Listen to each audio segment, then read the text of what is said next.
Close your eyes for a moment, if they're not already closed, and imagine standing beside a river, not a raging torrent, not a violent flood, but a gentle, steady river, perhaps 50 feet wide, flowing at walking pace, moving constantly but without urgency, the way rivers have moved for millions of years before you were born, and will continue moving long after you're gone. Listen, can you hear it? The sound of water has layers.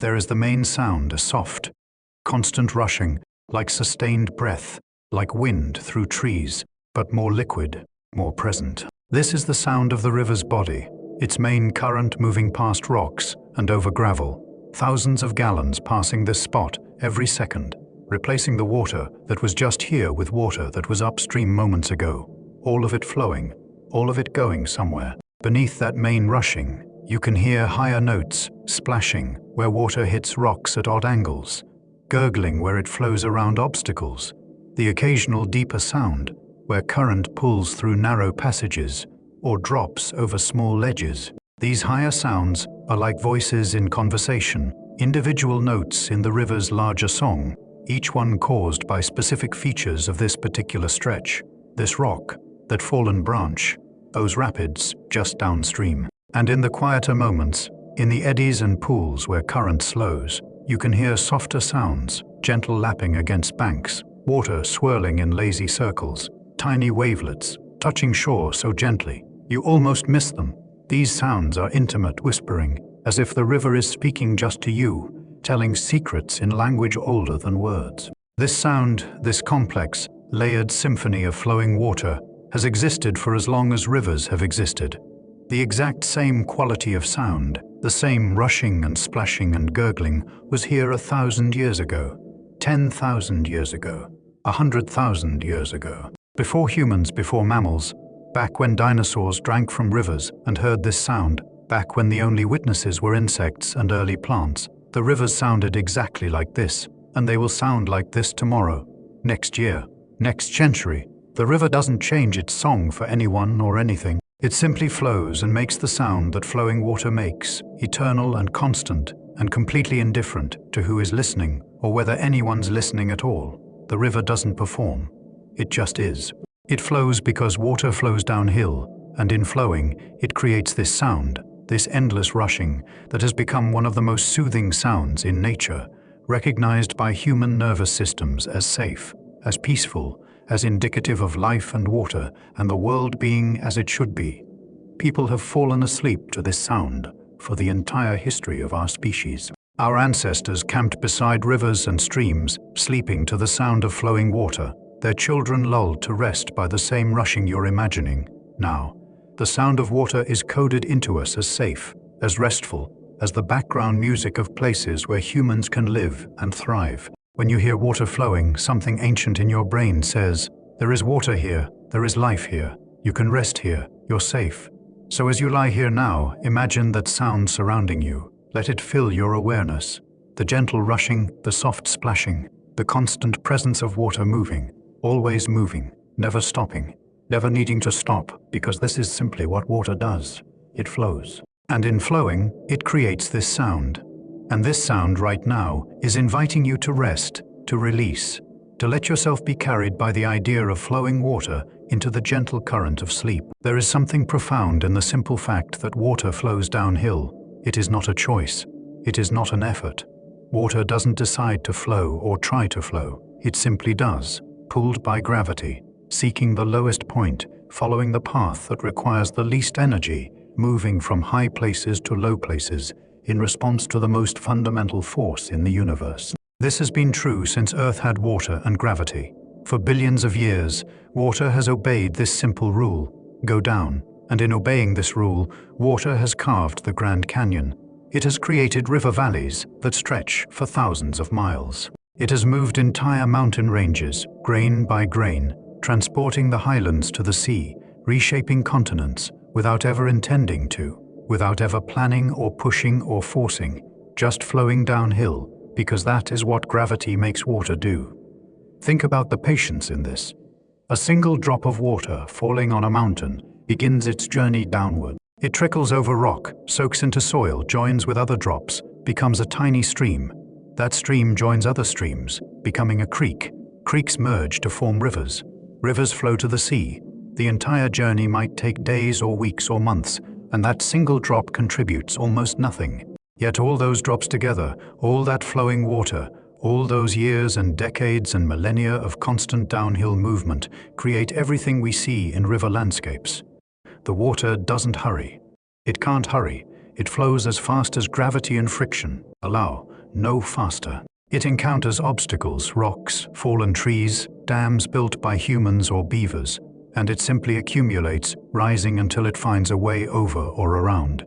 If completely blocked, water waits, pooling, patient, until enough water gathers to breach the obstacle, or erosion creates a path. Water has geological time. It can wait. This is so different from how we usually think about accomplishment. We think we need to push, to force, to make things happen through effort and will.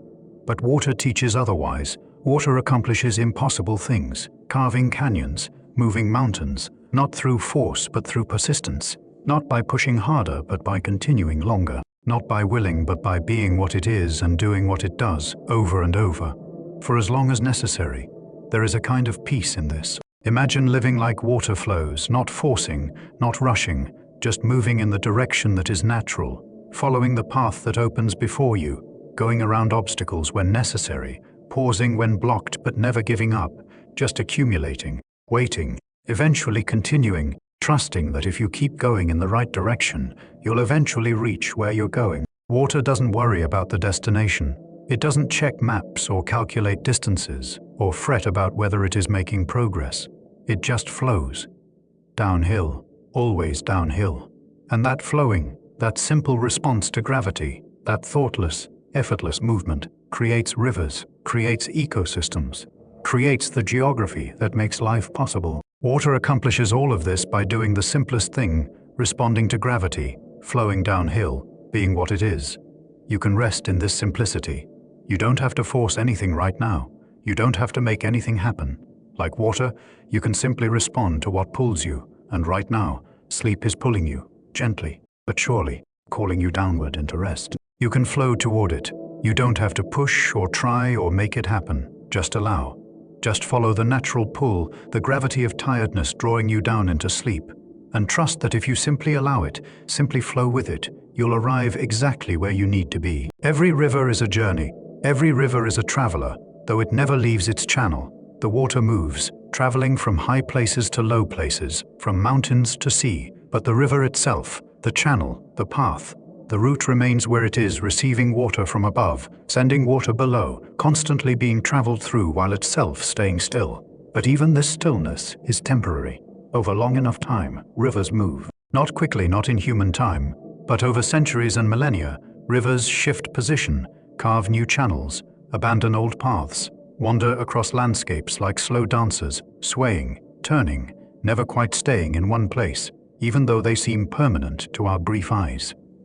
The journey of a river begins at its source. For some rivers, this is a spring water emerging from rock, cold and clear, the beginning of something that might flow for thousands of miles.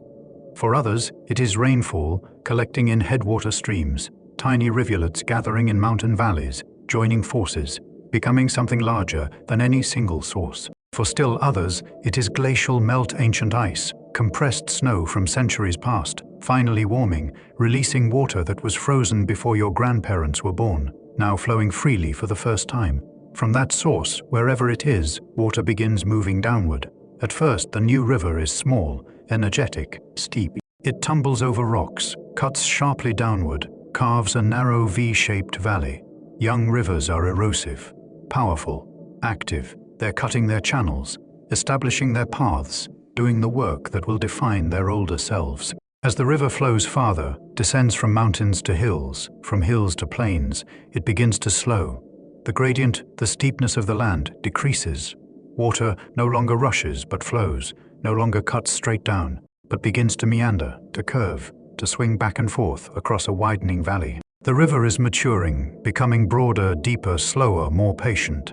Finally, approaching the sea or lake that is its destination, the river becomes old in character, slow, wide, carrying tremendous volumes of water and sediment, meandering in lazy curves across flat coastal plains. The river is no longer erosive but depositive. It is dropping its load, building deltas, creating new land from the mountains. It spent millennia dismantling grain by grain. This entire journey, from mountain spring to ocean delta, from young vigorous stream to old slow river, might cover 1,000 miles, might take water molecules months to complete. And the river has been making this journey for how long? Some rivers are young in geological terms, only thousands of years old, formed when glaciers retreated after the last ice age. Others are ancient, millions of years old, their courses established when continents were in different configurations, when the climate was different, when humans didn't exist. The Nile has flowed for 30 million years, the same basic path through the same basic region, carrying water from East African highlands to the Mediterranean for 30 million years. Dinosaurs never saw the Nile. It formed long after they went extinct, but it predates humans by tens of millions of years. The river was ancient before we existed, and it will flow long after we're gone, patient traveler on its eternal journey from source to sea. Your problems, your worries, the things that seem so urgent right now, they're invisible to the river. The river that flowed yesterday and will flow tomorrow has flowed through human history without noticing it, through the rise and fall of empires without caring, through wars and peace and joy and suffering and all of human drama without changing its essential nature or purpose. It flows to the sea. That is all. That is enough. That is what it does, and it does it whether we notice or not, whether we care or not, whether we even exist or not. You can rest in that perspective. Your life is real and important to you, but it is also a moment in vast time, a brief flicker while rivers flow eternally. This isn't depressing, it is liberating. You don't have to carry the weight of making everything significant, making everything matter for all time. You can just be briefly like a drop of water in a river's flow, part of something larger, carried by something older, held by processes that don't require your effort or understanding or control. Rivers have shaped this planet more than almost any other force. Look at a map of any continent and you'll see rivers' blue lines threading through the landscape, veins carrying water from interior highlands to coastal lowlands, arteries of the earth, moving water, sediment, nutrients, life itself from one place to another. Without rivers, Earth would be unrecognizable. Mountains would erode much more slowly, staying sharper, more angular, retaining their height far longer. Valleys wouldn't exist in their current forms. Those broad, flat-bottomed valleys we associate with rivers would simply not be there. Deltas, some of Earth's most fertile, productive lands, wouldn't exist at all, since deltas are built entirely from sediment that rivers transport. But rivers do more than shape rock and soil. They shape life. Rivers are highways for life's dispersal. Fish migrate along rivers, salmon traveling thousands of miles from ocean to mountain streams, carrying marine nutrients inland, feeding forests and bears and everything that depends on them. Seeds float downstream, colonizing new areas. Insects emerge from rivers, feeding birds, which feed larger animals. The riparian zones, the lands immediately adjacent to rivers, are among Earth's most biodiverse habitats, supporting far more species per acre than surrounding landscapes. Rivers also shaped human history in ways that are hard to overstate. Every early civilization arose along rivers: Mesopotamia between the Tigris and Euphrates, Egypt along the Nile, China along the Yellow River, India along the Indus and Ganges. Rivers provided water for drinking and irrigation, food from fishing, transportation routes, and in many cases predictable flooding that renewed agricultural soils annually. Without rivers providing these services, human civilization as we know it wouldn't have developed. Cities still cluster along rivers. Look at the great cities of the world: London on the Thames, Paris on the Seine, Rome on the Tiber, New York on the Hudson, Shanghai on the Yangtze, Cairo on the Nile. Rivers provide water, enable commerce, create natural borders and natural crossings, accumulate resources. Even in modern times with aqueducts and desalination and other technologies, rivers remain absolutely central to human settlement patterns. And beyond the practical, rivers matter aesthetically and spiritually. How many poets have written about rivers? How many painters have captured them? How many religions consider rivers sacred? Rivers appear in art, literature, music, mythology, religion from every culture that has encountered them. There is something about flowing water that speaks to humans. Something about its constancy yet changeability, its power yet gentleness. Its visible movement through landscapes that otherwise seem static. Rivers are paradoxes, permanent yet constantly changing, powerful yet patient, shaping landscapes while being shaped by them. They're old yet new. The same river carries different water every moment. They're unified, yet diverse, one river, but it is different at its source than at its mouth, different in spring flood than summer low flow, different year to year and century to century. All of this matters because rivers connect. They connect mountains to oceans, wet places to dry places, high elevation to low elevation. They connect ecosystems. What happens in headwaters affects deltas thousands of miles away. They connect time.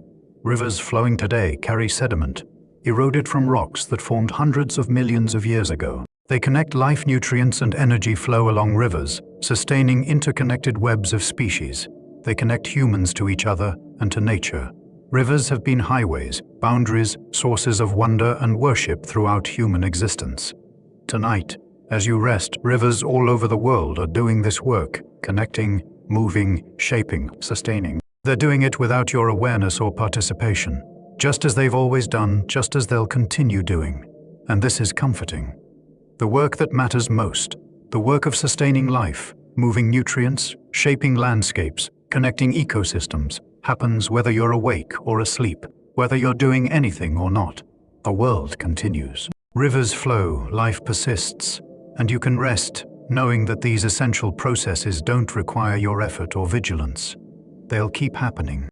The rivers will keep flowing, and you can sleep. You're about to take a journey, but not a hurried one. Not a journey that requires effort or alertness or planning. This is a journey like a river's journey, slow, steady, patient, flowing naturally from where you are to where you're going, which is sleep. Just sleep. Deep, restful, peaceful sleep, like a river's deep pools where water rests briefly before continuing downstream.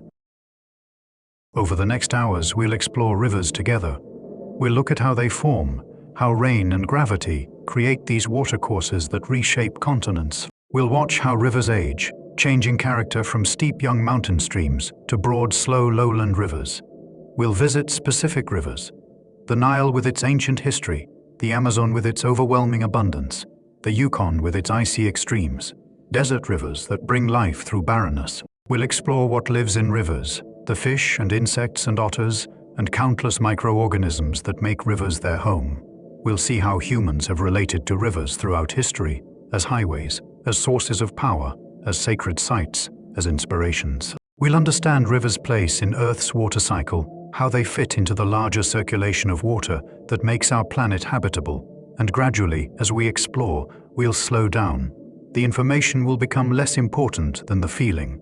The specific facts about specific rivers will matter less than the sense of rivers' constancy, their patience, their eternal flow. We'll move from learning about rivers to resting with rivers, to letting rivers' qualities, their steady flow, their patient persistence, their gentle constancy, become guides for your own movement into sleep. This journey will take the shape of a river itself, starting with energy and interest, maintaining gentle forward movement, gradually slowing and spreading as we approach rest, finally arriving at sleep like a river, arriving at the sea, the journey complete, the movement transforming into stillness, activity giving way to peace. You don't need to stay alert for all of it. In fact, the opposite, you're encouraged to drift, to let attention wander, to fall asleep whenever sleep comes. This isn't a test. There is nothing you need to remember or prove you learned. If you fall asleep in the first 5 minutes, that is perfect. If you're still awake after an hour, that is equally perfect. If you drift in and out, catching pieces of information between dozes, that too is exactly right. The content is just a vehicle. What matters is the tone, the pace, the gentle consistency of a voice, speaking softly about slow things, ancient things, peaceful things. The specifics don't matter. Whether you learn the Amazon's discharge rate or the Nile's length, these are secondary. What matters is that you're lying down, relaxing, hearing about rivers, letting rivers' eternal patient flow carry you toward rest. So release any need to pay close attention. Release any goal except resting. You're not here to learn geography, though you might incidentally learn some. You're here to rest, to let your body settle, your mind quiet. your thoughts slow, like a river slowing across a flat plain. You're here to flow gently towards sleep, carried by the idea of rivers, by their constancy and their peace, by their ancient patient presence on earth, long before you and continuing long after, flowing whether you watch them or not, flowing right now as you rest, flowing tomorrow when you wake, flowing forever in the eternal cycle of water and gravity and time. Let the journey begin. Let yourself settle like sediment settling in a quiet pool. Let your breathing become like a river's gentle current, steady, natural, requiring no thought or effort. Let your body become heavy, like water-soaked soil, like river rocks worn smooth by endless flow. Let your thoughts slow like water slowing, as gradient decreases, becoming calm, becoming peaceful, becoming more and more like stillness, like a river approaching its delta, spreading wide, slowing, preparing to merge with the great ocean of sleep that awaits you. Everything starts simply. Complex systems, vast phenomena, extraordinary features of our world, so often they begin with the smallest, most basic elements combining, accumulating, building something larger than any individual part. Rivers are no exception. Every river, no matter how mighty, begins with rain. Picture a raindrop falling from a cloud over mountains. The drop is tiny, a few millimeters across, weighing almost nothing.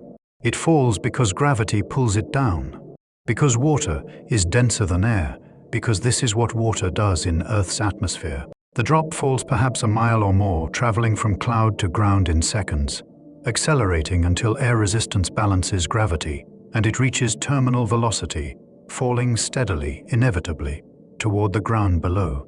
The drop hits a mountainside. Perhaps it strikes bare rock, perhaps moss, perhaps soil, perhaps a leaf that channels it downward to the forest floor. In any case, the drop is now on the ground, and gravity continues pulling. The drop begins moving downhill. If the ground is sloped, the drop slides or rolls. If it lands in a tiny depression, it pools briefly until more drops arrive. The depression fills, and water overflows, continuing downward. This single drop is joined by millions, billions, trillions of other drops. The rain doesn't fall uniformly. It is heavier in some areas, lighter in others, starting and stopping, varying from moment to moment, but overall, in a mountain region receiving regular rainfall, enough water falls that it accumulates. Drops merge into rivulets, tiny flows just millimeters wide, moving between rocks and roots, following microscopic channels in soil. Rivulets merge into rills, small channels carved by repeated water flow, perhaps a few centimeters wide, visible but still small enough to step over without noticing. Dozens of rills converge into a stream, a flow wide enough to name, deep enough to measure, substantial enough to make sound, to create spray where it tumbles over rocks, to sustain life that depends on flowing water. Streams join to form creeks, watercourses several feet wide, too wide to jump easily, deep enough in places to submerge your knees or even your waist. Multiple creeks converge to create what we finally call a river, a substantial flow, tens or hundreds of feet wide, carrying significant volume, capable of moving rocks the size of your head, creating its own valley, becoming a feature that defines the landscape rather than merely existing within it. And all of this, from mighty river back to its origins, comes from raindrops. Individual drops of water, each one tiny, meaningless alone, but combined with countless others over time, capable of creating features that last for millions of years, that reshape continents, that support entire ecosystems and human civilizations. There is something profound about this scalar change, how quantity transforms into quality, how enough small things become something entirely different, something greater than the sum of parts. A single raindrop cannot carve a valley. A million raindrops cannot. But trillions of raindrops falling over centuries, flowing always downhill, accumulating, merging, concentrating into channels. These can carve the Grand Canyon. These can create the Amazon. These can move mountains, grain by grain, from high places to low places, until the mountains are gone and new mountains have risen to replace them. You are like this too, in a way. Each moment of your life is like a raindrop small, passing quickly, seemingly insignificant. But your life is the accumulation of all these moments, flowing together, merging, creating something larger than any single moment. Your thoughts, your experiences, your breath right now, Each one is tiny, but together they create the flow of your consciousness, your existence moving forward through time like water moving downhill. Not because you're pushing it, but because this is simply what happens. What naturally occurs when small things accumulate under the influence of forces larger than themselves. Right now, this very moment, is one drop in the river of your life. Just this breath, just this second, just this gentle settling of your body into rest.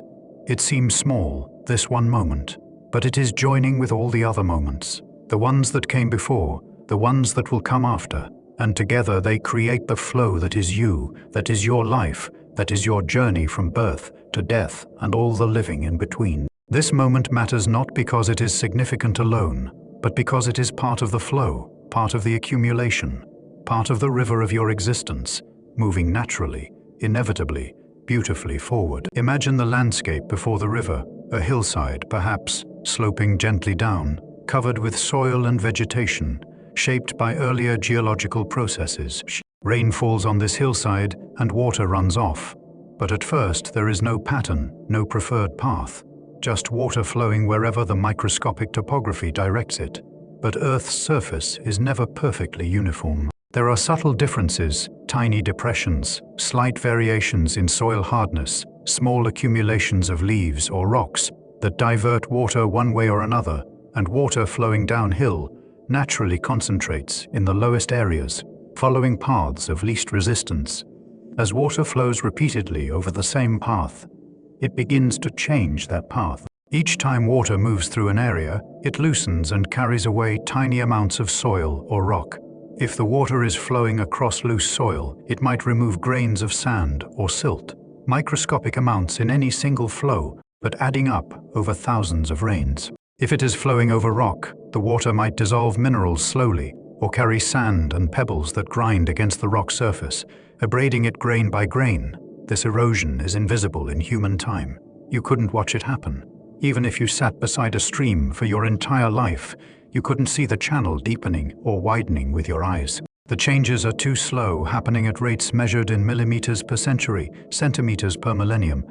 But the changes are real, cumulative, irreversible. Over hundreds of rainstorms, over decades and centuries, the path where water flows most frequently becomes a channel, a visible depression, deeper than surrounding areas, shaped by water flow, marked by rocks smoothed by constant washing, perhaps by vegetation that grows only in wet areas, by the accumulation of water-deposited sediments at channel edges. This channel, once established, reinforces itself. Water flows in the channel because it is the lowest path. The channel is the lowest path because water flows there, eroding it deeper than surrounding areas. It is a feedback loop. Flowing water creates channel. Channel concentrates flowing water. Concentrated water deepens channel further.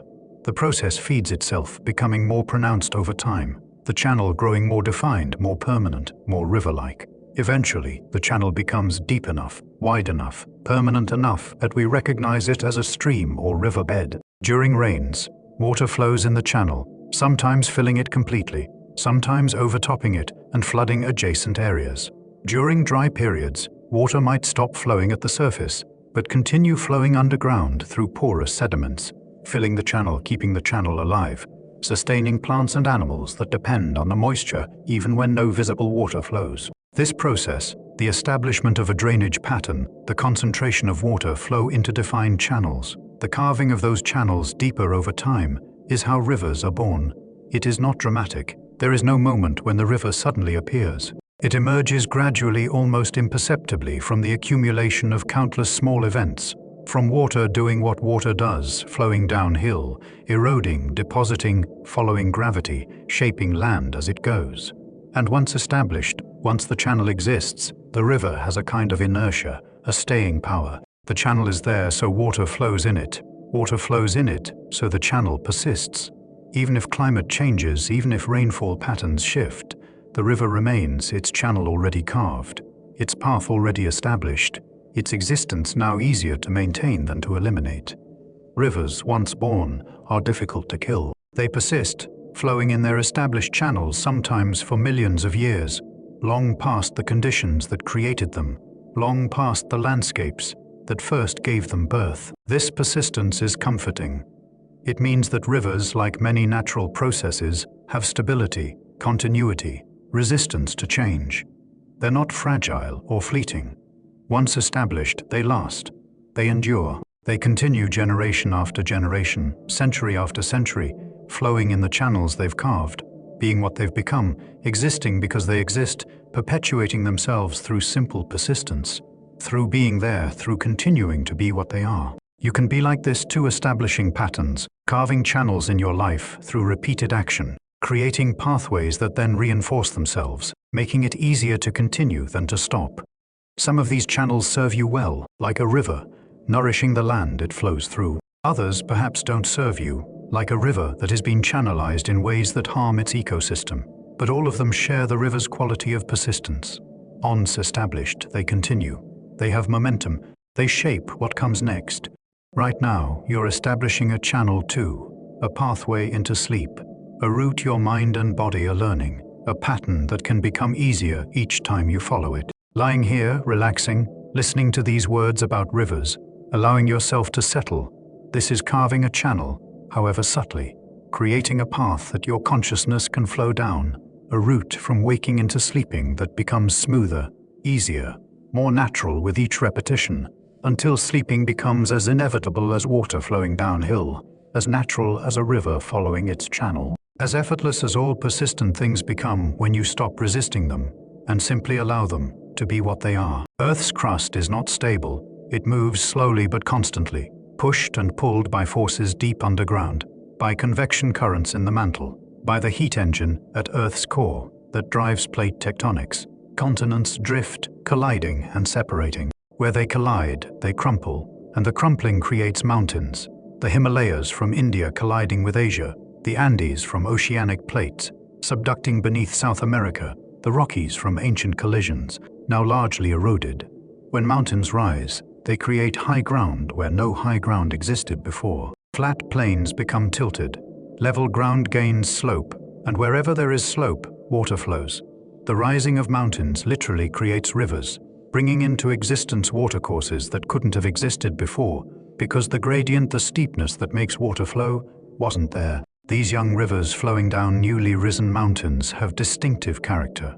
They're steep, energetic, powerful, despite often being small in volume.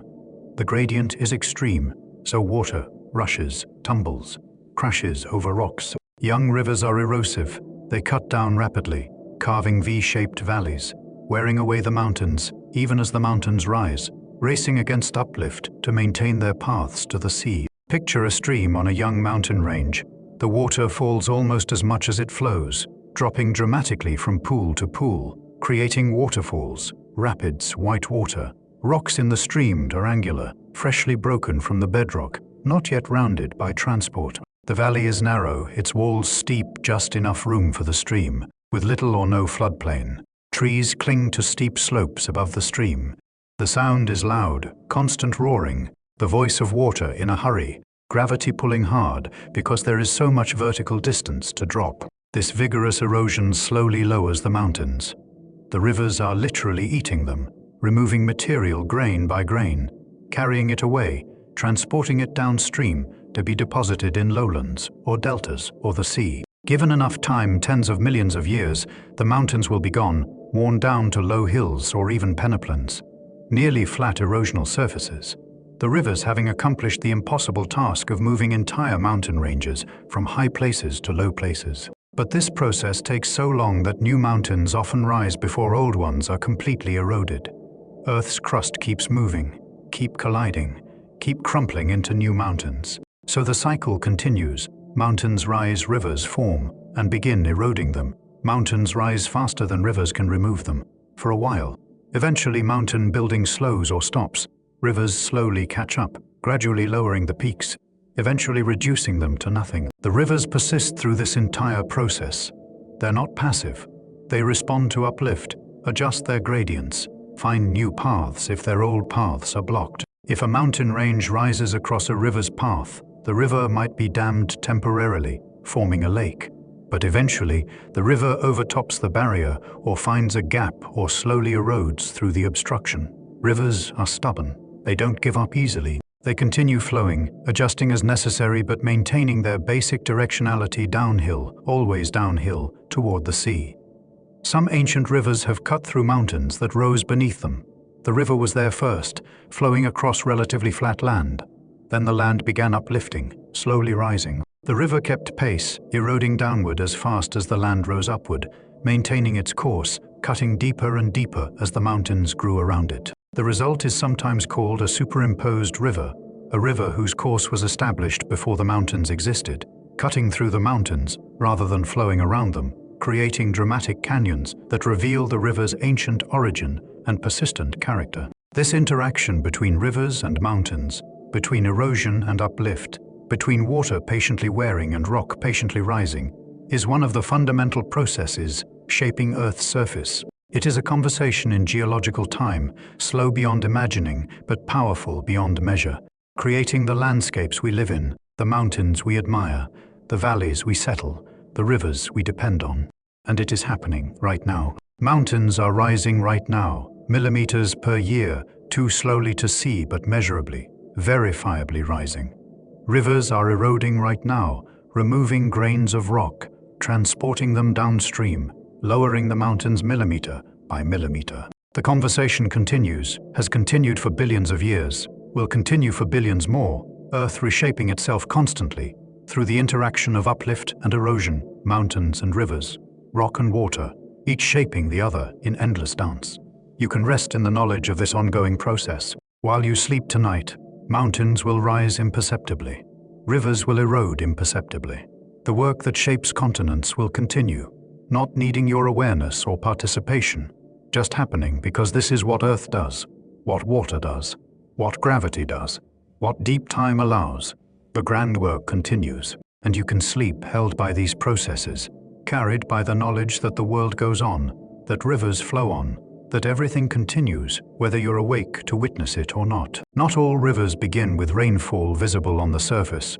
Many rivers, or parts of rivers, originate underground, in the mysterious realm beneath our feet, where water moves through rock and soil, invisible, patient, sometimes traveling for years or decades before emerging again into daylight. When rain falls, some of it runs off immediately, flowing across the ground surface to become streams and rivers. But much of it soaks in, percolating downward through soil, through the spaces between soil grains, through cracks and pores in rock, moving slowly deeper into the earth, pulled by gravity just as surely as surface water is pulled downhill, but moving far more slowly because it must pass through solid matter, finding pathways through the labyrinth of underground spaces. This water collects in aquifers, underground layers of porous rock or sediment that can hold and transmit water.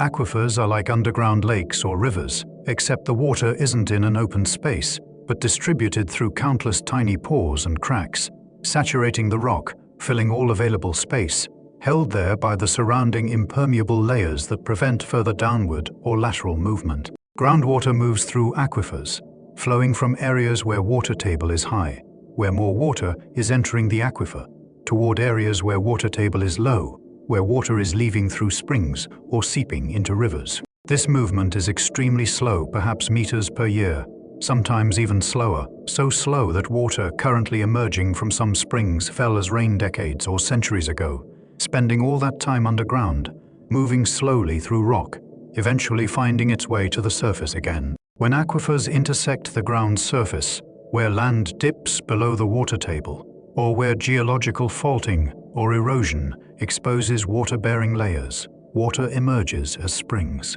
Springs can be tiny seeps, barely wetting the ground, or they can be powerful flows, rivers emerging fully formed from rock, thousands of gallons per minute pouring from hillsides or canyon walls. Springs are mysterious in a way that rainfall, fed streams are not. Surface streams have visible origins. You can hike upstream, find where multiple small streams converge, trace them back to their sources in high country where rain and snowmelt gather. But springs appear from rock itself, water emerging from seemingly solid ground, the source hidden, the origin underground and untraceable. Ancient peoples often considered springs magical or sacred. Water appearing from stone, clear and cold, flowing year-round, regardless of rainfall, providing reliable water in landscapes that were otherwise dry much of the year. This was miraculous, evidence of divine presence or power, gifts from gods or spirits dwelling beneath the earth. Temples were built at springs. Rituals were performed. Springs became pilgrimage sites, healing sites, places where the boundary between ordinary world and sacred realm seemed thin. Modern understanding of hydrogeology hasn't entirely dispelled this sense of wonder. Springs are still remarkable. Water that fell as rain perhaps years ago, filtered through rock for decades, finally emerging purified, mineralized, having dissolved minerals from the rock it passed through. Cold, maintaining the temperature of deep earth, and fresh, having been protected from surface contamination by thousands of feet of rock and soil. Springs give birth to rivers. Some of the world's major rivers originate at springs. The Missouri River's longest tributary begins at a spring. Florida's many rivers emerge from massive limestone springs, crystal clear water pouring from underground caves at incredible rates. In arid regions, springs might be the only source of perennial water, creating oases where life concentrates, where rivers begin their journeys through otherwise waterless landscapes. These spring-fed rivers have different character from rainfall-fed rivers. Their flow is more constant. They don't swell dramatically with storms because they're fed by groundwater that has already been stored and slowed underground. They don't dry up easily during droughts because their source is aquifers that release water gradually over long periods. They're often clearer, colder, chemically distinct from surface water rivers, carrying the signature of their underground origins, marked by their time spent in darkness, in rock, in the earth's depths. There is something poetic about springs' water's patient journey through stone, emerging years later in a different place, having traveled unseen and unmeasured, suddenly visible again, beginning a river's life from water that has already lived other lives underground, that carries memory of depth and darkness and slow passage through solid rock. Springs are beginnings that are also continuations, origins that are also returns, water emerging into light after long absence, ready to flow again, to become river, to move toward the sea, completing one journey, beginning another, part of eternal cycle that knows no true beginning or end, only transformations, only changing states, only water being water in all its forms and places. In the coldest regions of Earth, high mountains, polar latitudes, anywhere winter's cold exceeds summer's warmth sufficiently, snow accumulates year after year, piling up, compressing under its own weight, gradually transforming from fluffy snow to granular firn to dense ice. This ice, given enough accumulation, begins to flow, becoming a glacier, a river of ice, moving slowly downslope, creeping, grinding, powerful beyond measure despite its slow movement. Glaciers are themselves remarkable phenomena, solid water that flows like liquid, moving inches or feet per day, reshaping mountains, carving valleys, transporting boulders the size of houses, all while remaining frozen solid, hard enough to walk on, to build on. To exist as seemingly permanent features of the landscape even as they move, change, advance and retreat with climate's fluctuations. But glaciers also give birth to liquid water rivers. During summer, when temperatures rise above freezing, even at high elevations, glaciers melt. The surface melts first, creating streams that flow across the glacier's surface, cutting channels in ice, sometimes disappearing into crevasses, emerging at the glacier's base or terminus. The edges melt, water trickling from the glacier's flanks. The terminus melts most dramatically, ice that might be thousands of years old finally returning to liquid state, releasing water that was trapped as snow centuries or millennia ago. This meltwater is distinctive. It is often milky, opaque, gray or pale blue rather than clear. This color comes from rock flour, rock pulverized to silt-sized particles by the glacier's weight and movement, ground between ice and bedrock, reduced to such fine powder that it remains suspended in water for long distances, giving glacial rivers their characteristic color. The water is barely above freezing, having just melted from ice. Even in summer, even flowing for miles from the glacier, these rivers remain cold enough to numb your hand in seconds if you submerge it, cold enough that few fish can survive in them, cold enough that they create their own microclimates along their banks, cooling the air, maintaining pockets of cooler temperature even in warm valleys. Glacial rivers also vary dramatically with season and time of day. They're smallest in morning, before sun has warmed the glacier, before melting accelerates. By afternoon, they're swollen, carrying perhaps 10 times the morning's flow, milky torrents rushing down valleys, moving rocks, cutting banks, demonstrating impressive power despite originating from what seems like such a slow, static source. In winter, when temperatures stay below freezing even during day, glacial melting virtually stops.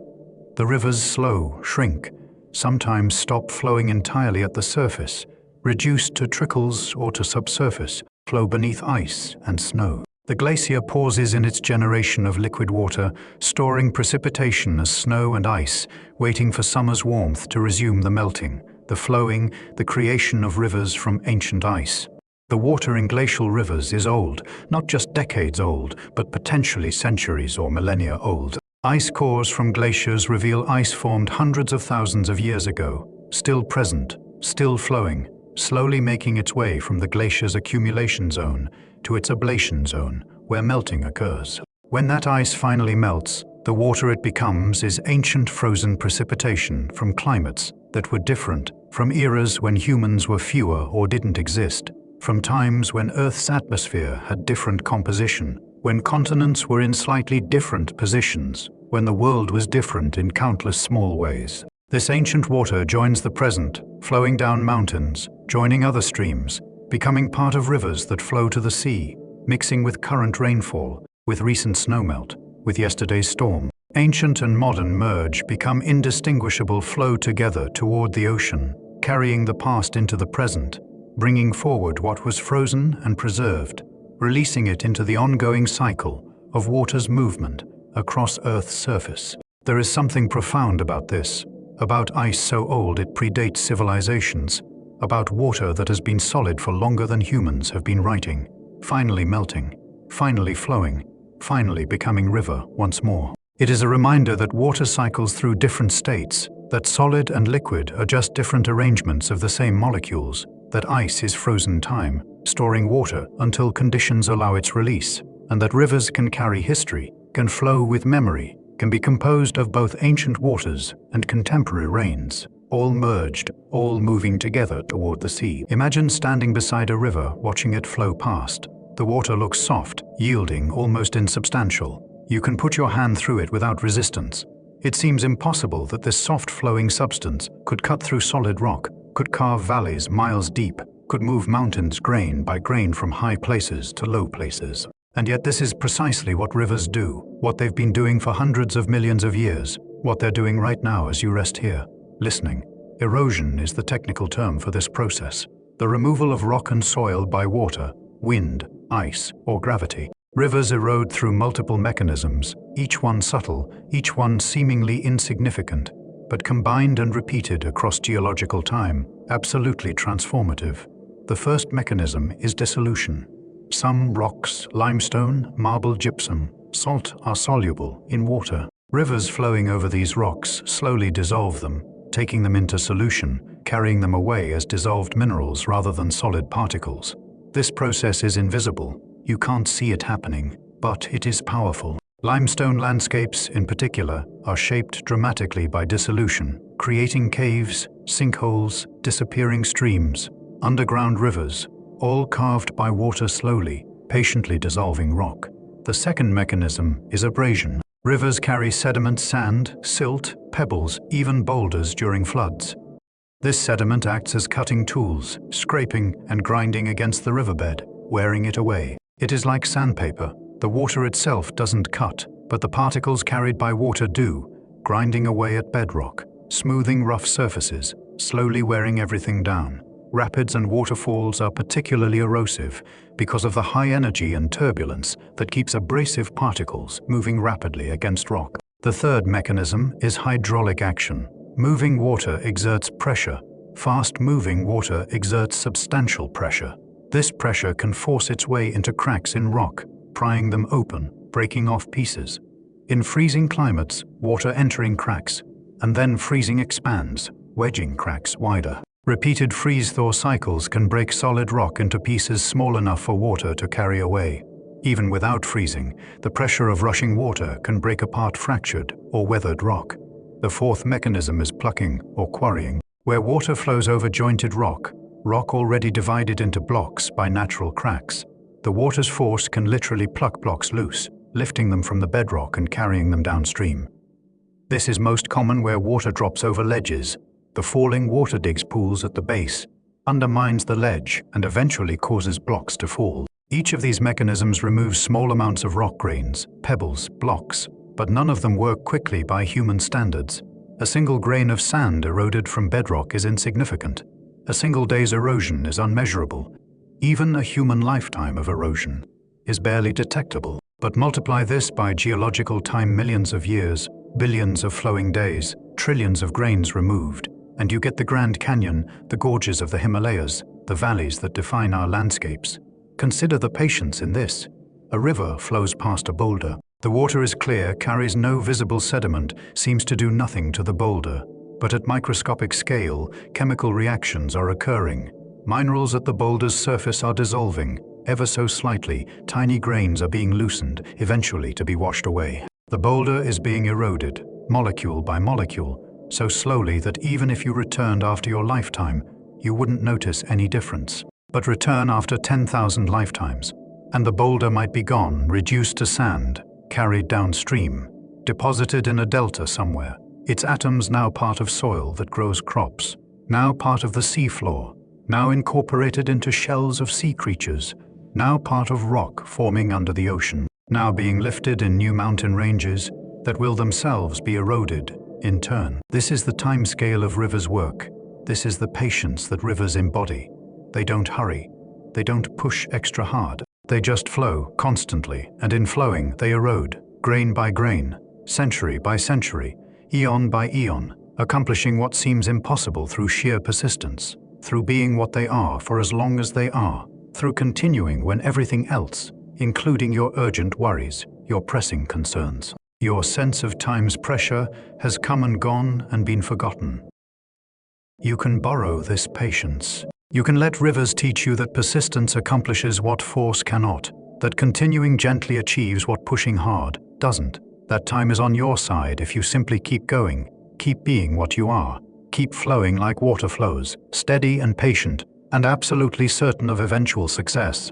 Not because you're strong, but because you're persistent. Not because you force, but because you continue. Not because you control, but because you simply are flowing. Moving, being what you are for as long as you are. There are few places on Earth where rivers' power to shape landscape is more dramatically visible than the Grand Canyon. Here, the Colorado River has cut through nearly 2 billion years of rock layers, exposing Earth's deep history, creating a chasm over a mile deep, 18 miles wide at its widest points, stretching for 277 miles through northern Arizona. To stand on the rim and look down is to witness geological time made visible, to see what patient water can accomplish given millions of years. The story of the Grand Canyon begins with the rock layers themselves. The bottom layers, the Vishnu schist and Zoroaster granite, are nearly 2 billion years old, formed deep in Earth's crust when the area was an ancient mountain range. Above these basement rocks lie layer upon layer of sedimentary rocks, sandstones, limestones, shales, each layer representing a period when the area was submerged beneath ancient seas or covered by deserts or river deltas. Each layer is a chapter in Earth's history, laid down over millions of years, eventually hardening into rock. These rock layers accumulated over hundreds of millions of years, building up to a thickness of thousands of feet. The area was relatively flat, with only gentle slopes, the ancient layers stacked like pages in a book, horizontal, undisturbed. And across this flat landscape, about 6 million years ago, flowed the ancestral Colorado River. The river was there first, flowing across the region, heading toward what would eventually become the Gulf of California. It was probably not dramatically different from many other rivers, carrying snowmelt from the Rocky Mountains, flowing west and south, depositing sediment, supporting riparian ecosystems, just being a river doing what rivers do. Then the Colorado Plateau began to rise. Tectonic forces lifted the entire region, not violently, not quickly, but steadily, lifting the land perhaps a few millimeters per year. but continuing for millions of years, eventually raising the plateau thousands of feet. This uplift increased the river's gradient, increased its velocity, increased its erosive power, and crucially, the river kept pace. As the land rose, the river cut down, not cutting into soft sediment, but into solid rock, eroding through layer after layer of ancient stone. The river maintained its course, cutting a gorge that deepened as the land rose. The rising land and the cutting river engaged in a kind of race. The land rose faster at first, gaining thousands of feet of elevation. But the river never stopped cutting, never gave up, never changed course. It simply continued flowing, eroding, deepening its channel, responding to uplift with erosion.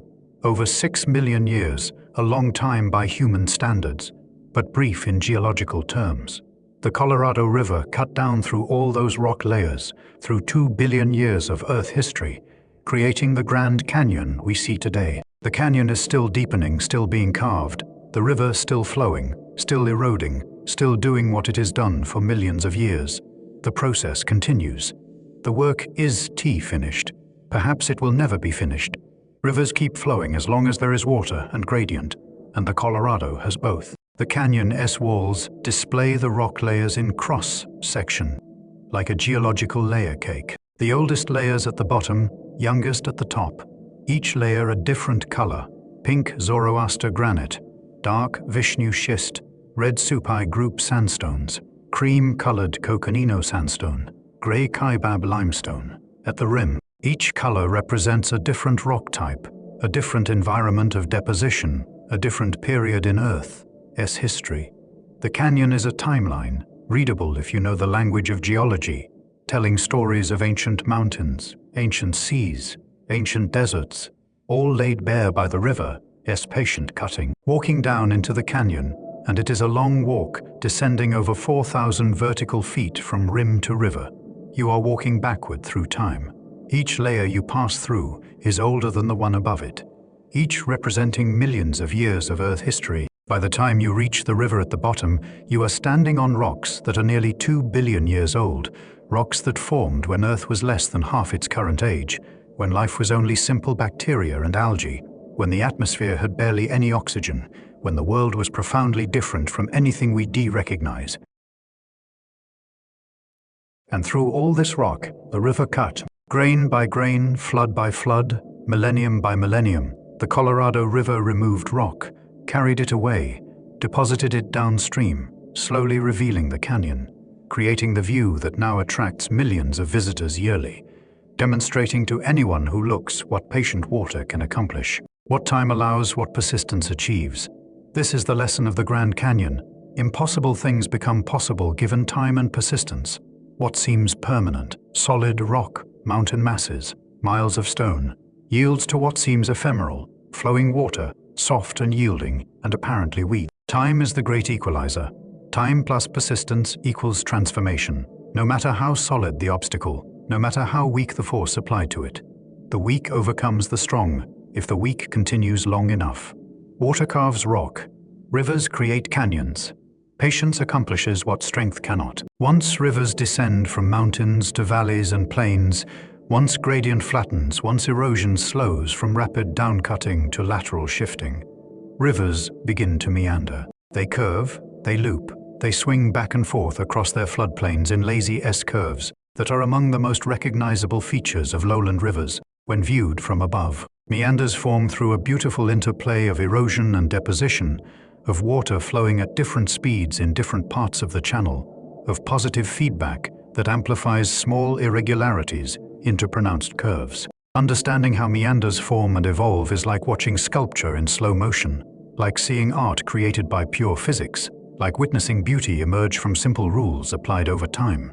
Begin with a river flowing across relatively flat land.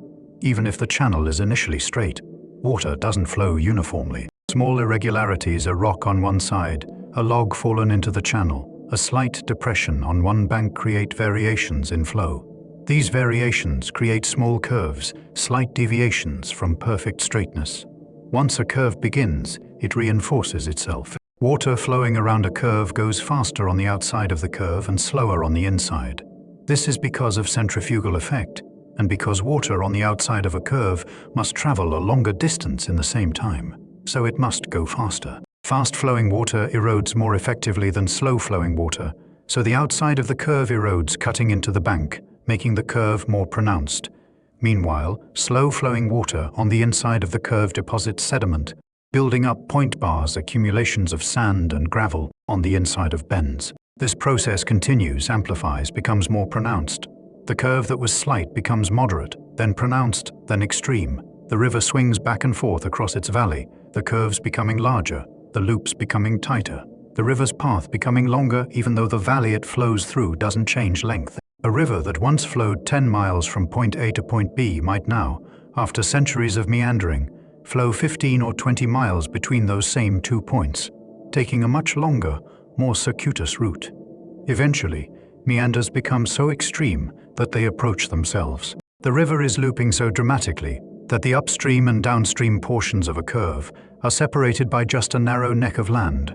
During floods, when water is high and flowing fast, the river might cut across this narrow neck, taking the shorter path, abandoning the big loop. The abandoned loop becomes cut off from the main channel, forming an oxbow lake, a curved body of water, often perfectly C-shaped or U-shaped, lying beside the river, isolated from it. Oxbow lakes are temporary features. Over time they fill with sediment, become swamps, then eventually dry land, their crescentic shapes the only evidence that a river once flowed there. But while they exist, their distinctive features, still waters beside flowing river, calm crescents beside active channel, often supporting different ecosystems than the river itself, because their still water creates different conditions. Aerial views of meandering rivers are mesmerizing. The repeating S-curves, the regular spacing of bends, the scattered oxbow lakes marking old channels, the swirling patterns that rivers create just by flowing, just by eroding and depositing, just by being what they are in flat landscapes. The patterns are so regular, so geometric, that they seem designed intentional, as if someone planned them. But they're not designed, they're emergent, arising naturally from simple physical principles applied consistently over time, creating beauty without intention, creating art without artist, creating pattern without purpose beyond the simple physics of flowing water. There is a metaphor here about how patterns emerge from simple rules repeated consistently. Your life creates patterns too, repeated behaviors, creating channels that deepen with repetition, repeated thoughts, creating mental meanders, repeated interactions, creating relationship patterns that loop and curve in predictable ways.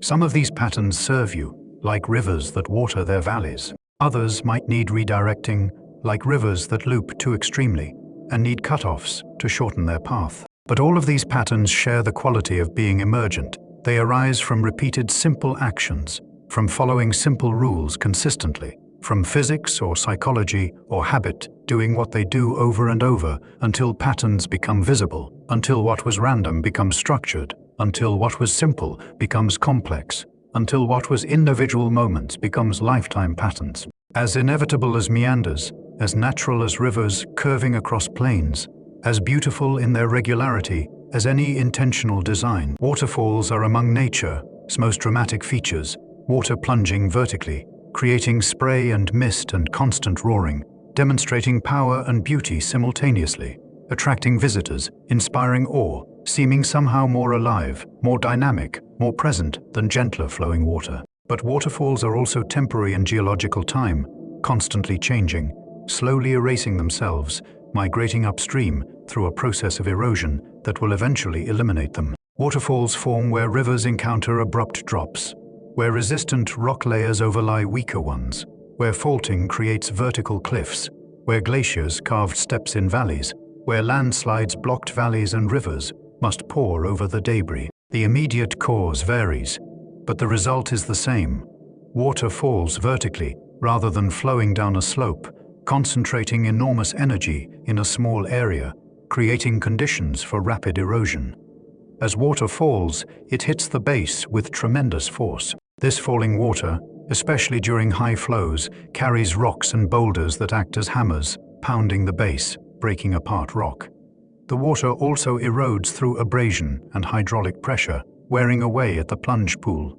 The depression at the waterfall S base where all this energy concentrates. The erosion at the base eventually undercuts the hard rock layer, creating the waterfall. The rock above, no longer fully supported, becomes unstable. Cracks develop. Eventually, blocks of rock break free and fall. This process, repeated over centuries, causes waterfalls to migrate upstream. The lip of the waterfall, retreating as rock at the base, is eroded and rock at the top collapses. Niagara Falls, one of the world's most famous waterfalls, has retreated 7 miles over the past 12,000 years since glaciers last advanced in the region. 7 miles in 12,000 years means about 3 feet per year on average. Fast by geological standards, perceptible across human generations, if you are keeping careful records, but still slow enough that you wouldn't notice watching day to day or even year to year.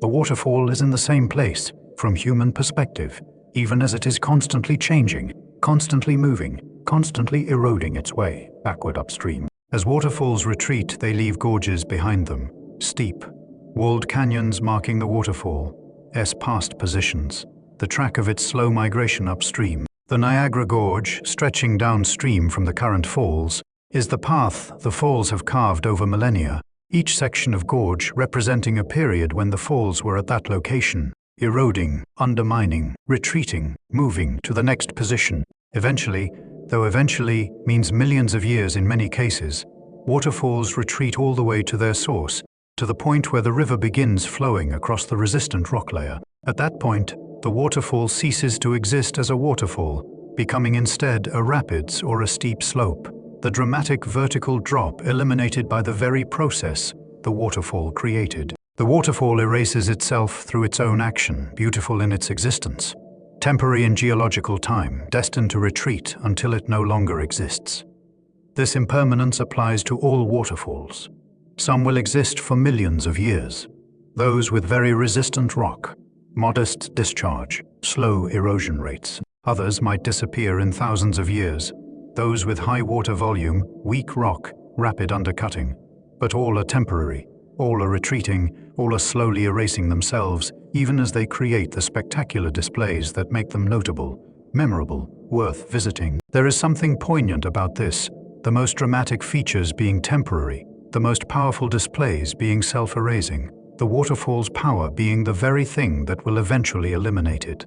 It is a reminder that power used creates change, that action has consequences, that nothing stays the same, no matter how permanent it seems. The waterfall thunders today will thunder tomorrow, but is slowly, inexorably changing, moving, erasing itself, demonstrating that even the most dramatic features of landscape are temporary in the longest view, are processes rather than objects, are events unfolding across time rather than permanent fixtures of geography. You can find peace in this impermanence.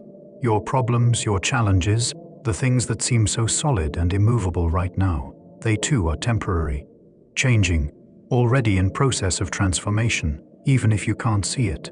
Like waterfalls, they might seem permanent, might feel fixed, might appear to be unchangeable features of your landscape, but they're not. They're processes, events unfolding in time, already changing, even as you notice them. And given time, perhaps not as much time as waterfalls require, but time nonetheless, they will change, shift, resolve, transform into something else, leaving only memory and perhaps some changed features of your inner landscape, some gorge carved by past struggles, some mark of where difficulty once was before moving on, retreating, eventually disappearing entirely. The end of a river's journey is often its most productive legacy. As rivers approach the sea, as they flow onto flat coastal plains, as their gradient decreases to nearly zero, something remarkable happens. They slow dramatically, and in slowing, they drop their load. All the sediment the river has been carrying, all the mountain material, all the eroded soil, all the sand and silt and clay picked up along the journey, suddenly settles out, accumulating, building new land where land didn't exist before. This process creates deltas, fan-shaped or finger-like accumulations of sediment at river mouths, some of the youngest land on Earth's surface, built entirely from material that was once part of mountains or hills or riverbanks hundreds or thousands of miles upstream. Deltas are gifts from rivers, new territory created by water, Patient transport of landscape from high places to low, from interior to coast, from solid rock to unconsolidated sediment. The process is straightforward, fast. Flowing water can carry large particles. Slow, flowing water can carry only small particles. As a river enters the sea or a lake, its velocity drops to nearly zero. The river water, meeting still water, loses its momentum. And as velocity drops, so does carrying capacity. First, sand settles out, the coarsest sediment, the heaviest particles, dropping near the river mouth. Then silt settles, finer particles, settling in slightly deeper, quieter water. Finally, clay settles. The finest particles, sometimes carried miles offshore before settling in the calmest, deepest water. This selective settling creates a gradation of sediment sizes, with coarsest material closest to shore and finest material farthest out. It also creates layers. Each flood brings new sediment, depositing a new layer on top of previous deposits, building up thickness over time, creating stratification, creating geological record of countless floods, countless high water events, countless deliveries of sediment from upstream. As sediment accumulates, it fills channels. Rivers respond by finding new paths, branching into distributaries, multiple channels that spread the flow across the delta's width. These distributaries shift position frequently in geological time, abandoning one channel when it fills with sediment, cutting new channels through recently deposited mud, constantly rearranging the delta's surface, creating ever-changing patterns of land and water, solid and liquid, channels and islands. Deltas grow seaward, advancing into the ocean or lake, building new land at sometimes remarkable rates. The Mississippi Delta advances, in places several hundred feet per year, building Louisiana's coast from sediment eroded from half a continent. The Ganges-Brahmaputra Delta, one of Earth's largest, has been advancing for thousands of years, creating the land that supports over 100 million people in Bangladesh and India. This delta land is among Earth's most fertile. The sediment is fresh, recently eroded from diverse sources, carrying minerals from rocks that haven't yet been depleted.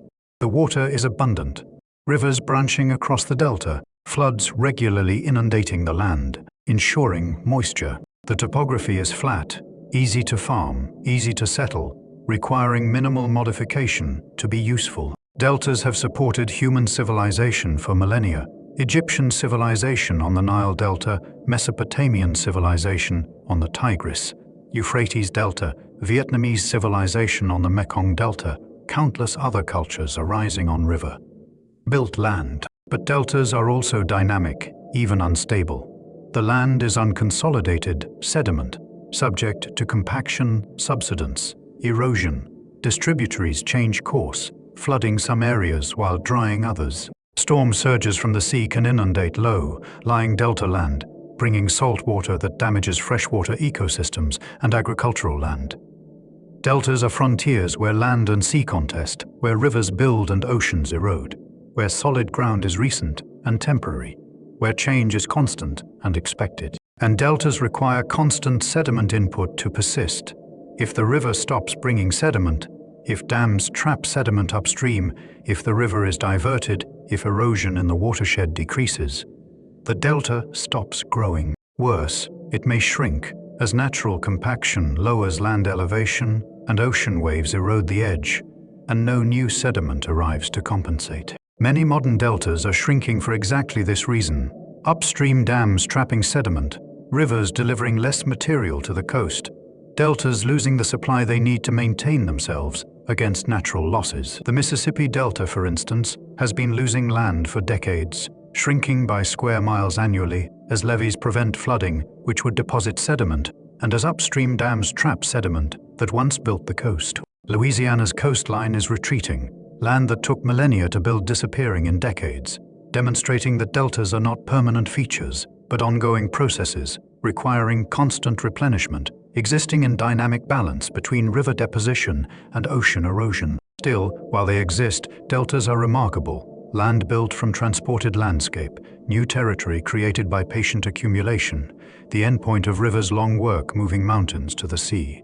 visible proof that rivers reshape Earth's surface, that water and time transform geography, that the work of erosion upstream creates the gift of new land downstream, closing the cycle, completing the journey, demonstrating that rivers are not just destructive but creative, not just eroding but building, not just removing but depositing, creating as they destroy, building as they erode, transforming landscape through their entire course, from source to sea. The Nile River flows 4,135 miles from its sources in the highlands of East Africa to the Mediterranean Sea, the longest river journey on Earth, a distance so vast it is difficult to comprehend.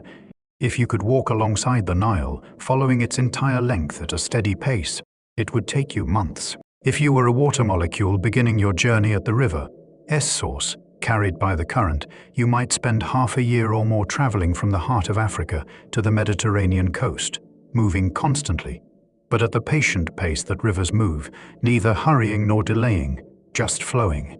This immense length means the Nile crosses multiple worlds. It begins in the East African highlands, Uganda, Rwanda, Burundi, in regions of tropical rainfall, lush vegetation, warm temperatures year-round. Water here falls as rain gathers in streams, flows into Lake Victoria, the vast inland sea that serves as one of the Nile's major reservoirs. From the lake, water begins its northward journey as the White Nile, flowing through wetlands, marshes, and eventually into Sudan. As the river continues north, the climate changes. Tropical becomes subtropical, then temperate, then arid. By the time the Nile enters Egypt, it is flowing through one of Earth's driest regions, the Sahara Desert, where annual rainfall measures in single-digit inches or even millimeters, where years can pass without rain, where the landscape is sand and rock and relentless sun. Yet through this extreme aridity, the Nile flows year-round, a ribbon of life through death, a permanent river in a region where water should not exist. This persistence, flowing perennially through desert, is made possible by the river's distant sources. The Nile's water doesn't come from local rainfall because there is no local rainfall. It comes from rains falling 1,000, 2,000, 3,000 miles away in the Ethiopian highlands and East African lakes. Those distant rains falling in different climate zones feed the river, which then carries that water through regions that cannot support it, delivering life to places that would otherwise be completely uninhabitable. The Nile's journey takes it through 11 countries: Tanzania, Uganda, Rwanda, Burundi, Congo, Kenya, Ethiopia, Eritrea, South Sudan, and Egypt. Each country sees a different river. In the highlands, it is a collection of streams and lakes. In South Sudan, it spreads into vast wetlands called the Sud, where half the White Nile's water is lost to evaporation, where the river becomes more marsh than channel, where it takes months for water to traverse a relatively short distance. In Sudan, the White and Blue Niles meet at Khartoum, their waters merging. In Egypt, it is a singular, powerful flow carrying hundreds of thousands of cubic feet per second, carving through desert, creating a narrow valley that is one of Earth's most distinctive geographical features. From space, the Nile is unmistakable, a thin blue line threading through brown desert, surrounded by the green stripe of vegetation that follows the river, a marker so clear that astronauts can navigate by it. The contrast is absolute. On one side of the river, life, farms, cities, forests. On the other side, just miles away, nothing, sand, rock, emptiness. The Nile creates this contrast, this juxtaposition of life and barrenness, of fertility and sterility, of everything and nothing, all within walking distance. And this has been true for millions of years. The Nile has flowed north through this region for at least 30 million years, perhaps longer. The course has shifted somewhat, the exact path has changed, but the basic pattern, river flowing north from East African sources to Mediterranean terminus, has persisted through most of the Cenozoic era, through the evolution of mammals, through the rise of humans, through all of recorded history and far beyond it, through geological time so vast that 30 million years is just one chapter in Earth's much longer story. The river was ancient when human civilization began. It was old when Egypt became a kingdom.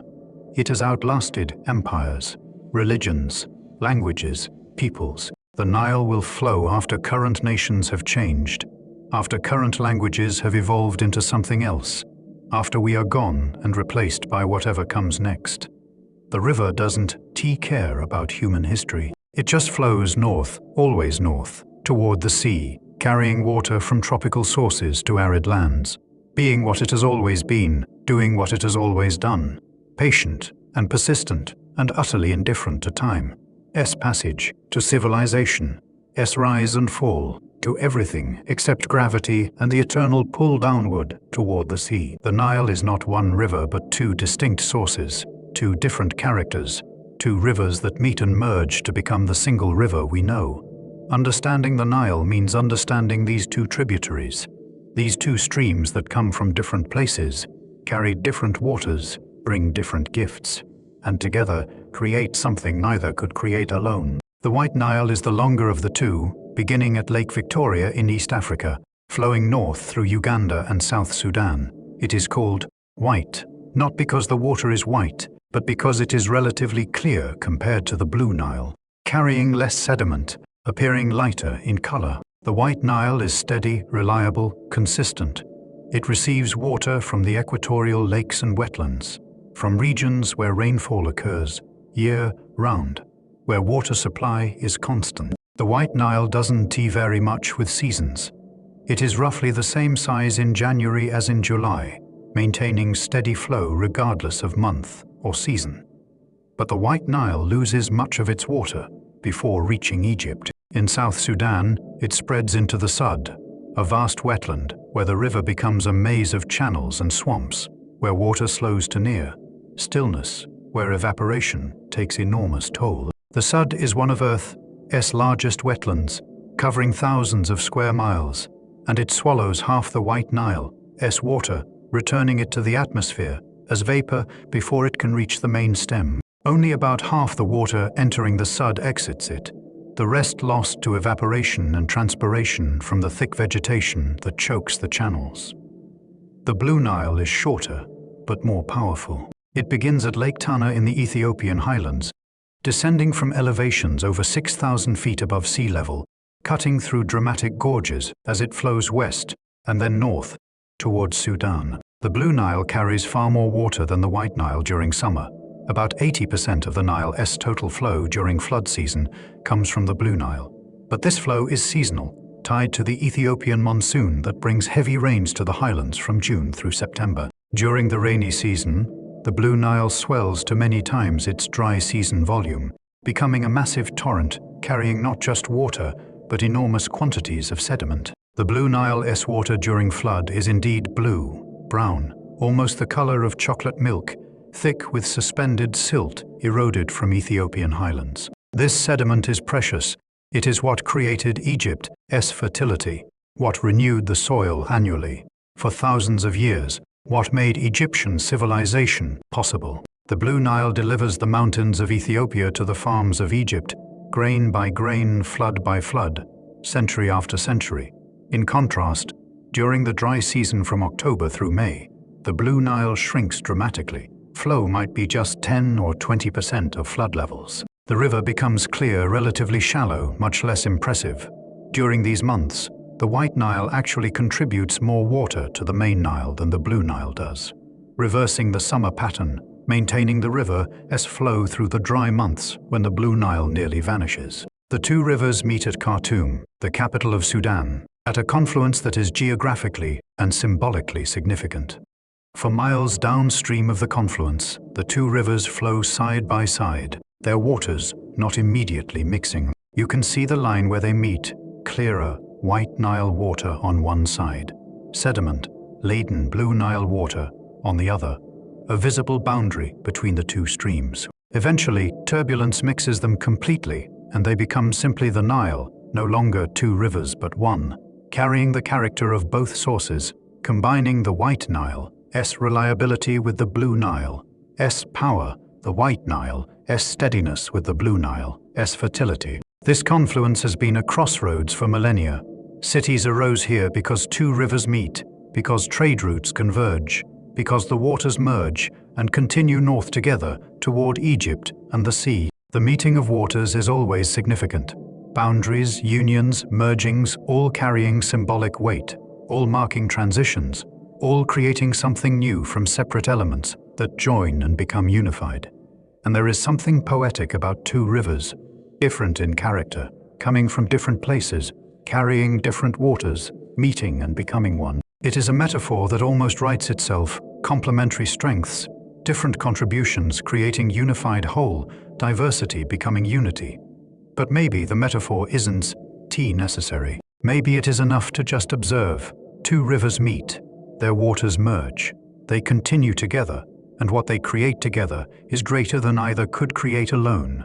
The Nile flowing north, carrying both steadiness and power, both clarity and sediment, both the White Nile's consistency and the Blue Nile, unified, merged, inseparable. One river from two sources. For millennia, the Nile flooded predictably, reliably, year after year, with timing so consistent that ancient Egyptians based their calendar on it. The flood was not disaster, but gift, not something to fear, but something to celebrate, not destruction, but renewal. Understanding the annual flood is understanding how rivers and human cultures can exist in harmony, how natural processes can sustain civilization, how rhythm and predictability create conditions for flourishing. Ethiopian highlands entered their rainy season, monsoons drenching the mountains, water sheeting off the steep slopes, gathering in streams, pouring into the Blue Nile. Within weeks, the increased flow reached Sudan, then Egypt. By late summer, July and August, the flood was at its peak in Egypt, the river swollen to many times its normal size, overtopping its banks, spreading across the floodplain, inundating the entire Nile Valley with shallow, slow-moving water. This flooding was gentle, not violent. The water rose slowly, predictably, giving people time to move to higher ground, to relocate livestock, to prepare. The flood didn't destroy. It enriched. The water carried sediment from Ethiopian highlands, rich soil eroded from volcanic rocks containing minerals and nutrients. As the water spread across the floodplain and slowed, this sediment settled out, depositing a thin layer of dark, fertile mud across the land. Water levels dropped, the river returned to its channel, and the floodplain emerged, wet covered with a fresh layer of nutrient-rich silt, ready for planting. Farmers could plant directly into this muddy soil, without plowing, without adding fertilizer, without significant preparation. The flood had done the work, had renewed the soil, had provided moisture and nutrients. Crops grew in this renewed soil, watered by residual moisture from the flood and by irrigation from the river, producing abundant harvests. This cycle repeated annually with remarkable consistency for thousands of years. The flood came, the land was renewed, crops were planted and harvested, and then the next flood came, beginning the cycle again. Egyptian civilization was built on this rhythm, planting and harvest time to flood cycle, economy dependent on annual renewal, culture shaped by expectation of reliable bounty, religion incorporating the flood as divine gift from Hapi, god of the Nile's inundation. The flood allowed Egypt to support large populations without depleting soil. Unlike many agricultural systems, where farming gradually exhausts soil fertility, requiring fallowing or fertilizer or crop rotation, Egyptian agriculture was sustainable indefinitely. The flood renewed soil every year, replacing nutrients removed by crops, maintaining fertility, allowing continuous cultivation of the same land for centuries, millennia, forever as long as the flood continued. The flood also unified Egypt. The entire country depended on the same river, experienced the same flood, shared the same agricultural calendar. From the first cataract near modern Aswan to the Mediterranean Delta, everyone watched the river, anticipated the flood, planted and harvested together. This shared dependence created shared culture, shared identity, shared understanding that the river was life, that the flood was gift, that Egypt existed because the Nile flowed and flooded and renewed. Ancient Egyptians developed elaborate systems to manage flood water canals, to distribute water across the floodplain, basins to trap water and let sediment settle, dikes to protect settlements, while allowing fields to flood. This wasn't fighting the flood but working with it, channeling its benefits, maximizing its gifts while minimizing inconveniences. The flood was predictable enough to work with, generous enough to sustain civilization, reliable enough to build culture around. But the flood is gone now. The Aswan High Dam, completed in 1970, controls the Nile's flow, preventing floods, storing water year-round in Lake Nasser behind the dam. The floods that sustained Egypt for 5,000 years, that created Egyptian civilization, that made the desert bloom, that gave birth to one of history's greatest cultures, ended within living memory. The river still flows, but it flows differently, controlled rather than wild, managed rather than natural, serving modern purposes, but no longer flooding, no longer depositing silt, no longer renewing the soil as it did for thousands of generations. Something was gained: year-round water supply, hydroelectric power, protection from both floods and droughts. But something was also lost: the fertility renewal, the natural rhythm, the flood that was gift and sustainer, the annual miracle that made life possible in the desert. The Nile still flows, but it is a different river now, a managed river, a controlled river, no longer quite the Nile that created Egypt, no longer the river that ancient peoples knew and depended on and celebrated and worshipped, no longer the generous, flooding, renewing river that was the source of life itself. Stand on the bank of the Nile in Egypt and look in one direction. You'll see green, vegetation, fields, trees, gardens, life. Turn around and look the other direction. You'll see brown, desert, rock, sand, nothing. The transition is abrupt, often visible within a few hundred feet. Where water reaches, life flourishes. Where water doesn't reach, life cannot exist. The Nile creates this absolute boundary, this line between possible and impossible, this division between fertility and barrenness that is one of Earth's sharpest ecological gradients. The vegetation immediately along the river is lush, dense, tropical, despite the surrounding desert. Palm trees grow tall, their fronds spreading wide.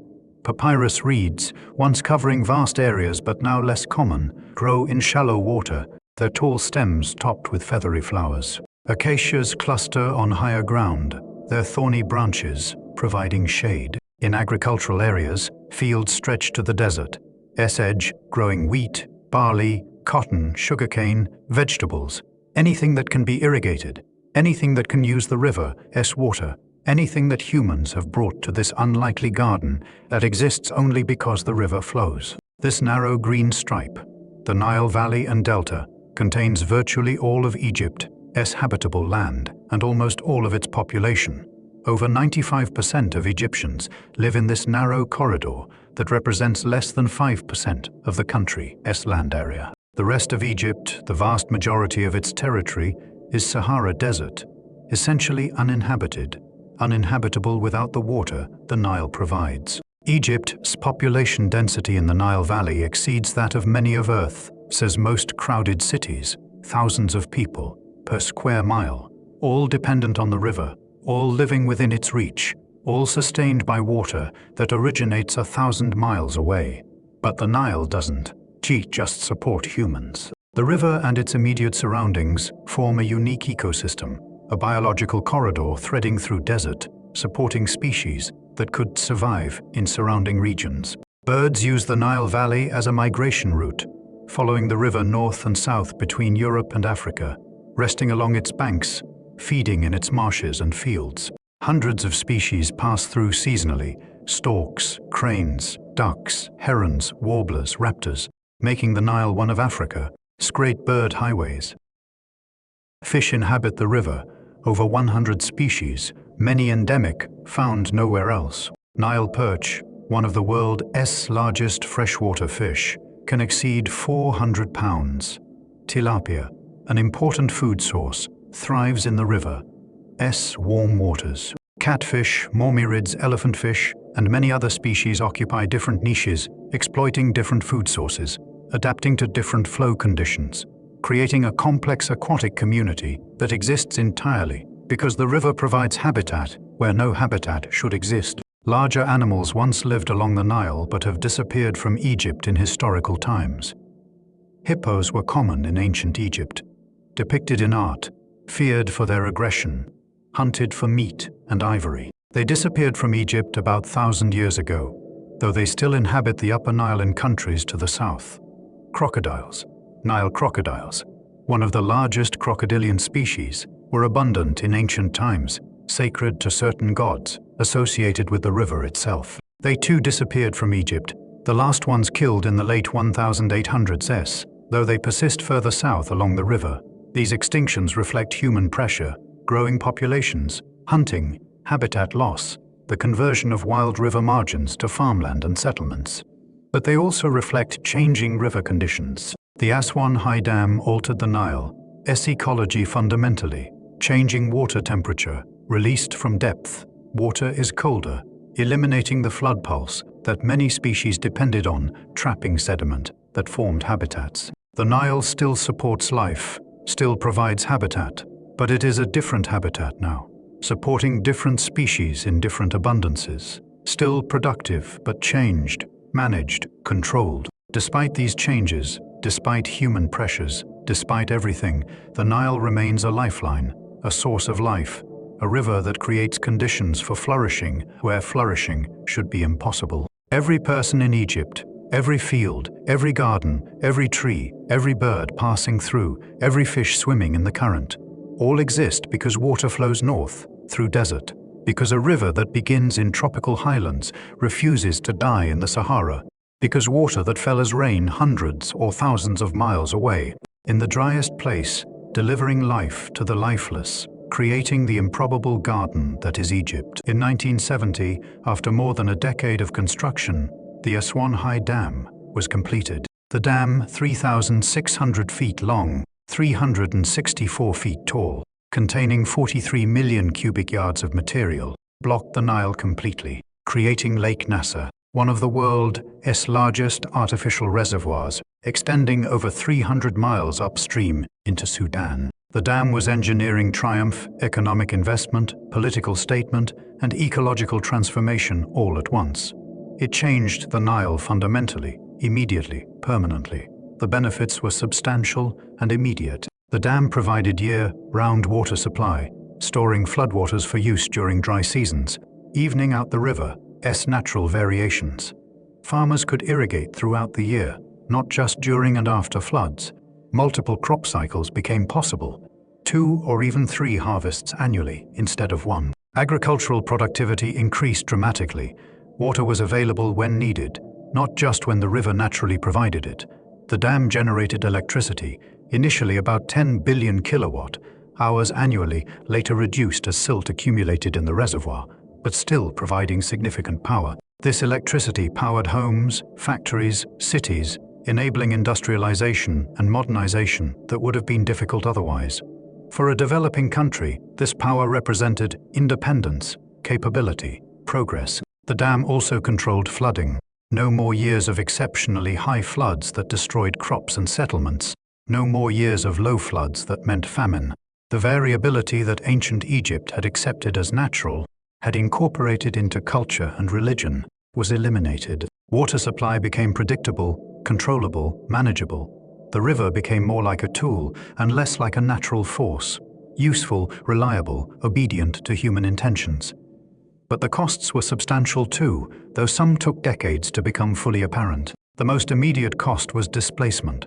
Over 100,000 people, mostly Nubian communities in southern Egypt and northern Sudan, lost their homes as Lake Nasser filled, submerging villages, farmland, archaeological sites. These communities were relocated, compensated to varying degrees, but their connection to specific places, their ancestral lands, their traditional ways of life, these were severed, lost beneath rising waters. The flood's end meant the end of annual sediment deposition. Without fresh silt each year, Egyptian fields now required artificial fertilizer, adding cost and environmental impact. The Nile Delta began eroding. Sediment that once built the delta no longer arrived, while wave action continued eroding the coast. The delta, which had been advancing seaward for millennia, began retreating, losing land to the Mediterranean, a process that continues today. The river's changed temperature and flow regime affected fisheries. Some fish species declined, unable to adapt to new conditions. The sardine fishery in the eastern Mediterranean collapsed. Sardines had depended on nutrients that the Nile's flood formerly delivered, and when nutrient delivery ended, sardine populations crashed. Changes in the river itself eliminated spawning habitat for some species, altered food webs, favored some organisms over others. Schistosomiasis, a parasitic disease transmitted by snails in slow-moving water, increased because the dam created ideal habitat for the host snails in irrigation canals. The disease, already present, spread more widely, affecting more people, becoming a significant health challenge. This was an unintended consequence, a cost no one anticipated, demonstrating how changing one element of a complex system creates cascading effects that aren't always predictable.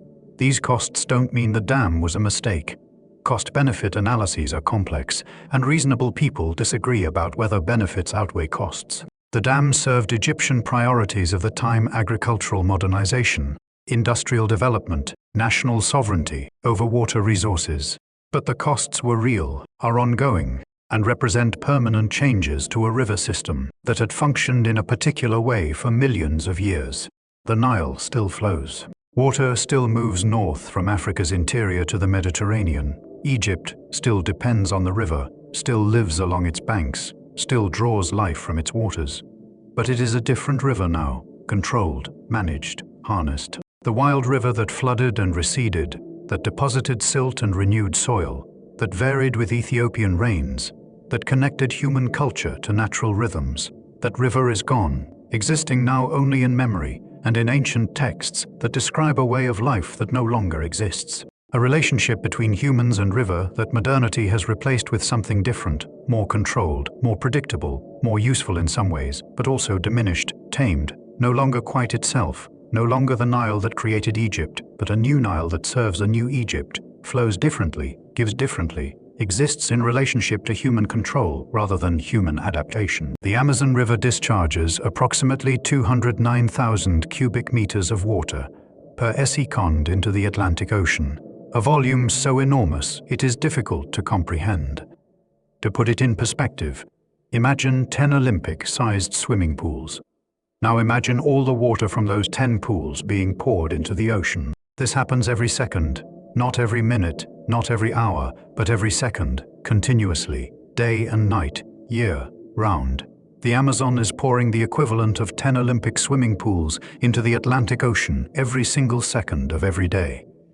This is more water than the next 7 largest rivers combined. The Amazon carries 20% of all river water entering Earth's oceans, 1/5 of the planet's river discharge, flowing from a single river mouth. During peak flow in the rainy season, discharge can exceed 300,000 cubic meters per second, increasing by nearly 50%. The river swelling to accommodate still more rainfall, still more water flowing from the vast basin. It drains. That basin, the Amazon Drainage Basin, covers approximately 7 million square kilometers, an area nearly as large as Australia, including portions of 9 countries. But primarily Brazil. The basin receives abundant rainfall, some areas receiving over 12 feet annually, and almost all of that rain eventually flows through rivers to the Amazon's main stem, collecting in thousands of tributaries, gathering from an area that spans from the Andes from 5 degrees north of the equator to 20 degrees south, encompassing diverse landscapes, climates, ecosystems, all draining to this one massive river. The Amazon's mouth is so wide that the river resembles an inland sea more than a river. At its widest, over 200 miles across during flood season, with the main channel alone spanning dozens of miles, containing islands larger than some countries, creating a region where land and water mix, where the boundary between river and ocean blurs, where fresh and salt water meet and mingle in complex patterns that vary with tides, seasons, and distance from shore. This massive discharge pushes fresh water far into the Atlantic. Sailors can drink fresh water from the ocean more than 100 miles from the coast. The Amazon's massive flow creating a plume of fresh water that extends far from shore, floating atop denser saltwater, creating a distinct brown, tinged patch visible from space. Staining the blue Atlantic with the sediment and dissolved organic matter from the world's greatest rainforest. The volume, the scale, the sheer magnitude of the Amazon. These are difficult to hold in mind. The numbers become abstract, too large to visualize, too extreme to relate to ordinary experience. But perhaps this helps. If you stood on one bank of the Amazon's main stem at its widest point, you could see the other bank. It would be below the horizon. The river is so wide that Earth's curvature hides the far shore. You'd see water extending to the horizon in all directions, appearing endless, oceanic, more like sea than river, and yet it is fresh water, flowing water, river water moving toward the ocean, but not yet ocean, still the Amazon, still flowing, still carrying the rainfall of half a continent toward the sea. And this immense flow is not violent, not urgent. The Amazon doesn't rush. Its gradient is too shallow, its volume too great. Water moves steadily, massively, inexorably, but not frantically, covering enormous distance over time, not through speed, but through constancy, through never stopping, through being so large that even slow movement transports unprecedented volumes from interior to coast, from the Andes, where the Amazon's ultimate source lies, to the Atlantic, from highlands to sea level, carrying water that fell as rain sometimes thousands of miles inland, delivering it to the ocean with patient inevitability. You can rest in the knowledge of this immense flow. While you lie here, while you breathe and settle and drift towards sleep, the Amazon flows. It flowed before you were born, will flow after you are gone, flows now regardless of whether anyone is thinking about it or not. This massive, patient movement of water continues, has continued for millions of years, will continue for millions more, indifferent to human concerns, untouched by human worries, just flowing because water flows downhill, because rain falls on the basin, because the ocean is lower than the land, because gravity pulls, because this is what rivers do at the largest scale Earth can create. They flow massively, endlessly, carrying continents to the sea grain by grain, drop by drop, second by second, forever. Near Manaus, Brazil, over 900 miles inland from the Atlantic coast, two rivers meet. The Rio Negro, the Black River, flows from the north, bringing dark tea-colored water from its basin. The Solimões, the name for the Amazon's main stem in this region, flows from the west, bringing muddy, sediment-laden water from the Andes and western Amazon. Where these rivers meet, something remarkable happens. Their waters flow side by side for several miles without mixing. The boundary between them is visible, distinct, sharp.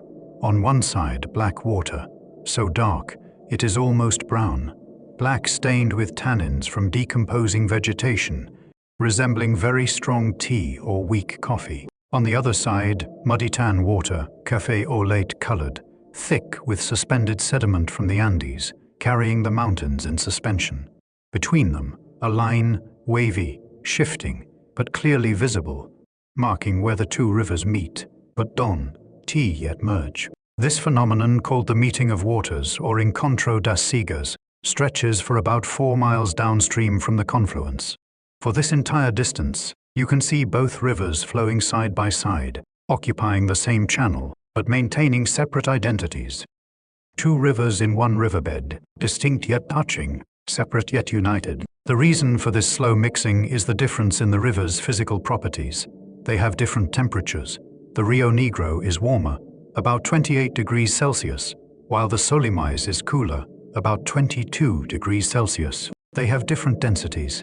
The sediment-laden Solimões is denser than the relatively sediment-free Rio Negro, and they flow at different speeds. The Solimões moves faster, about 4 to 6 meters per second during high water, while the Rio Negro flows slower, about 2 meters per second. These differences create conditions where mixing happens slowly. The two water masses slide past each other, rather than immediately turbulently mixing. Temperature differences create density differences that resist mixing. Flow velocity differences create shear, but not the kind of turbulence that would rapidly homogenize the waters. So they flow together, adjacent, gradually mixing at their boundary through diffusion and small-scale turbulence, but maintaining visible distinction for miles. Eventually, of course, they mix completely. Downstream, the boundary dissolves, the two rivers become one, the Amazon proper, flowing east toward the Atlantic. now carrying both the Solimias sediment and the Rio Negro tannins, now one river in character as well as in name, unified, merged, indistinguishable. But for those miles where they flow side by side, the meeting of waters is striking, beautiful, almost surreal. Tour boats take visitors to see it, to stand at the boundary, to watch two rivers that refuse to immediately merge, that maintain their identities even as they share a channel, that demonstrate how merging takes time, how union isn't instantaneous, how coming together is a process that can be gradual, visible, extended. There is no metaphor needed here, no forced meaning. The phenomenon speaks for itself. Two rivers meet. They read different colors, different temperatures, different speeds, different characters. They don't immediately merge into sameness. They flow together for miles, maintaining distinctness, respecting difference, gradually, at the boundary between them, beginning to mix. And eventually, without drama or sudden change, they become one river, united, carrying both their histories, both their characters, both their gifts, forward together toward the sea. This happens every day, has happened every day for thousands of years, will happen tomorrow and every day after.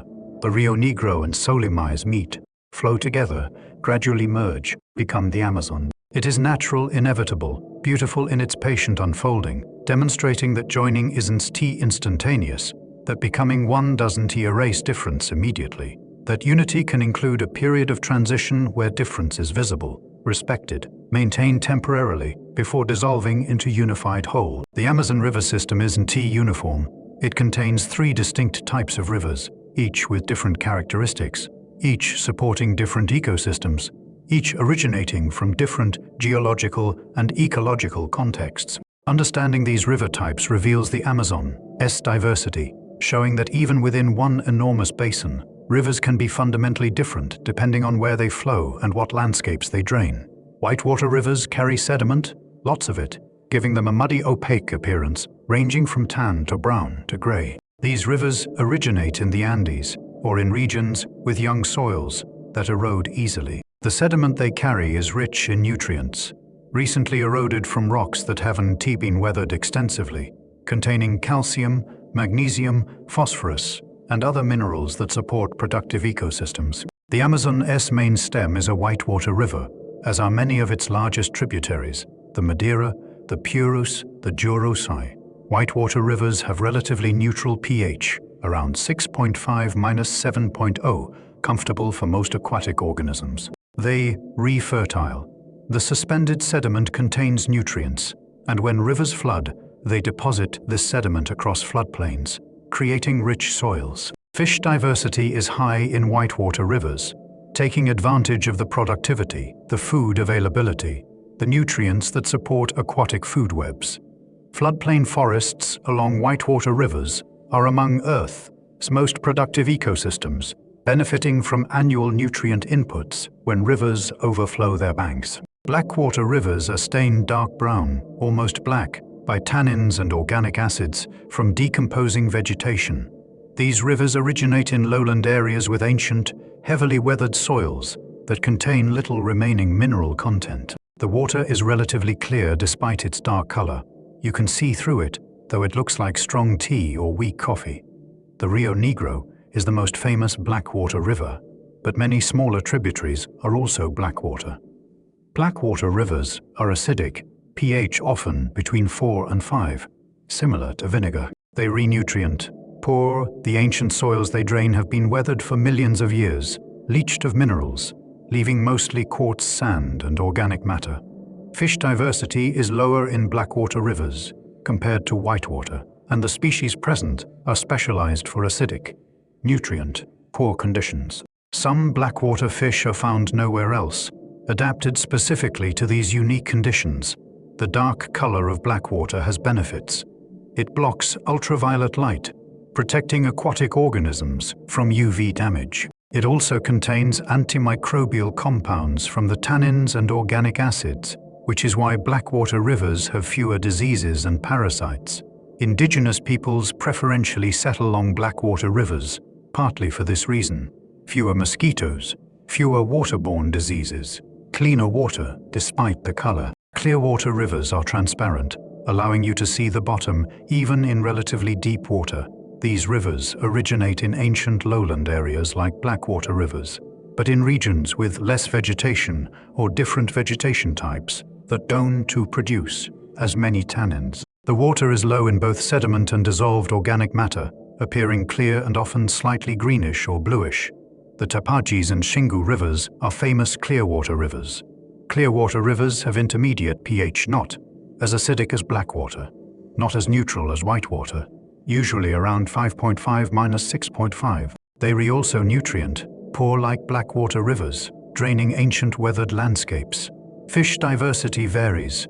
Some clearwater rivers support substantial diversity, others less so, depending on specific conditions. Clearwater rivers are often extremely beautiful, with visible sandy bottoms, aquatic plants, and water so transparent it appears almost like air. These three river types can meet at confluences, creating stunning visual contrasts. Whitewater meeting Blackwater, Clearwater meeting muddy streams, boundaries visible for miles as differently colored waters flow side by side before gradually mixing. The meeting of waters near Manaus is the most famous example, but similar phenomena occur throughout the basin wherever rivers of different types converge.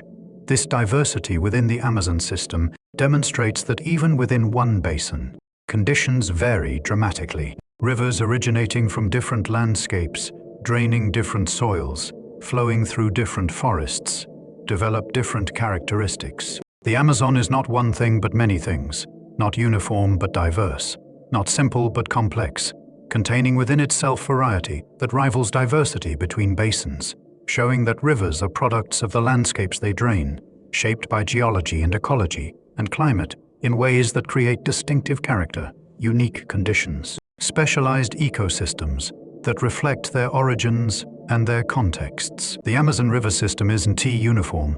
It contains three distinct types of rivers, each with different characteristics, each supporting different ecosystems, each originating from different geological and ecological contexts. Understanding these river types reveals the Amazon's diversity, showing that even within one enormous basin, rivers can be fundamentally different depending on where they flow and what landscapes they drain. Whitewater rivers carry sediment, lots of it, giving them a muddy, opaque appearance, ranging from tan to brown to gray. These rivers originate in the Andes, or in regions with young soils that erode easily. The sediment they carry is rich in nutrients, recently eroded from rocks that haven't been weathered extensively, containing calcium, magnesium, phosphorus, and other minerals that support productive ecosystems. The Amazon's main stem is a whitewater river, as are many of its largest tributaries, the Madeira, the Purus, the Jurosai. Whitewater rivers have relatively neutral pH, around 6.5–7.0, comfortable for most aquatic organisms. They re-fertile. The suspended sediment contains nutrients, and when rivers flood, they deposit this sediment across floodplains, creating rich soils. Fish diversity is high in whitewater rivers, taking advantage of the productivity, the food availability, the nutrients that support aquatic food webs. Floodplain forests along whitewater rivers are among Earth's most productive ecosystems, benefiting from annual nutrient inputs when rivers overflow their banks. Blackwater rivers are stained dark brown, almost black, by tannins and organic acids from decomposing vegetation. These rivers originate in lowland areas with ancient, heavily weathered soils that contain little remaining mineral content. The water is relatively clear despite its dark color. You can see through it, though it looks like strong tea or weak coffee. The Rio Negro is the most famous Blackwater river, but many smaller tributaries are also Blackwater. Blackwater rivers are acidic, pH often between 4 and 5, similar to vinegar. They renutrient poor. The ancient soils they drain have been weathered for millions of years, leached of minerals, leaving mostly quartz sand and organic matter. Fish diversity is lower in Blackwater rivers compared to whitewater, and the species present are specialized for acidic, nutrient-poor conditions. Some Blackwater fish are found nowhere else, adapted specifically to these unique conditions. The dark color of Blackwater has benefits. It blocks ultraviolet light, protecting aquatic organisms from UV damage. It also contains antimicrobial compounds from the tannins and organic acids, which is why blackwater rivers have fewer diseases and parasites. Indigenous peoples preferentially settle along blackwater rivers, partly for this reason. Fewer mosquitoes, fewer waterborne diseases, cleaner water despite the color. Clearwater rivers are transparent, allowing you to see the bottom even in relatively deep water. These rivers originate in ancient lowland areas like blackwater rivers, but in regions with less vegetation or different vegetation types that don't produce as many tannins. The water is low in both sediment and dissolved organic matter, appearing clear and often slightly greenish or bluish. The Tapajis and Xingu rivers are famous clearwater rivers. Clearwater rivers have intermediate pH, not as acidic as blackwater, not as neutral as whitewater, usually around 5.5–6.5. They are also nutrient poor like blackwater rivers, draining ancient weathered landscapes. Fish diversity varies. Some clearwater rivers support substantial diversity, others less so, depending on specific conditions. Clearwater rivers are often extremely beautiful, with visible sandy bottoms, aquatic plants, and water so transparent it appears almost like air. These three river types can meet at confluences, creating stunning visual contrasts. Whitewater meeting blackwater, clearwater meeting muddy streams, boundaries visible for miles as differently colored waters flow side by side before gradually mixing. The meeting of waters near Manaus is the most famous example, but similar phenomena occur throughout the basin wherever rivers of different types converge. This diversity within the Amazon system demonstrates that even within one basin, conditions vary dramatically. Rivers originating from different landscapes, draining different soils, flowing through different forests, develop different characteristics. The Amazon is not one thing but many things, not uniform but diverse, not simple but complex, containing within itself variety that rivals diversity between basins, showing that rivers are products of the landscapes they drain, shaped by geology and ecology and climate in ways that create distinctive character, unique conditions, specialized ecosystems that reflect their origins and their contexts. The Amazon River system contains more fish species than the entire Atlantic Ocean, somewhere between 3,000 and 5,000 species, with new species still being discovered regularly, and likely hundreds or thousands more that remain unknown to science. This extraordinary diversity reflects the basin's vast size, its diverse habitats, its long evolutionary history, and the specialization that complex environments enable. The Amazon is aquatic biodiversity's global center, Earth's richest river system for fish, containing more species than any other river on the planet. Some Amazon fish are tiny, small tetras just a centimeter or two long, brilliantly colored, schooling in clear water streams, popular in aquariums worldwide, though most people don't know they. Cardinals, neons, hatchets, dozens of small, beautiful species that illuminate the water like tiny jewels, feeding on algae and tiny invertebrates, themselves feeding larger fish and birds. Some are enormous. The arapaima, one of the world's largest freshwater fish, can exceed 10 feet long and weigh over 400 pounds, living in floodplain lakes and slow-moving channels, surfacing to breathe air. They have a modified swim bladder that functions like a lung, consuming fish and anything else they can fit in their massive mouths. The pirarucu, another name for arapaima, has been hunted for centuries for its meat and scales, becoming rare in some areas, but still surviving in protected waters. Catfish dominate the Amazon in diversity and biomass. Hundreds of species ranging from tiny parasitic catfish that might enter your urethra if you urinate in the water, the feared candiru, though actual documented cases are extremely rare, to massive catfish that can weigh several hundred pounds, migrating thousands of miles between feeding and spawning grounds.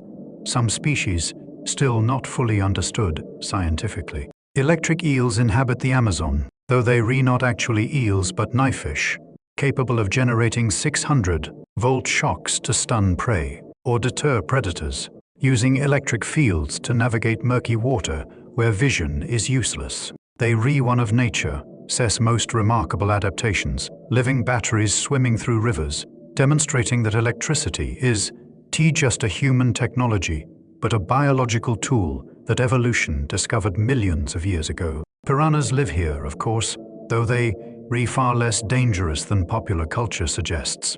Most piranha species are actually omnivorous, eating seeds and fruits as much as meat.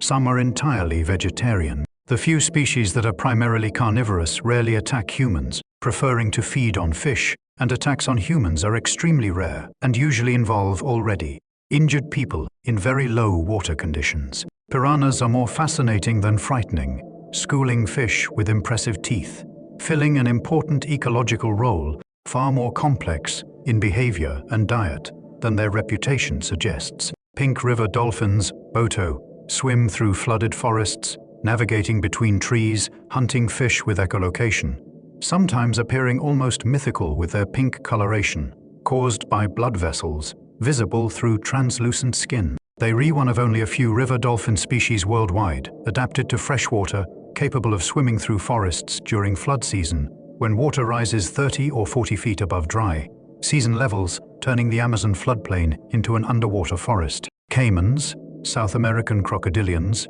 bask on riverbanks, hunt in water, range from relatively small species to the black caiman, which can exceed 16 feet long and prey on large animals. Turtles are abundant, including river turtles that migrate long distances to nesting beaches, laying eggs in sandbars, their hatchlings racing to water while vultures and other predators wait. Manatees, gentle, herbivorous, slow-moving, graze on aquatic plants, vulnerable to boat strikes, declining in numbers, but still present in quieter waters. And beyond these visible species are thousands of smaller creatures, insects, whose larvae live in water, crustaceans in countless varieties, mollusks, worms, plankton, algae, bacteria.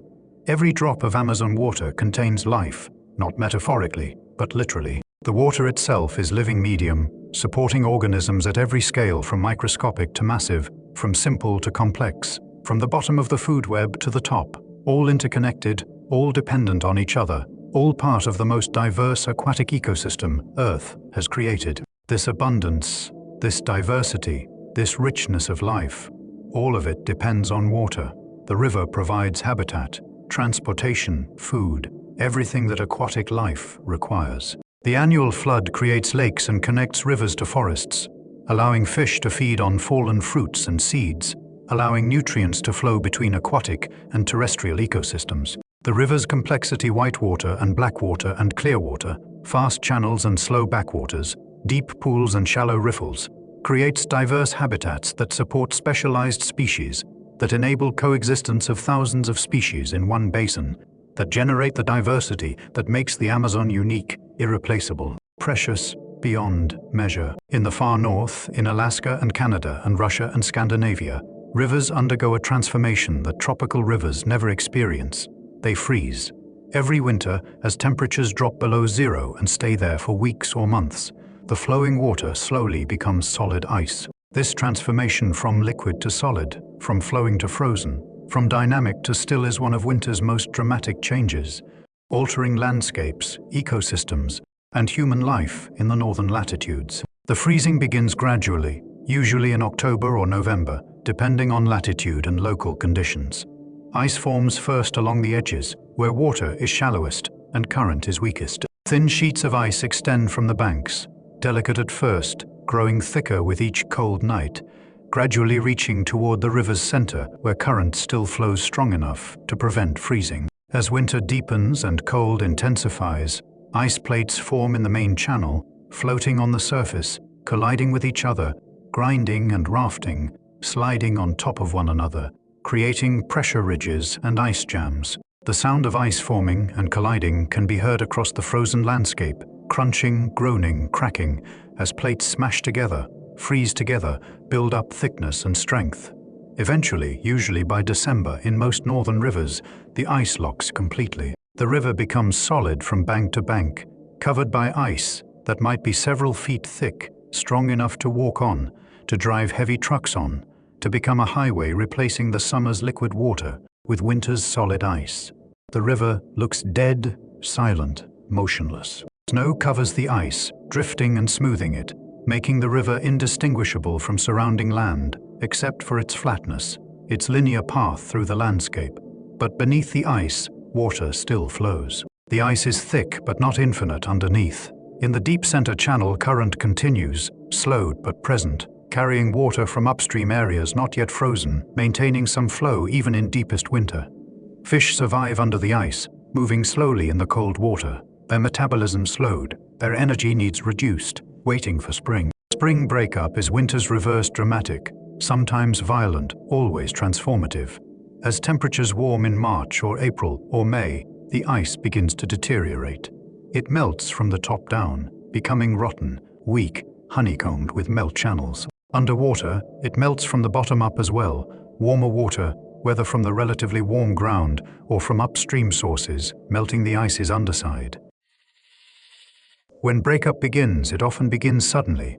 Ice cracks, massive sheets start moving, carried by current and meltwater that has been building up behind still frozen sections downstream. The river comes alive with moving icehouse-sized blocks grinding against each other, overriding, smashing, creating thunder-like sounds that echo across the landscape, announcing spring's arrival more dramatically than any calendar date. Breakup can create ice jams, places where ice blocks pile up, damming the river, causing water to back up and flood adjacent lands.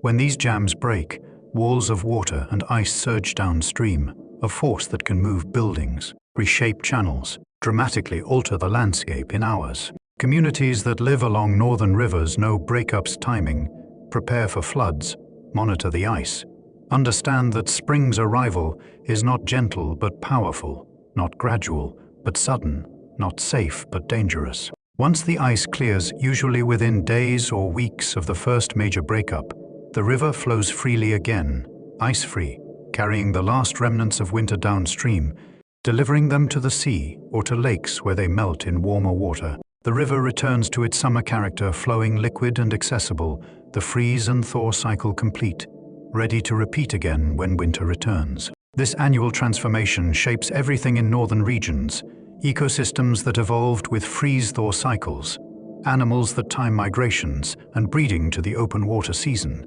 plants that grow rapidly in the short summer, humans whose entire cultural calendar revolves around ice-on and ice-off dates. When the river becomes highway in winter and water route in summer, when life contracts in cold and expands in warmth, when the river teaches patience, teaches acceptance of cycles, teaches that winter and summer are equally natural, equally part of the river's year, equally part of northern life. The Yukon River flows 1,980 miles from its source in British Columbia, Canada, through Yukon Territory, into Alaska, and finally to the Bering Sea, one of North America's great rivers, draining an area the size of Texas, carrying snowmelt and rainfall from mountains and forests, gathering water from hundreds of tributaries, creating a major transportation route through wilderness that few roads penetrate. For 6 to 8 months each year, the Yukon is frozen solid. Ice typically occurs in October or early November, the river locking up from its headwaters to its mouth over a period of weeks, the freeze advancing downstream as winter progresses. Ice out occurs in May or early June, spring breakup moving upstream as warmer temperatures and longer days melt the ice. The river opening from its mouth toward its source, section by section freeing itself from winter's grip during the frozen months. The Yukon becomes highway. Snowmobiles travel on the river ice, accessing remote villages, connecting communities that have no road access, moving supplies and people across the frozen landscape. The ice is thick enough, sometimes exceeding 6 feet in depth, to support enormous loads, and the river's flat, relatively straight path makes it ideal for travel. Indigenous peoples have used the frozen river as winter highway for millennia, and modern Alaskans continue the tradition, using the river as essential infrastructure during months when summer's liquid water is replaced by winter's solid ice. Some communities hold ice road competitions, vehicles racing on the frozen river, testing speed and handling on slick ice, celebrating winter's transformation of liquid to solid, of barrier to highway, of impassable water to accessible ice. The races are social events, community gatherings, ways of marking winter's height, of finding joy in the cold, of turning harsh conditions into opportunities for play and connection. But the Yukon isn't just transportation route. It is life source. The river supports one of North America's longest salmon migrations. Chinook salmon traveling over 1,800 miles from the Bering Sea to spawning streams in Canada, swimming upstream for months, navigating by scent and magnetic fields, returning to the exact streams where they hatched years earlier. This migration was once one of nature's great spectacles, millions of salmon crowding the Yukon, so abundant that indigenous peoples could harvest enough fish in summer to last through winter, sharing the catch with dogs and preserving fish for year-round nutrition. The salmon run has diminished in recent decades. Overfishing, climate change, ocean conditions, and other factors reducing populations, causing concern among scientists and communities that depend on salmon for food, culture, and identity. But the run continues, and in good years, the river still fills with salmon, their silvery bodies visible in clear water, their splashing audible from shore, their arrival marking summer's height, their sacrifice. They die after spawning, feeding forests and streams, their bodies decomposing and releasing nutrients that support the ecosystem that supported them. The Yukon also defines the landscape it flows through. In a region where trees are scattered and low, where permafrost prevents deep rooting, where growing season is short, the river provides focus, liquid water in summer, vegetation along its banks, wildlife concentrations, human settlements, history and stories, and meaning accumulated over thousands of years of human presence. The river is landmark, highway, boundary, resource, teacher, companion in the vast northern wilderness, where distances are measured in days of travel and where the river is constant presence. Reliable feature. The largest thing in a landscape of overwhelming size. To live along the Yukon is to live with ice, 6 months frozen, 6 months liquid. The transition periods of freeze, up and breakup marking seasons more clearly than equinoxes or calendar dates. Life revolves around ice conditions, around what the river allows or prevents, around the annual cycle that has repeated for thousands of years and continues repeating, teaching northern peoples patience, teaching acceptance of cold, teaching that ice is not enemy but condition, not something to fight but something to adapt to use, to incorporate into life as natural element, as expected aspect of existence in places where winter dominates, where cold defines, where the rivers freeze and thaw mark time more accurately than any clock. When northern rivers thaw, they don't thaw uniformly. Southern sections downstream, at lower latitudes, receiving more solar radiation, thaw first. Northern sections upstream, at higher latitudes, still, in winter's grip, remain frozen. This creates a peculiar and sometimes dangerous situation. Liquid water and ice flowing downstream meet solid ice that hasn't yet melted, creating conditions for ice jams, for sudden floods, for dramatic releases that reshape landscapes in hours. The process begins innocuously, ice rotting in the warmth, becoming weak, beginning to move. Small pieces break free, drift downstream, accumulate where the river narrows or curves, or where solid ice still blocks the channel. More ice arrives piling up, creating a dam, a barrier composed not of concrete or earth but of ice blocks, some weighing tons, all jammed together, all blocking the river's flow. Behind this ice dam, water accumulates. The river continues flowing from upstream, carrying meltwater, bringing more ice, but unable to pass the jam. Water level rises, backs up, spreads across the floodplain, inundating areas that might be miles from the river's normal channel. This flooding can happen surprisingly quickly, water rising feet per hour, covering land that was dry an hour ago, threatening buildings and infrastructure, forcing evacuations. The ice jam holds until it doesn't. Eventually, sometimes after hours, sometimes after days, the dam fails. The exact cause varies: too much water pressure, ice rotting and weakening, structural failure in the jam itself. But when it fails dramatically. The accumulated water surges downstream in a sudden flood, carrying ice blocks the size of cars or houses, moving with enormous force, capable of destroying anything in its path. Downstream communities sometimes hear the jam breaking, a sound like thunder or distant explosion, followed by the roar of rushing water and grinding ice. They have minutes, perhaps, to move to higher ground before the surge arrives. Buildings on stilts survive better than those on ground level. Boats and equipment are sometimes lost, swept away by the combination of water and ice, found miles downstream when the flood recedes. These spring floods are natural, expected, part of the annual cycle in northern rivers.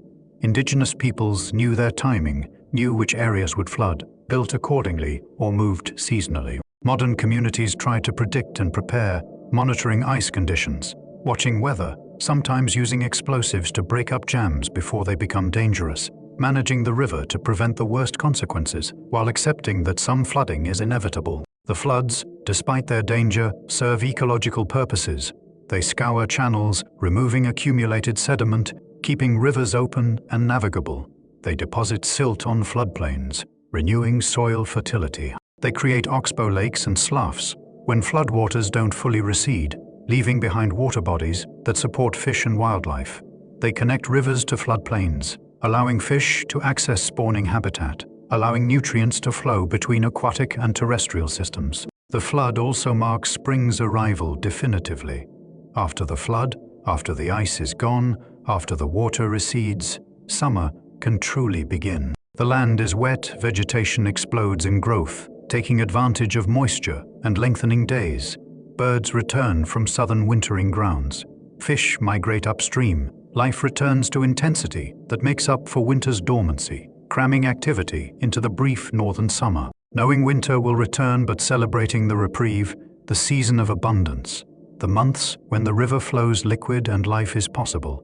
Living with ice dams and spring floods teaches acceptance of nature's power, teaches preparedness, teaches respect for processes larger than human control. Northern peoples don't fight spring floods. They prepare for them, endure them, clean up after them, and accept them as part of life in places where ice and water alternate, where seasons are extreme, where the river teaches that nature has rhythms that humans adapt to rather than control, that power sometimes must simply be weathered, that spring's arrival comes with drama as well as relief, bringing danger along with hope, flood along with renewal. Underneath much of the far north, the ground is permanently frozen, permafrost, soil and rock that has been below freezing for at least 2 consecutive years, often for thousands of years, sometimes reaching depths of hundreds or even thousands of feet. This frozen ground shapes everything above it, including how rivers flow, what channels they can carve, what landscapes they create. Permafrost prevents rivers from cutting deep channels. In temperate regions, rivers can erode downward almost indefinitely, cutting gorges and canyons hundreds or thousands of feet deep, removing material from the riverbed and transporting it downstream. But in permafrost regions, rivers can only erode down to the permafrost layer. Below that, the frozen ground is effectively solid rock, too hard to erode, too frozen to move, a permanent floor that the river cannot penetrate. This constraint changes river behavior fundamentally. Unable to cut down, rivers in permafrost regions tend to spread out, becoming wider and shallower, flowing in broad braided channels across wide valleys. The gradient, the steepness, doesn't change, so the river maintains velocity, but it achieves this velocity by spreading across width rather than deepening. The result is rivers that look different from temperate rivers, multiple channels separated by bars and islands, constantly shifting position, wide but shallow, dynamic in lateral movement, but constrained in vertical erosion. Each summer, a layer of ground above permafrost thaws, the active layer ranging from a few inches to several feet thick depending on climate and soil type. This active layer becomes saturated with meltwater, unstable, prone to slumping and sliding. Riverbanks in permafrost regions often collapse during summer as the active layer thaws and loses cohesion. These collapsed banks feed sediment to the river, which deposits it as bars and islands, which themselves become colonized by vegetation if they remain stable long enough, creating constantly changing channel patterns that make accurate mapping difficult and navigation challenging. The permafrost also creates unique features called Pingo's ice-cored hills that form when water freezes underground and expands, pushing soil upward, creating mounds that can be dozens of feet high. When rivers erode into pingos, exposing the ice core, the ice melts rapidly, creating sudden collapse features, changing the landscape visibly within seasons, demonstrating that even frozen ground is dynamic, that permafrost is not as permanent as its name suggests, that northern landscapes are constantly evolving despite appearing static. Climate change is affecting permafrost dramatically. As temperatures warm, permafrost is thawing. Not just the active layer, but deeper permafrost that has been frozen for millennia. This thawing releases methane and carbon dioxide, greenhouse gases, stored in frozen organic matter, accelerating warming, creating positive feedback loops. It also destabilizes infrastructure, buildings, roads, pipelines, built on permafrost that was assumed to remain frozen. And it changes rivers, allowing them to erode deeper, changing flow patterns, altering sediment dynamics, transforming landscapes in ways that are ongoing and difficult to predict. Rivers in permafrost regions also experience orphis, layered ice that forms when groundwater emerges from beneath permafrost, flows over frozen river surfaces, and freezes, building up layers that can be several feet thick, sometimes persisting through summer, creating obstacles to river flow and navigation. Orphis is yet another way that ice and water interact in the far north, another adaptation required of life in regions where frozen and liquid coexist, where winter's cold penetrates so deeply that even summer cannot completely reverse it, where ice beneath the ground shapes the land above it, where rivers must work within constraints that temperate rivers never face. Understanding permafrost rivers means understanding that all rivers are shaped by their geological context, that climate determines what rivers can and cannot do, that frozen ground is as influential as flowing water in creating northern landscapes, that rivers in different environments truly are different rivers, not just in volume or clarity, but in fundamental behavior, in the processes that govern them, in the constraints and opportunities that define their character, in the ways they interact with land, ice, life, and time. Despite the harsh conditions, near freezing water, months of ice cover, short growing season, extreme seasonal variation, life thrives in northern rivers.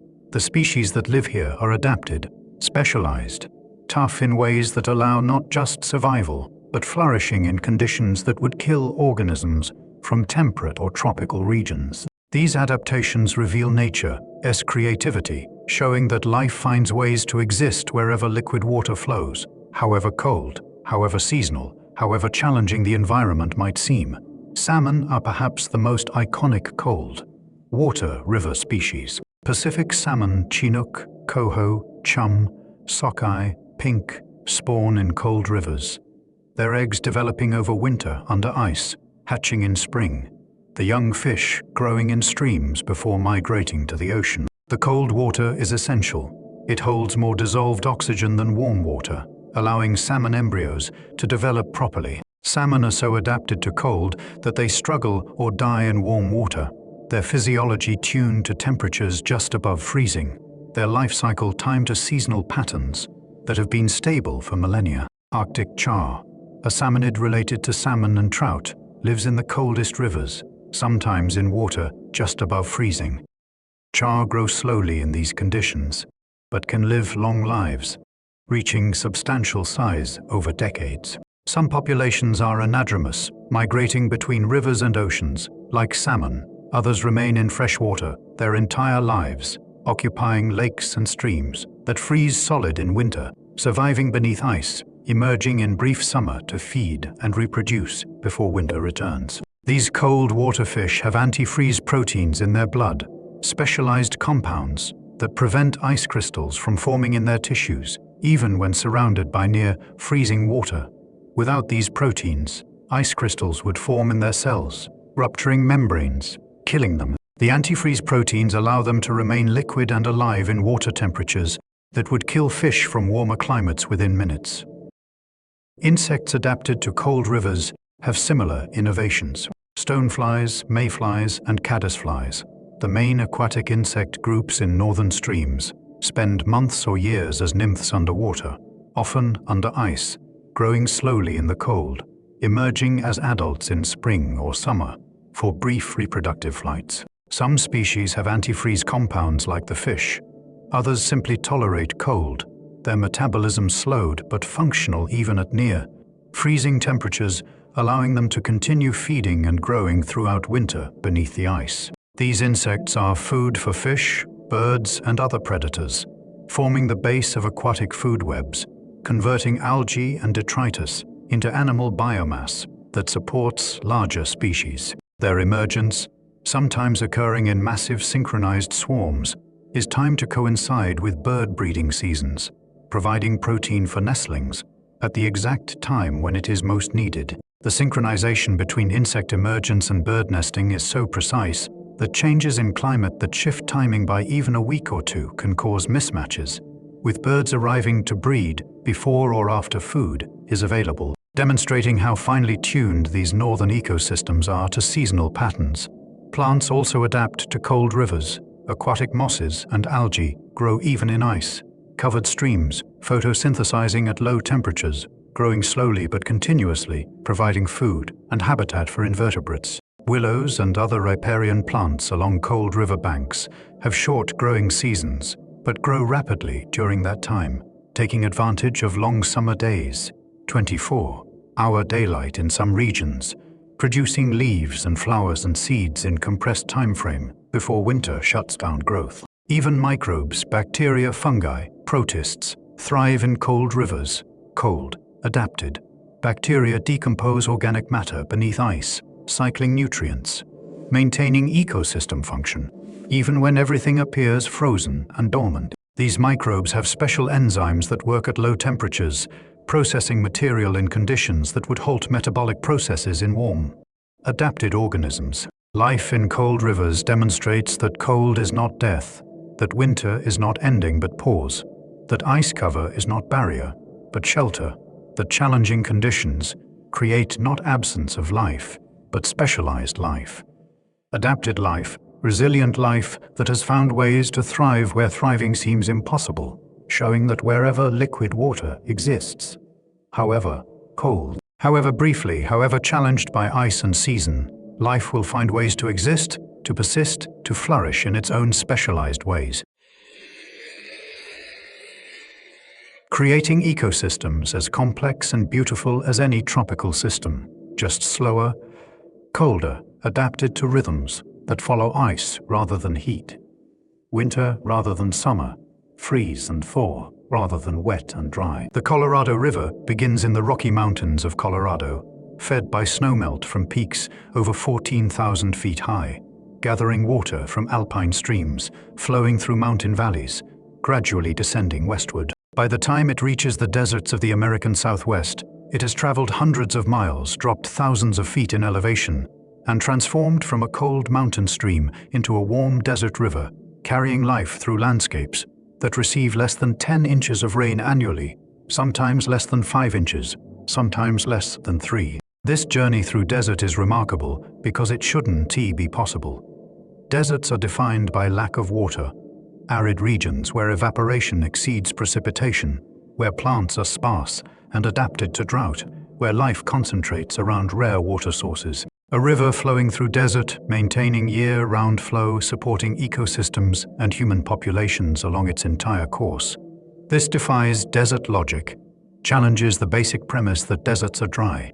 The Colorado manages this feat by bringing water from elsewhere. The snowmelt that feeds it falls in mountains far from the desert sections, in regions receiving 30 or 40 or 50 inches of precipitation annually. This water, gathered in high country, flows downstream through progressively drier regions, carrying mountain moisture into desert, delivering water to places that cannot generate it locally, creating the improbable phenomenon of a permanent river threading through one of North America's driest regions.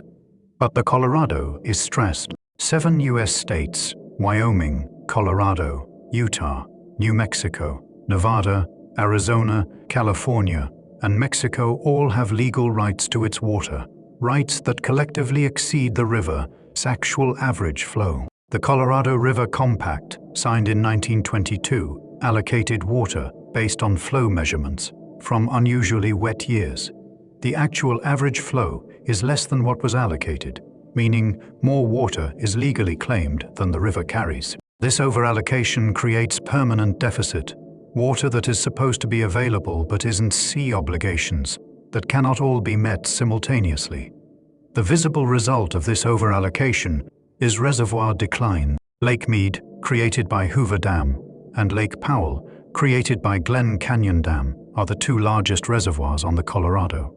Both have been declining for decades, their water levels dropping, their capacity shrinking, white bathtub rings on canyon walls, marking old high water levels, now far above the current surface. These reservoirs, built to store water and generate power, are now sometimes less than half full, sometimes less than a quarter full, their declining levels visible evidence of unsustainable water use, of demands exceeding supply, of a river pushed beyond its limits. And yet the Colorado still flows. Diminished, yes. Controlled by dams and diversions, yes. No longer reaching the ocean except during exceptionally wet years, yes. But still flowing, still carrying water through desert, still supporting life along its course, still being the Colorado, doing what it can with what it has, persisting despite stress, despite overuse, despite demands that would have dried up a lesser river entirely. The Colorado carved the Grand Canyon, one of Earth's most spectacular features, demonstrating the river's power over geological time. That same river now struggles to maintain flow through its entire length, demonstrating human power over rivers on human timescales. Both truths coexist, the river as geological sculptor and the river as stressed resource, the river as timeless force and the river as finite supply, the river as natural wonder and the river as managed system stretched to breaking point. Yet there is no blame to assign here, no villains to identify. People living in the Southwest need water. For drinking, for agriculture, for cities, for industry. The Colorado is the only major water source in the region. Using it, depending on it, building civilization around it. These were logical choices given the alternatives. The problem is simply that demand exceeds supply, that more people want more water than the river can sustainably provide, that we reach the limits of what the Colorado can give. The river will continue flowing as long as snow falls in the Rockies, as long as rain comes to the mountains, as long as gravity pulls water downhill. But how much water it carries, how many people it can support, how far downstream it reaches, these questions have uncertain answers, dependent on climate, on management choices, on whether demands can be reduced to match supply, or whether supply will continue being exceeded until something breaks. The Colorado is teaching limits, teaching that rivers are finite, teaching that even in modern times with modern technology, nature imposes constraints that eventually must be respected, acknowledged, worked within rather than against. In the driest deserts, most streams don't flow year-round.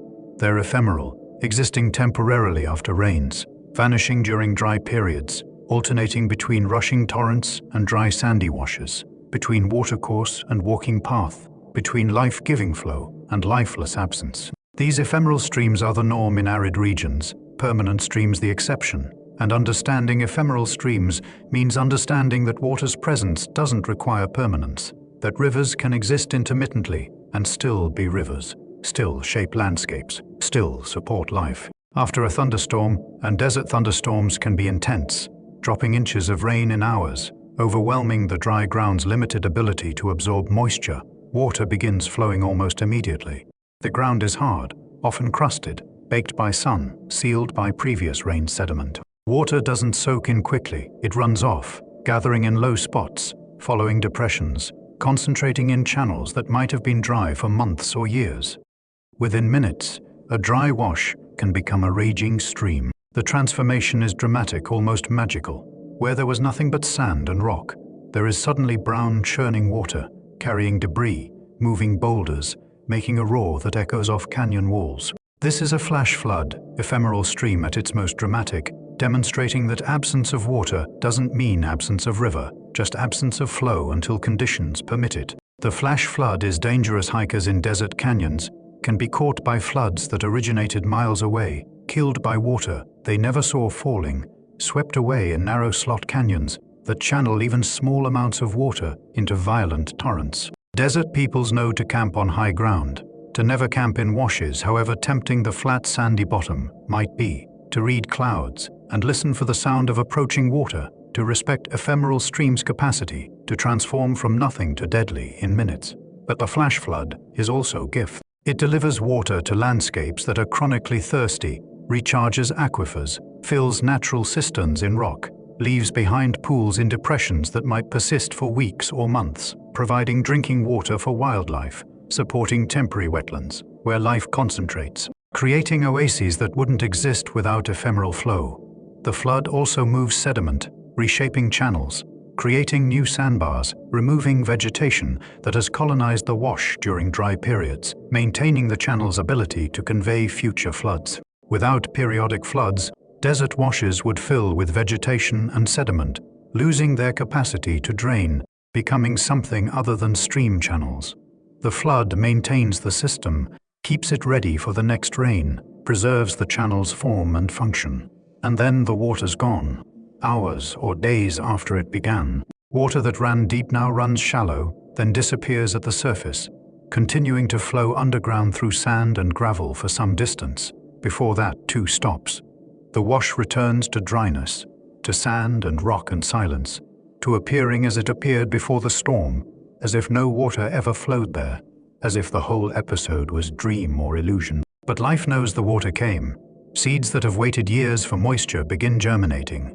Dormant plants resurrect, their roots having survived underground, their above-ground portions dead for years, now suddenly sprouting, greening, flowering, rushing through entire life cycles in the weeks or months before drought returns. Toads emerge from underground burrows, having estivated summer hibernation for years, potentially, now mating frantically in temporary pools, laying eggs that develop rapidly into tadpoles that must metamorphose into young toads before the pools dry. The entire reproductive cycle compressed into a few weeks of water availability. Desert life is patient, opportunistic, adapted to boom and bust, to feast and famine, to water's presence when it comes, and water's absence when it goes. Ephemeral streams teach this rhythm, demonstrate that reliability isn't necessary for life, that intermittent generosity is enough if organisms adapt to intermittency, if they learn to wait, to act quickly when opportunity comes, to store or conserve when opportunity passes,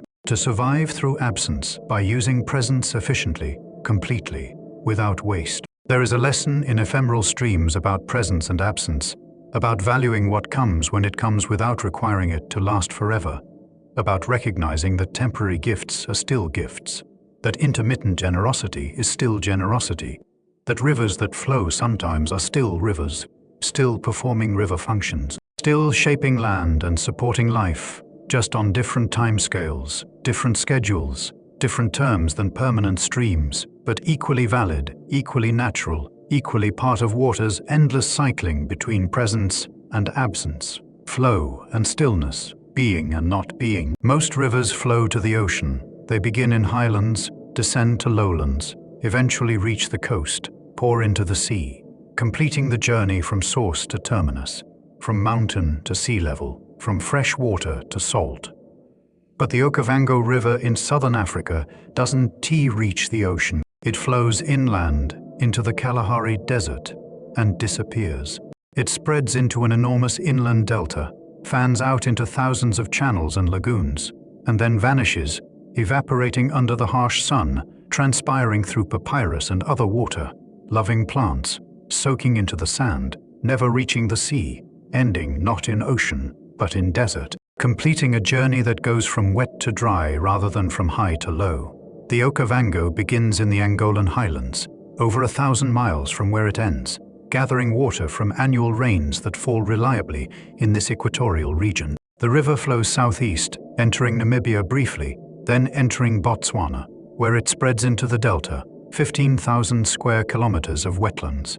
One of Africa's great wildlife havens, a miraculous appearance of water and life in the middle of the Kalahari, which is one of Earth's most extensive arid regions.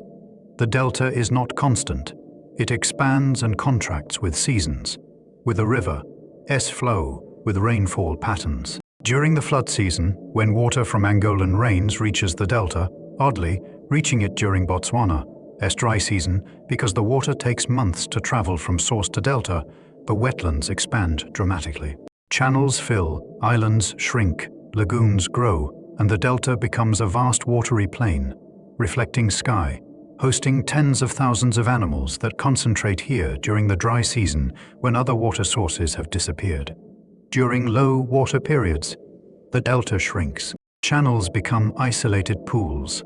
Islands expand. Some areas become completely dry, accessible by foot, where months earlier you'd need a boat. The delta breathes, pulsing with the river's rhythm, expanding and contracting like a living thing, responding to distant rains that fell in another country, demonstrating that rivers connect distant places, that water's presence in one location depends on rainfall hundreds of miles away, that watersheds are unified systems regardless of political boundaries.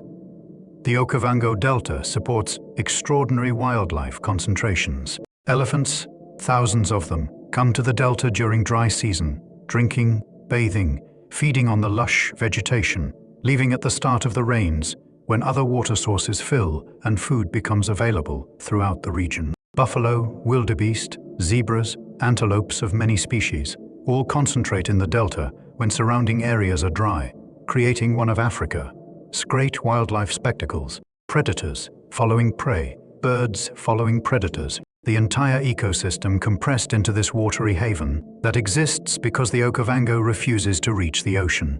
The delta's existence is precarious, dependent on specific geological and climatological conditions. The Okavango flows into a tectonic trough, a depression in Earth's crust created by faulting.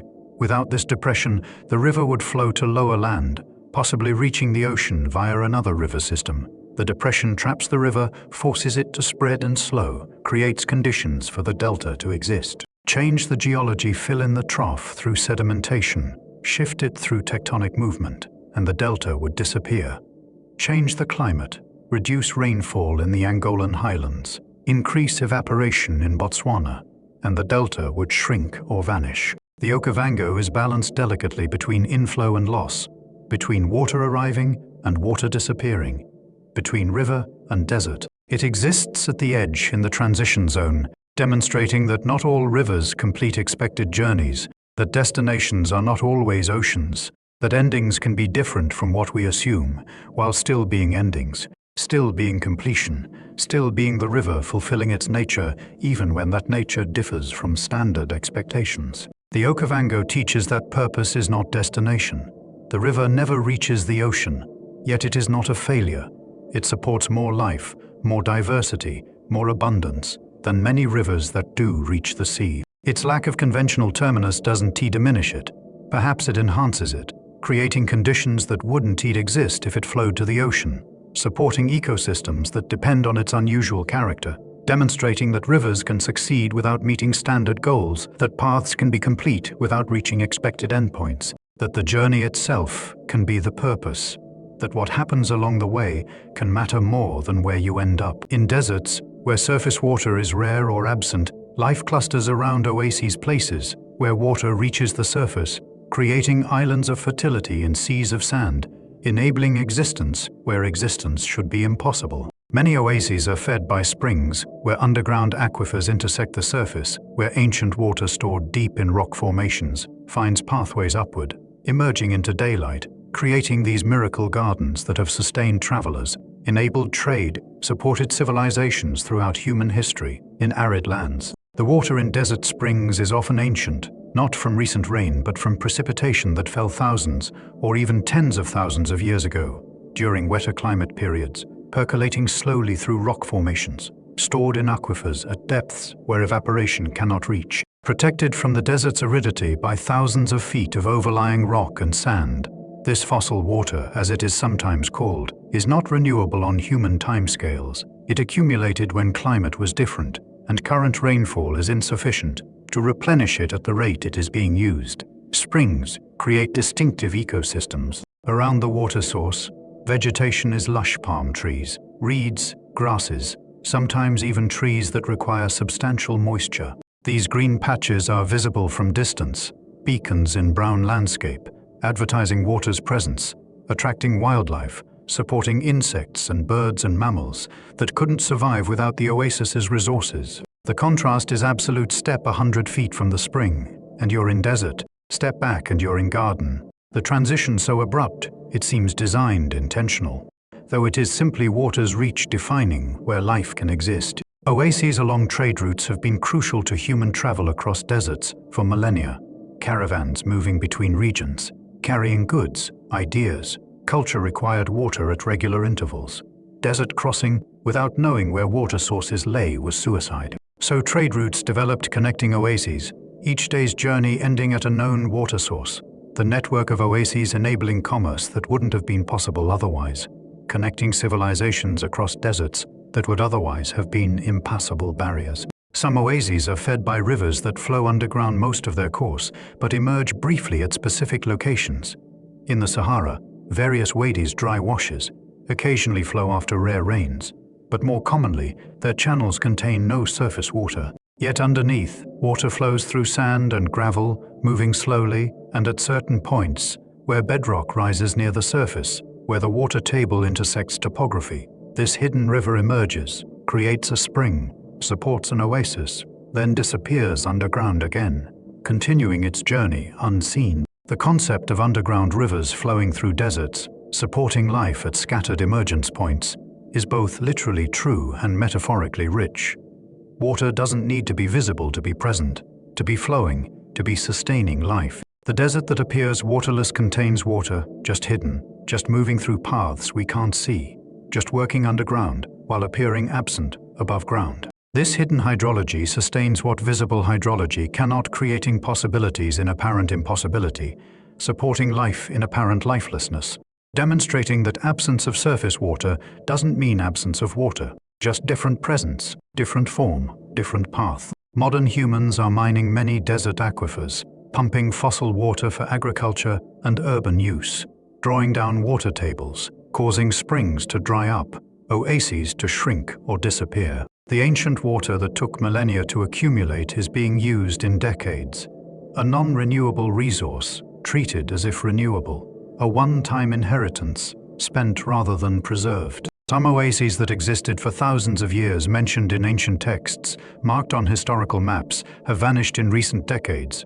Their springs dying as aquifers are depleted, their ecosystems collapsing as water availability ends. This demonstrates again that water is finite, that even underground reserves can be exhausted, that taking more than nature replenishes leads eventually to running out, that abundance, even ancient, vast abundance, has limits that must be respected or will be encountered through depletion rather than through wisdom. Oases teach that small sources of water can support disproportionate life, but they also teach that these small sources depend on larger systems, on aquifer recharge, on sustainable use, on human choices about whether to preserve or consume, whether to sustain or deplete, whether to pass abundance forward, leaving future generations with memories of springs that once flowed but flow no more. There is a peculiar beauty in desert rivers that rivers of abundance don't possess.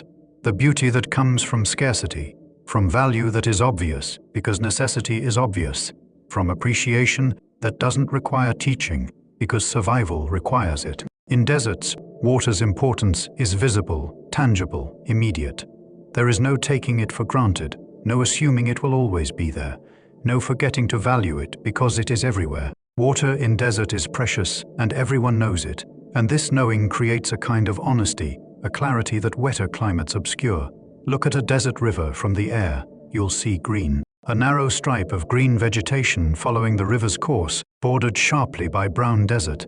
The transition so abrupt you could walk from lush growth to barren ground in a few steps. This visual clarity, this stark line between life and lifelessness, reveals water's fundamental importance more clearly than any diagram or lecture. Where water reaches, life flourishes. Where water doesn't reach, life struggles or cannot exist. Simple, visible, undeniable. This clarity extends to human settlement. Desert peoples have always known water's value, have organized cultures around it, have developed elaborate systems to use it efficiently, to not waste it, to share it fairly when sharing was necessary for community survival. Traditional desert cultures often have complex water rights systems, social structures built around wells and springs and rivers, taboos against pollution or waste. Understanding that in places where water is scarce, water must be managed collectively, sustainably, with thought for future as well as present. Modern desert cities sometimes lose this wisdom, using water profusely, growing lawns in regions, receiving 5 inches of annual rain, filling swimming pools in landscapes naturally, waterless, presuming that technology and distant sources can supply unlimited water, regardless of local availability. But the desert still teaches its lesson eventually. Limits appear, rivers run dry, aquifers deplete, and the clarity that scarcity provides returns, reminding that abundance can be created temporarily. Permanent connection to sources that are themselves not unlimited. The aesthetic beauty of desert rivers is unique too. The cottonwood trees growing along dry washes, their leaves brilliant gold in autumn against blue sky and brown sand. The pools in rock basins, miraculously full after rains, reflecting sky and stone, supporting tadpoles and dragonflies and thirsty birds. The narrow ribbons of green threading through red rock canyons, vegetation following the moisture, creating living pathways through stone deserts. The contrast itself, the juxtaposition of life and barrenness, fertility and sterility, green and brown, all visible within single vista. This beauty is enhanced by scarcity, made more precious by rarity, more appreciated because less available. In rainforests, water is everywhere. You can't escape it, can't avoid it. Take it utterly for granted. In deserts, every drop is noticeable, every flow remarkable, every pool miraculous. Scarcity creates attention, creates appreciation, creates awareness that abundance makes optional. And there is wisdom in this learning to value what is scarce, to appreciate what is limited, to recognize that not everything is abundant, that some things require care, conservation, respect for limits. Desert rivers teach these lessons simply by existing, by being present where presence seems impossible, by supporting life where life seems unlikely, by flowing where flow requires specific conditions that are met but barely, that exist but could cease, that continue but are not guaranteed. Tonight, as you rest, you can appreciate what you have: water, shelter, safety, comfort, things that might feel ordinary, assumed, guaranteed, but that are actually precious, limited in various ways, dependent on systems that sustain them, not to be taken for granted, even though it is easy to forget their value when they're present. Desert rivers remind us, what sustains life is valuable, what is scarce is precious, what is limited deserves respect and care and appreciation, not just for survival, but for honoring what we have while we have it, being grateful for water's presence, whether abundant or scarce, whether permanent or ephemeral, whether obvious or subtle in its importance. Living in a river means living in constant motion. The water that surrounds you is moving, always moving, pulling you downstream if you don't resist, requiring constant effort to maintain position, threatening to wash you away if you're not adapted, not prepared, not designed for life in current. Yet, rivers teem with life. Thousands of species have evolved not just to tolerate flow, but to thrive in it, to use it, to benefit from it, demonstrating that every condition, however challenging, creates opportunities for life that is adapted to meet those challenges. Fish are the most obvious flow-adapted organisms. Their streamlined bodies minimize drag. Water flows smoothly over them, reducing resistance, allowing them to swim efficiently even in strong current. Many river fish have powerful muscles and large tail fins, creating thrust to overcome current, allowing them to hold position or swim upstream when necessary. Salmon famously swim thousands of miles upstream against powerful current, but even small stream fish must constantly fight flow to avoid being swept away, their entire lives spent swimming, maintaining position, working against water's constant downstream pull. Some fish avoid fighting current directly. They shelter behind rocks or logs where flow is reduced, darting out to feed, then returning to shelter, conserving energy by using the river's structure to create calm pockets in otherwise rushing water. Others, like darters and sculpins, are bottom dwellers with reduced or absent swim bladders, allowing them to sink to the riverbed where friction slows current, making it easier to maintain position without being swept away.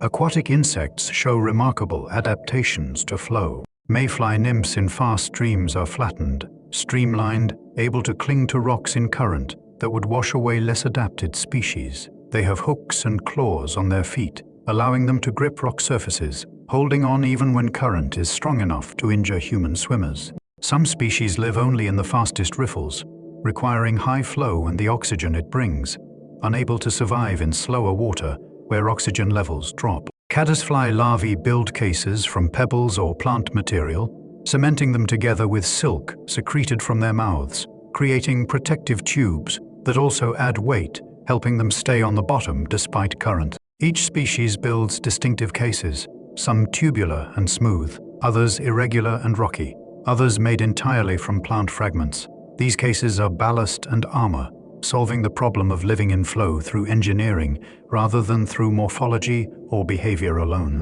Blackfly larvae attach to rocks with silk pads and hooks, sometimes living in astonishing densities, thousands per square meter, in the fastest water, filtering particles from the flow, requiring strong current to deliver food, thriving where most organisms cannot survive. Their adaptation is so complete that they die if moved to slower water. They're obligate fast water specialists, demonstrating that what seems like harsh condition to us is perfect habitat to species evolved for exactly those conditions.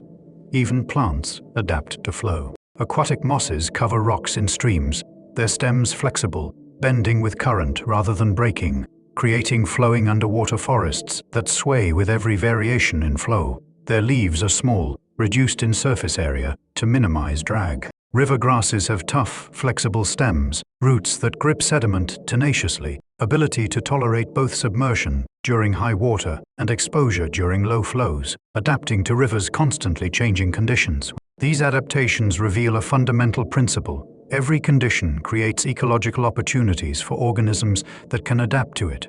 No condition is so harsh that life cannot evolve solutions. No challenge is insurmountable if enough time and evolutionary experimentation are applied. Flow seems like obstacle, constant force trying to wash organisms away, requiring constant effort to resist. But to adapted organisms, flow is opportunity. It brings oxygen, delivers food particles, removes waste, provides cues for behavior and reproduction, creates the very conditions that allow their specialized way of life to succeed. You can find inspiration in this adaptability. The conditions of your life, whatever they are, however challenging, are your river, your current. Resistance might feel constant, effort might seem unending, but adaptation is possible, is natural, is what life does. Like river organisms finding ways to thrive in flow, you can find ways to thrive in your conditions, not by fighting them constantly, but by adapting to them, by working with them when possible, by developing your own versions of streamlining, shelter, seeking, anchoring, flexibility. Whatever allows you to not just survive but flourish in the specific river of circumstances that is your life. Mayflies spend most of their lives underwater as nymphs, crawling on river bottoms, clinging to rocks, feeding on algae and detritus, molting repeatedly as they grow, living for months or sometimes years in their aquatic juvenile form. They are small, inconspicuous, easily overlooked, just one of many types of aquatic insects, living in the stream, doing the quiet work of feeding and growing and waiting for the transformation that will end their underwater existence and begin their brief life in air. When conditions are right, usually in spring or summer, often timed to specific environmental cues like water temperature or day length, the nymphs swim to the surface. They emerge from the water, their nymphal skin splitting, and they transform into a winged form called a subimago or dun, a stage unique to mayflies, an intermediate between nymph and adult. The dun flies away from water, rests on vegetation, and within hours or days molts once more, becoming a true adult, a sexually mature mayfly called an imago or spinner. This adult life is brief, hours for some species. Adult mayflies don't eat. They have no functional mouth parts, no digestive system capable of processing food. Their entire adult existence is devoted to one purpose: reproduction.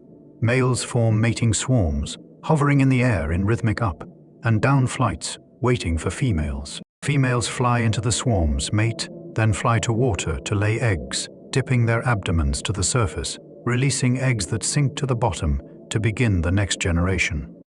After mating and egg laying, the adults die. Within hours or days of emerging, they respent, exhausted, falling to the water's surface or to the ground. Their brief adult lives complete. The mayfly life cycle seems tragic from human perspective. spending a year or more as a nymph only to have days or hours as an adult, to live so briefly after developing so long, to experience flight and reproduction, and then die almost immediately. But this is human projection, human values applied to an insect that evolved different priorities. The mayfly is tragic.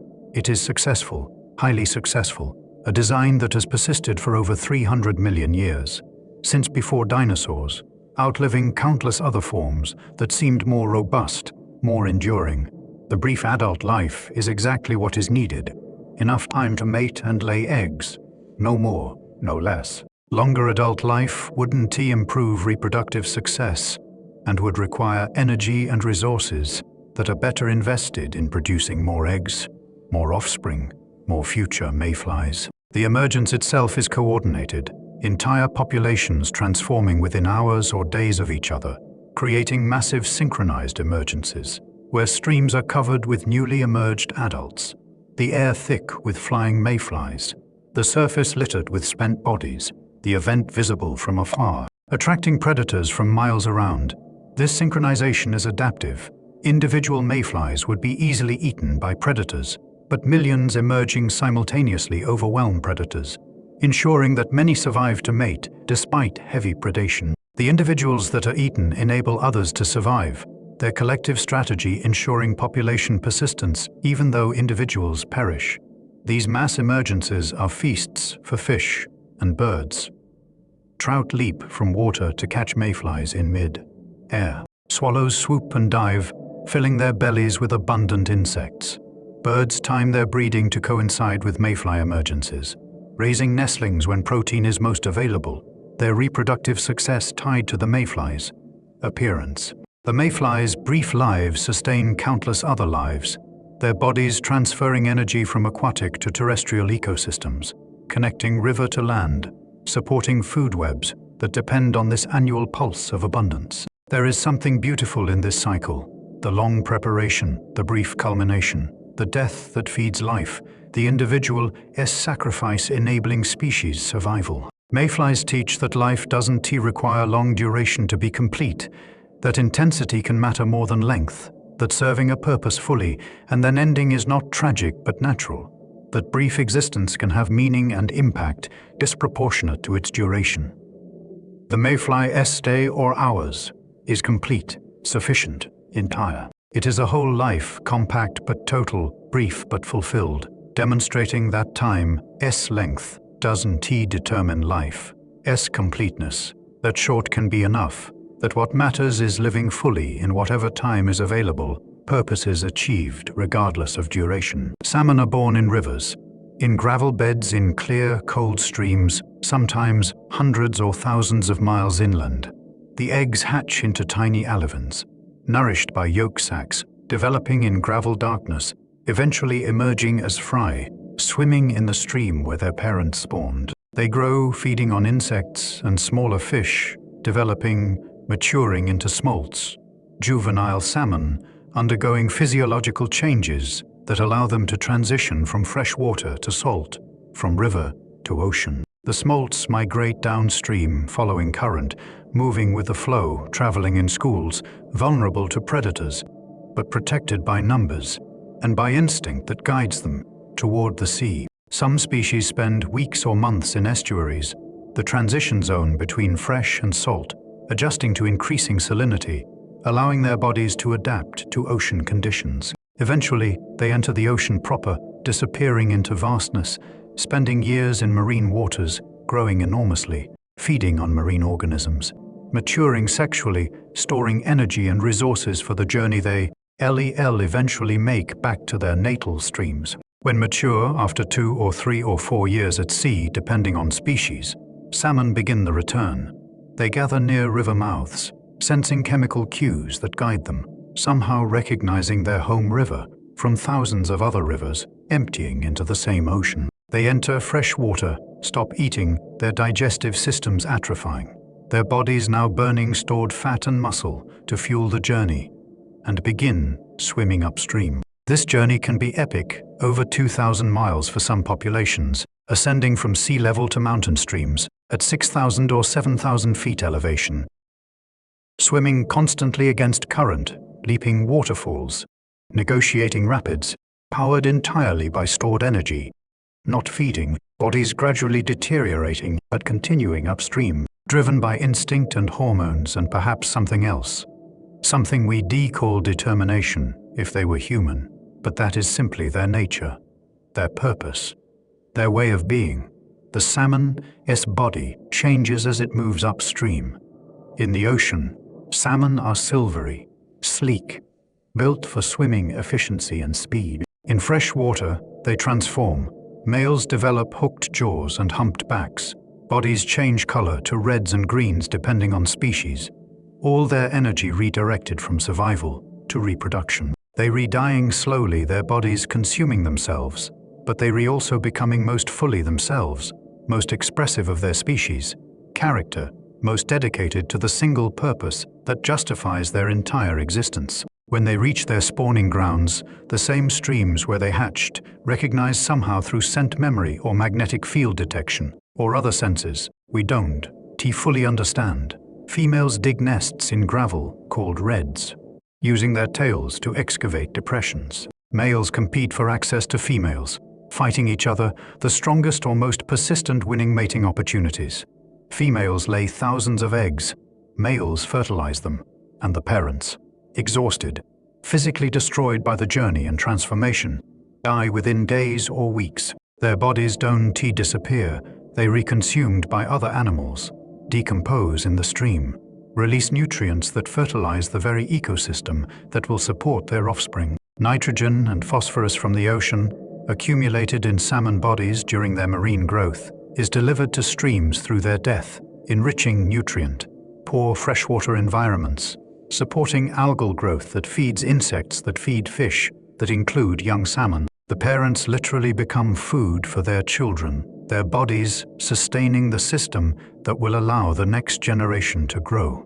This return, this journey, this death, it has been happening for millions of years. Salmon evolved this life strategy long before humans existed, perfected it, made it work reliably enough to persist through countless generations, through ice ages and warm periods, through predators and parasites and environmental changes. It works because it is complete, the salmon's life serving the salmon's purpose fully, reproduction ensured even at cost of individual survival, the species persisting through each generation's sacrifice. There is power in this commitment, in this completion, in this journey that is both physical migration and life transition, in this return that is both homecoming and ending. Salmon teach that purposes can be served completely, that journeys can end in success even if they end in death, that giving everything for what comes next is not tragic but noble, fulfilling, the culmination of existence rather than its contradiction. The salmon returns, spawns, dies, and in dying gives life, and the cycle continues, ancient and ongoing. As long as rivers flow and oceans connect to them, salmon making their journeys, completing their circles, returning home to end and begin simultaneously. River otters are pure delight to watch, sleek, muscular, intelligent mammals that seem to find genuine joy in water, that swim with grace and power, that hunt fish with impressive skill, but also play with apparent pleasure, sliding down muddy banks repeatedly, for no obvious purpose. Beyond fun, wrestling with each other in play that looks like practice for adult behaviors, but also looks like pure enjoyment, demonstrating that river life isn't only about survival, isn't only about feeding and breeding and avoiding predation, but can include play, pleasure, activities that serve no immediate survival function, but express vitality, curiosity, the experience of being alive in a body capable of movement and sensation. Otters are perfectly adapted to aquatic life while remaining air-breathing mammals.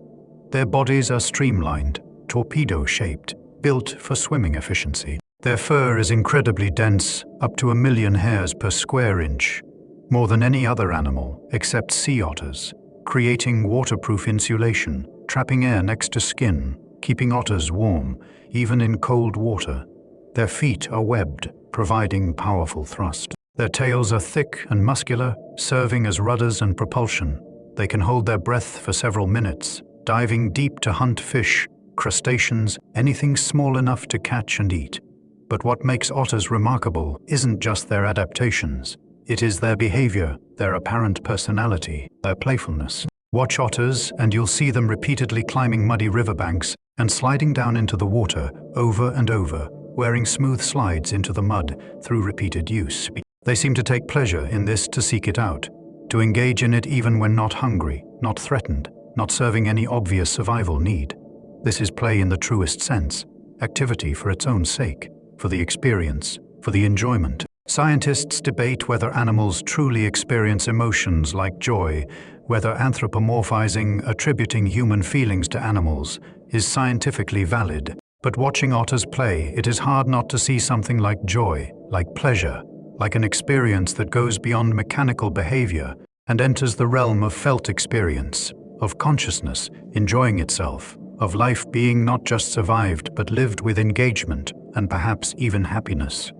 They require clean water. Polluted rivers don't support enough fish to feed otters, or contain toxins that bioaccumulate in otter tissues, causing reproductive failure or death. They need intact riparian zones, vegetated riverbanks that provide denning sites and cover. They need connected waterways, rivers, lakes, wetlands, linked so otters can move, find mates, establish territories without encountering impassable barriers. Where otters thrive, rivers are generally healthy. Where otters disappear, it is often a sign of degradation, of declining water quality, of ecosystem damage. In many regions, otters were hunted nearly to extinction for their fur, which was valuable for clothing. Otter populations crashed. Many rivers lost their otters completely. The playful presence disappeared. But with protections, with improved water quality, with recovery of fish populations, otters have returned to many rivers, recolonizing streams they'd been absent from for decades. Seeing otters return is seeing ecosystem recovery, seeing restoration succeeding, seeing that damage isn't always permanent, that with care and protection, rivers can heal and wildlife can return. There is wisdom in the otter's approach to life, the combination of skill and play, of serious hunting and joyful sliding, of meeting survival needs, while also engaging with life beyond mere necessity. Humans sometimes forget this balance, focusing so entirely on survival, on work, on meeting obligations that play disappears. Joy becomes optional or guilty.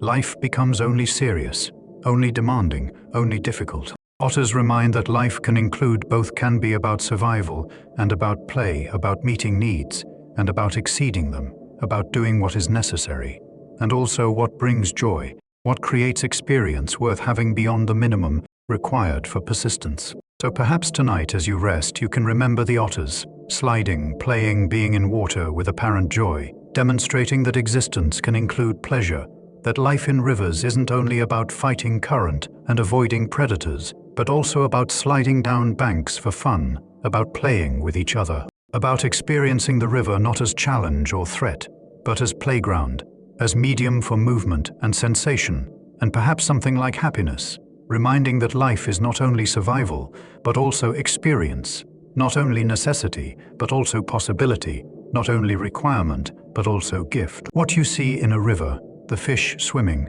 the insects flying, the otters playing, is a tiny fraction of what lives there. The vast majority of river life is invisible to naked eye microorganisms. So small they're measured in microns. So numerous, they're measured in billions per liter. So diverse that a handful of river mud contains more species than you could count in a lifetime, all performing essential functions that support every visible creature, all working constantly, all part of the river's living fabric that makes everything else possible. Bacteria dominate by numbers, perhaps 1 million bacteria in every milliliter of river water, billions in every liter, uncountable numbers across a river's length. These bacteria perform countless functions, decomposing organic matter, breaking down leaves and wood and dead organisms, releasing nutrients that plants and algae can use, fixing nitrogen from air, converting it to forms that other organisms can incorporate, cycling phosphorus, sulfur, and other elements through transformations that keep them available and moving through ecosystems, producing or consuming oxygen depending on species and conditions, creating biofilms, complex communities, coating every underwater surface, providing food and habitat for larger organisms. Algae single-celled photosynthetic organisms, coat rocks in greenish or brownish films, sometimes slippery and obvious, sometimes barely visible, always present,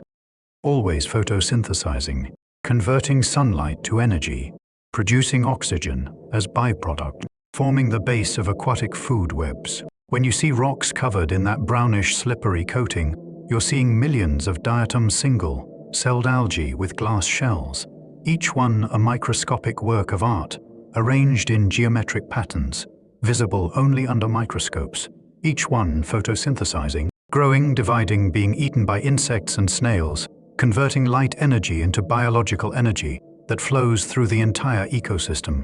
Protozoa single-celled animals swim through the water, crawl across biofilms, feed on bacteria and smaller protozoa, themselves becoming food for larger organisms. Some are predators at their scale, hunting and consuming other microbes. Others are grazers, feeding on algae and bacteria, controlling microbial populations, recycling nutrients. These tiny creatures are links in food webs, connecting primary producers, algae, bacteria, to larger consumers, insects, fish, transferring energy and materials upward through size scales. Fungi decompose wood in rivers, specialized aquatic species, breaking down logs and branches that fall into streams, slowly converting solid wood into dissolved nutrients and fine particles that other organisms can use. This decomposition takes years or decades, logs slowly softening, gradually disintegrating, eventually disappearing, their mass dispersed through the ecosystem as nutrients, as habitat, as food for the countless organisms that depend on decomposition processes. All of this invisible life, bacteria, algae, protozoa, fungi, does essential work. Without these microorganisms, rivers couldn't function. Dead organic matter would accumulate, undecomposed. Nutrients would remain locked in forms unusable by plants. Oxygen production would plummet. Food webs would collapse, lacking their foundation.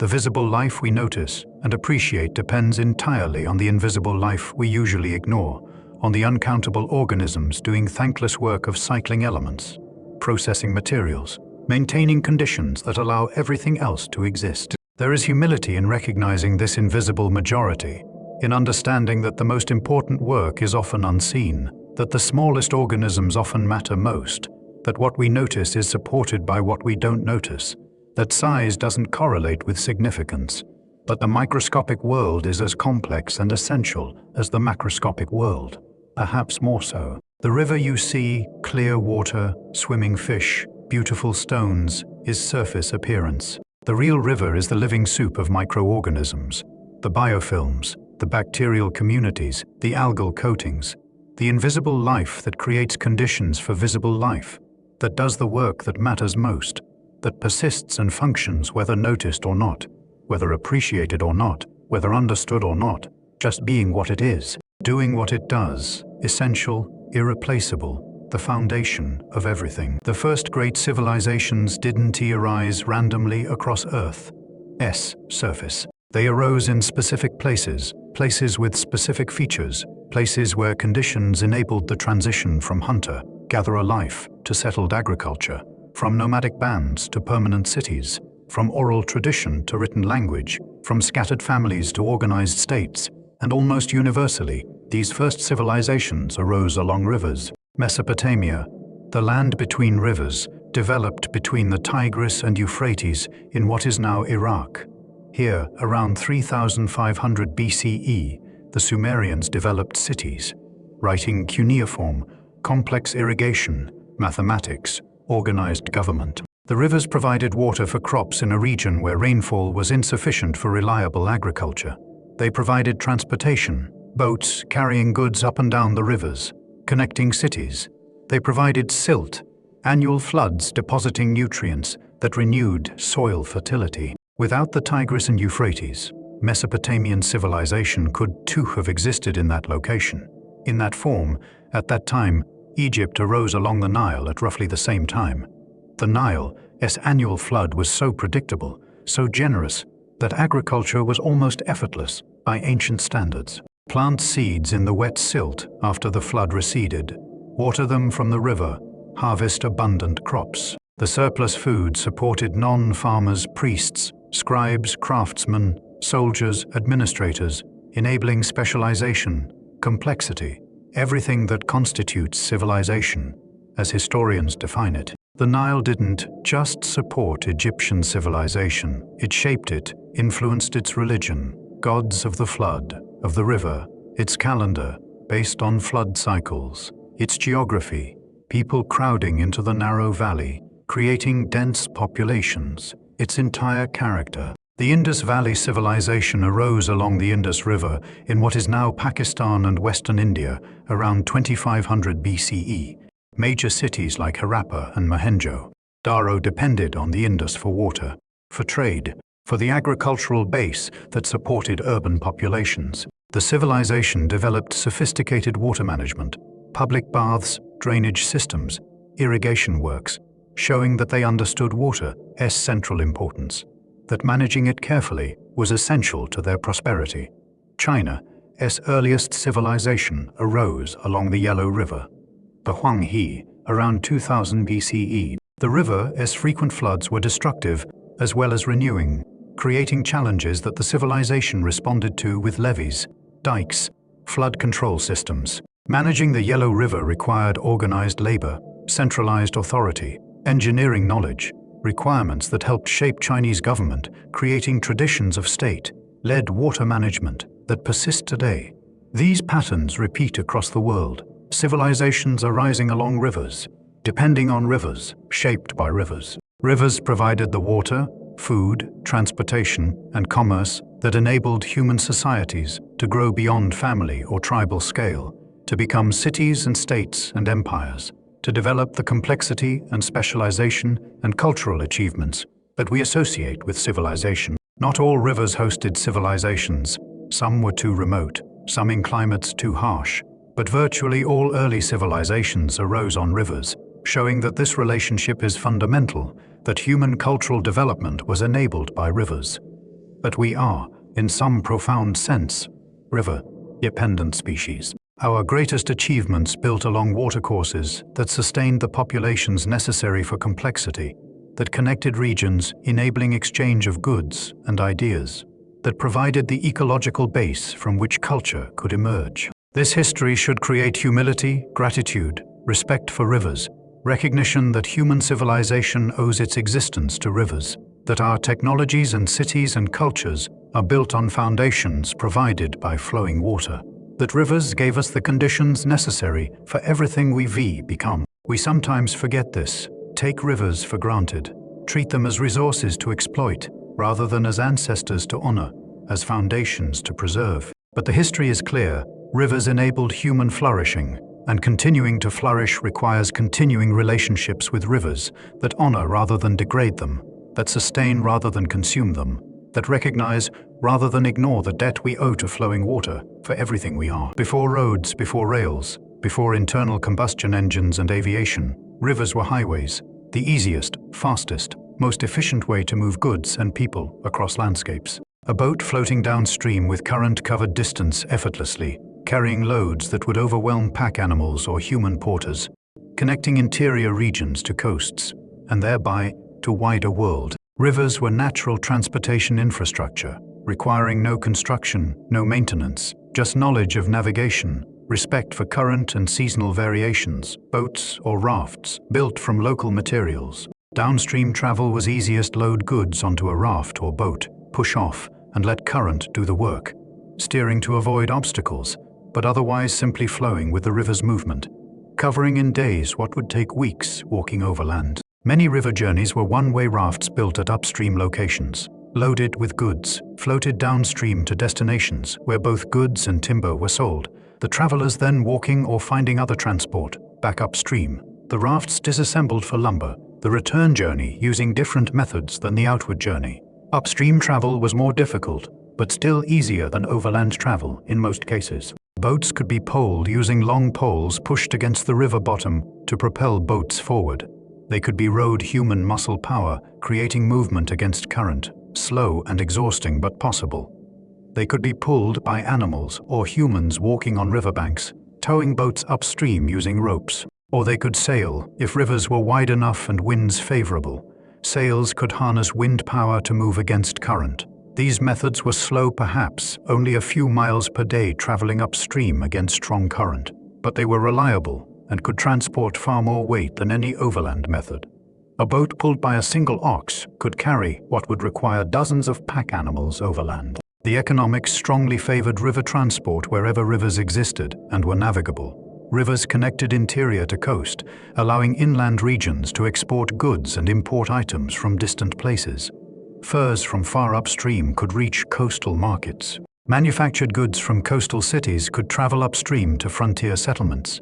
Trade networks developed along rivers, connecting places that would otherwise have been economically isolated, enabling specialization, enabling exchange, creating the commercial foundations for economic development. Cultural exchange followed trade routes. Ideas traveled with merchants. Technologies spread along rivers.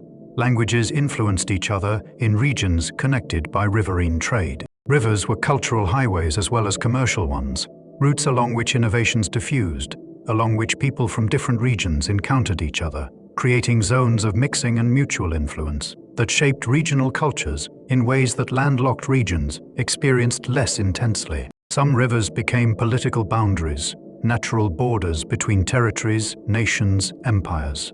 The Rhine separated the Roman Empire from Germanic tribes. The Rio Grande became the border between the United States and Mexico. Rivers as boundaries were logical, they were visible, relatively permanent features, marking clear divisions that could be defended or agreed upon. But they were also problematic. Rivers connect as well as divide. People on both sides often had more in common with each other than with people farther inland, and cutting a river people in two by making the river a border created awkward situations. Split communities forced choices about which side to inhabit. Other rivers became political unifiers, the Mississippi uniting the American interior, creating a vast watershed where all regions had common interest in maintaining river navigation, where disputes in one area affected everyone else, creating pressure for shared governance, for federal rather than purely state control of river resources. The Danube in Europe flows through multiple countries, creating shared interests, requiring cooperation, serving as both practical highway and symbol of European interconnection. Today, rivers are less important as transportation routes.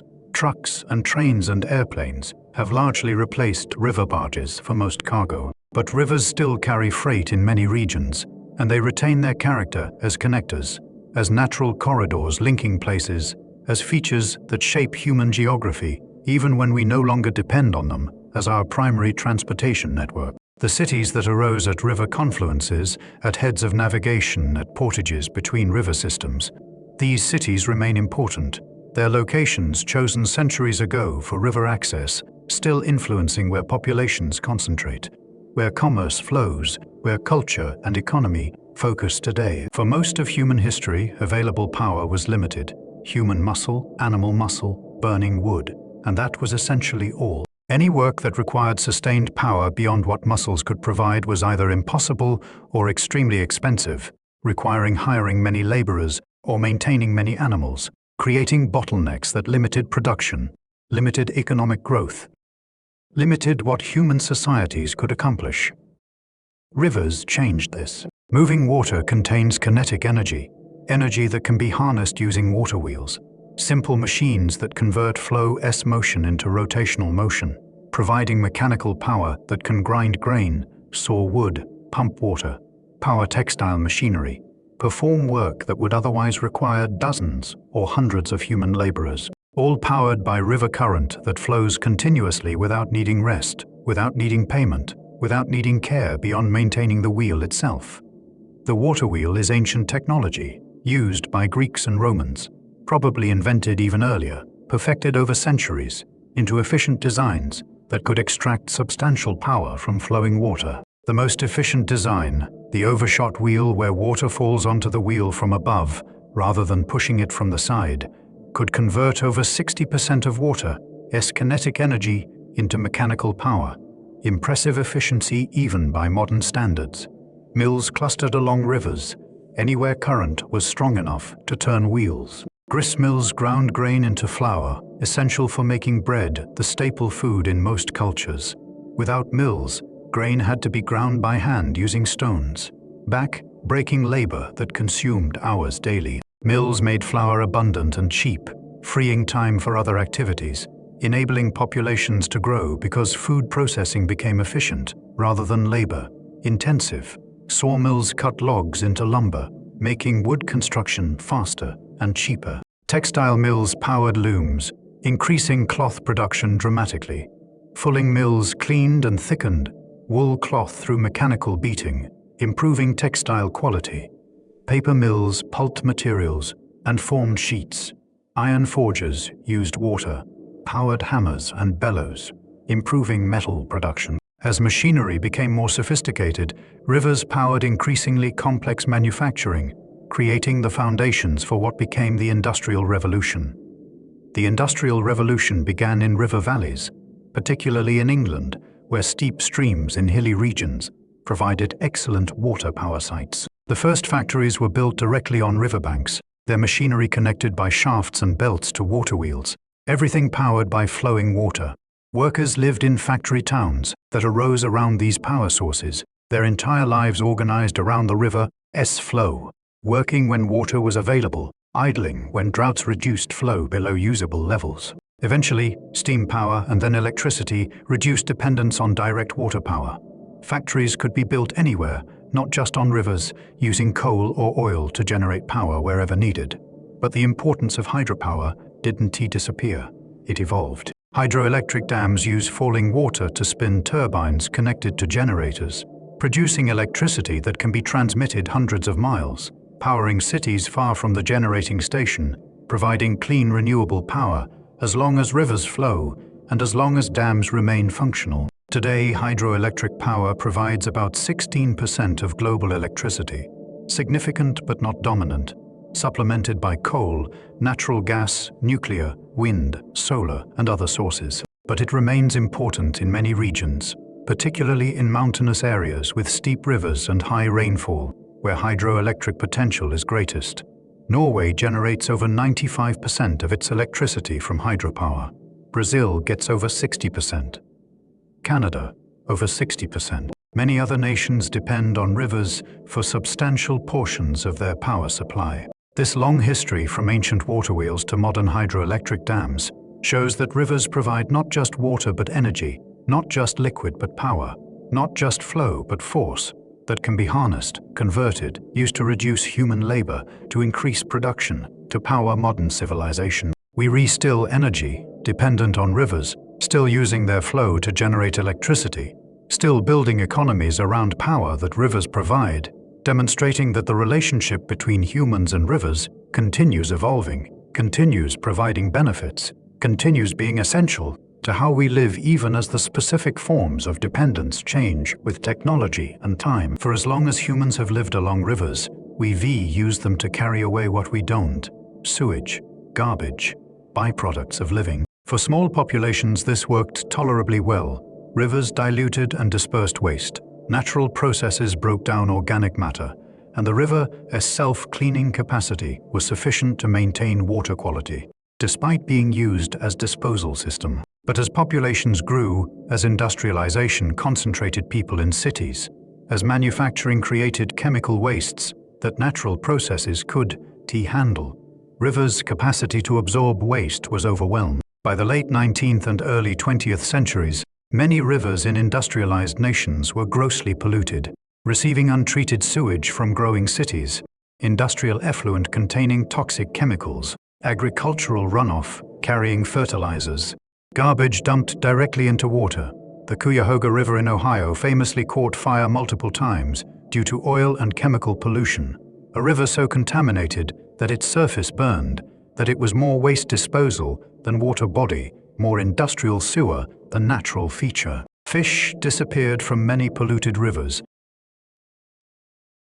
unable to survive in oxygen-depleted water, poisoned by toxic substances, their habitats destroyed by sedimentation and contamination. People could swim in rivers near cities, could drink river water, even when treated, could eat fish from rivers without risk of contamination. Rivers became dead zones, biologically degraded, supporting only the most pollution-tolerant organisms.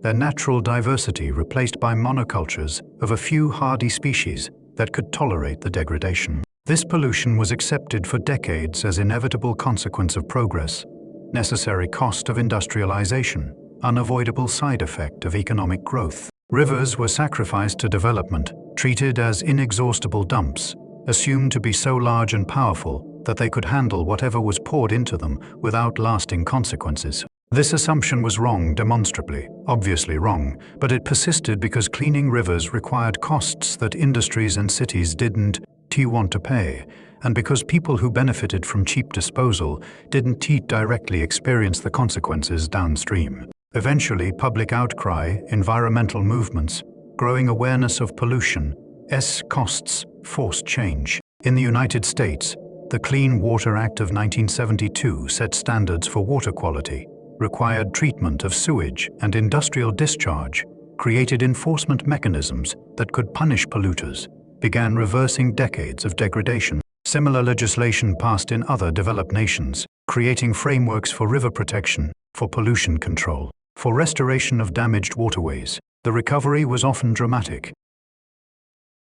Rivers that had been declared biologically dead began recovering within years of pollution reduction. Fish returned, first pollution-tolerant species, then more sensitive species as water quality improved, eventually including species that hadn't been seen in decades, demonstrating that rivers are resilient, that they can heal if the burden is lifted. That damage are necessarily permanent if intervention comes soon enough. The Cuyahoga no longer catches fire. It supports fish again, recreation again, is becoming a natural river again rather than an industrial sewer. The Thames in London, once so polluted that it was called the Great Stink, now supports salmon returning after a 200-year absence. Rivers across the developed world have improved dramatically, showing that collective action, regulation, investment in treatment infrastructure, and political will can reverse even severe degradation.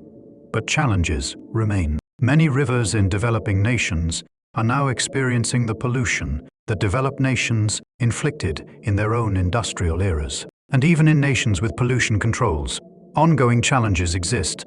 Agricultural runoff creating nutrient pollution and dead zones, pharmaceutical residues and microplastics entering waterways, climate change altering river flows, and temperatures in ways that stress aquatic ecosystems, urban runoff carrying pollutants from streets and parking lots. The history of rivers as waste disposal teaches several lessons: that using rivers as unlimited dumps doesn't work, that pollution has consequences that eventually must be addressed, that rivers can recover if burden is reduced, that protection requires constant vigilance and ongoing investment, that laws and enforcement matter, that collective problems require collective solutions, that taking rivers for granted leads to degradation, and that respecting them leads to recovery. Rivers can forgive our mistakes if we stop making them, can heal if we let them, can return to health if we commit to it, demonstrating nature's resilience when given the opportunity to recover. In many cultures across different religions and traditions,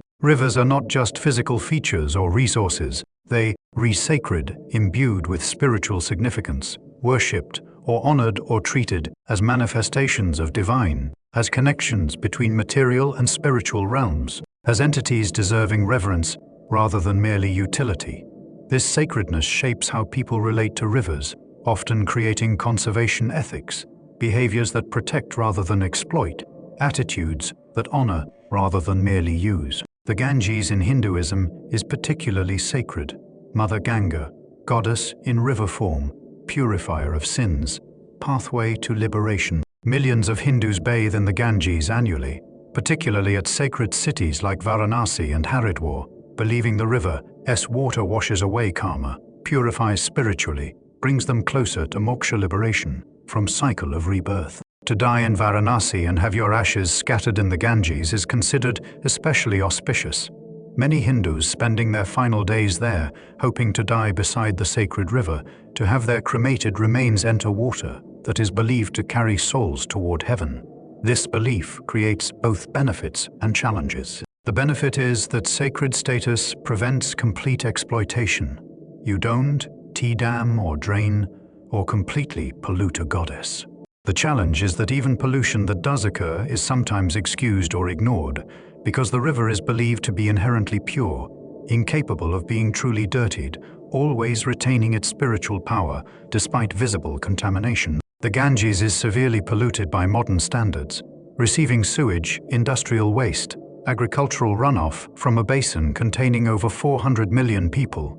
Yet pilgrims still bathe in it, believing in its purity, despite biological and chemical evidence of contamination. The Jordan River is sacred in Christianity, Judaism, and Islam, the river where Jesus was baptized according to Christian tradition, creating sites of pilgrimage, places where Christians seek baptism in the same waters, connecting to their faith.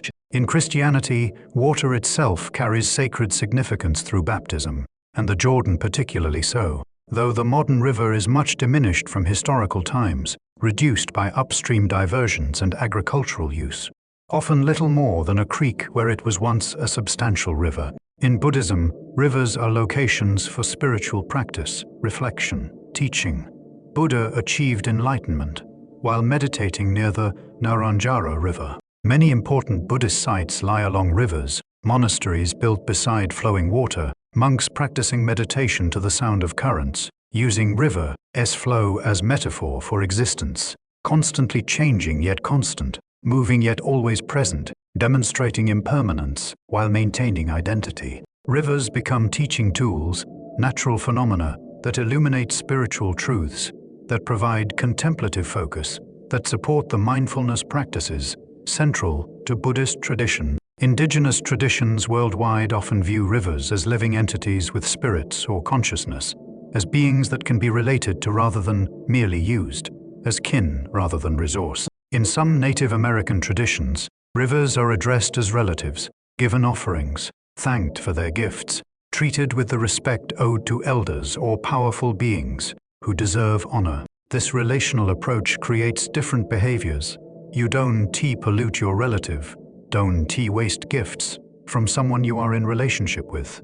Don't exploit someone you honor. Shinto in Japan considers many rivers sacred, home to kami spirits or gods, places of purification, sites for ritual. Purification is central to Shinto practice, cleansing body and spirit with water before entering sacred spaces, performing ablutions, using water's literal cleansing as metaphor and mechanism for spiritual renewal. Rivers provide the water for these practices, making them essential to religion's functioning, creating necessity to maintain their cleanliness, to protect them from contamination that would make them unsuitable for ritual use. This sacred status of rivers creates interesting questions.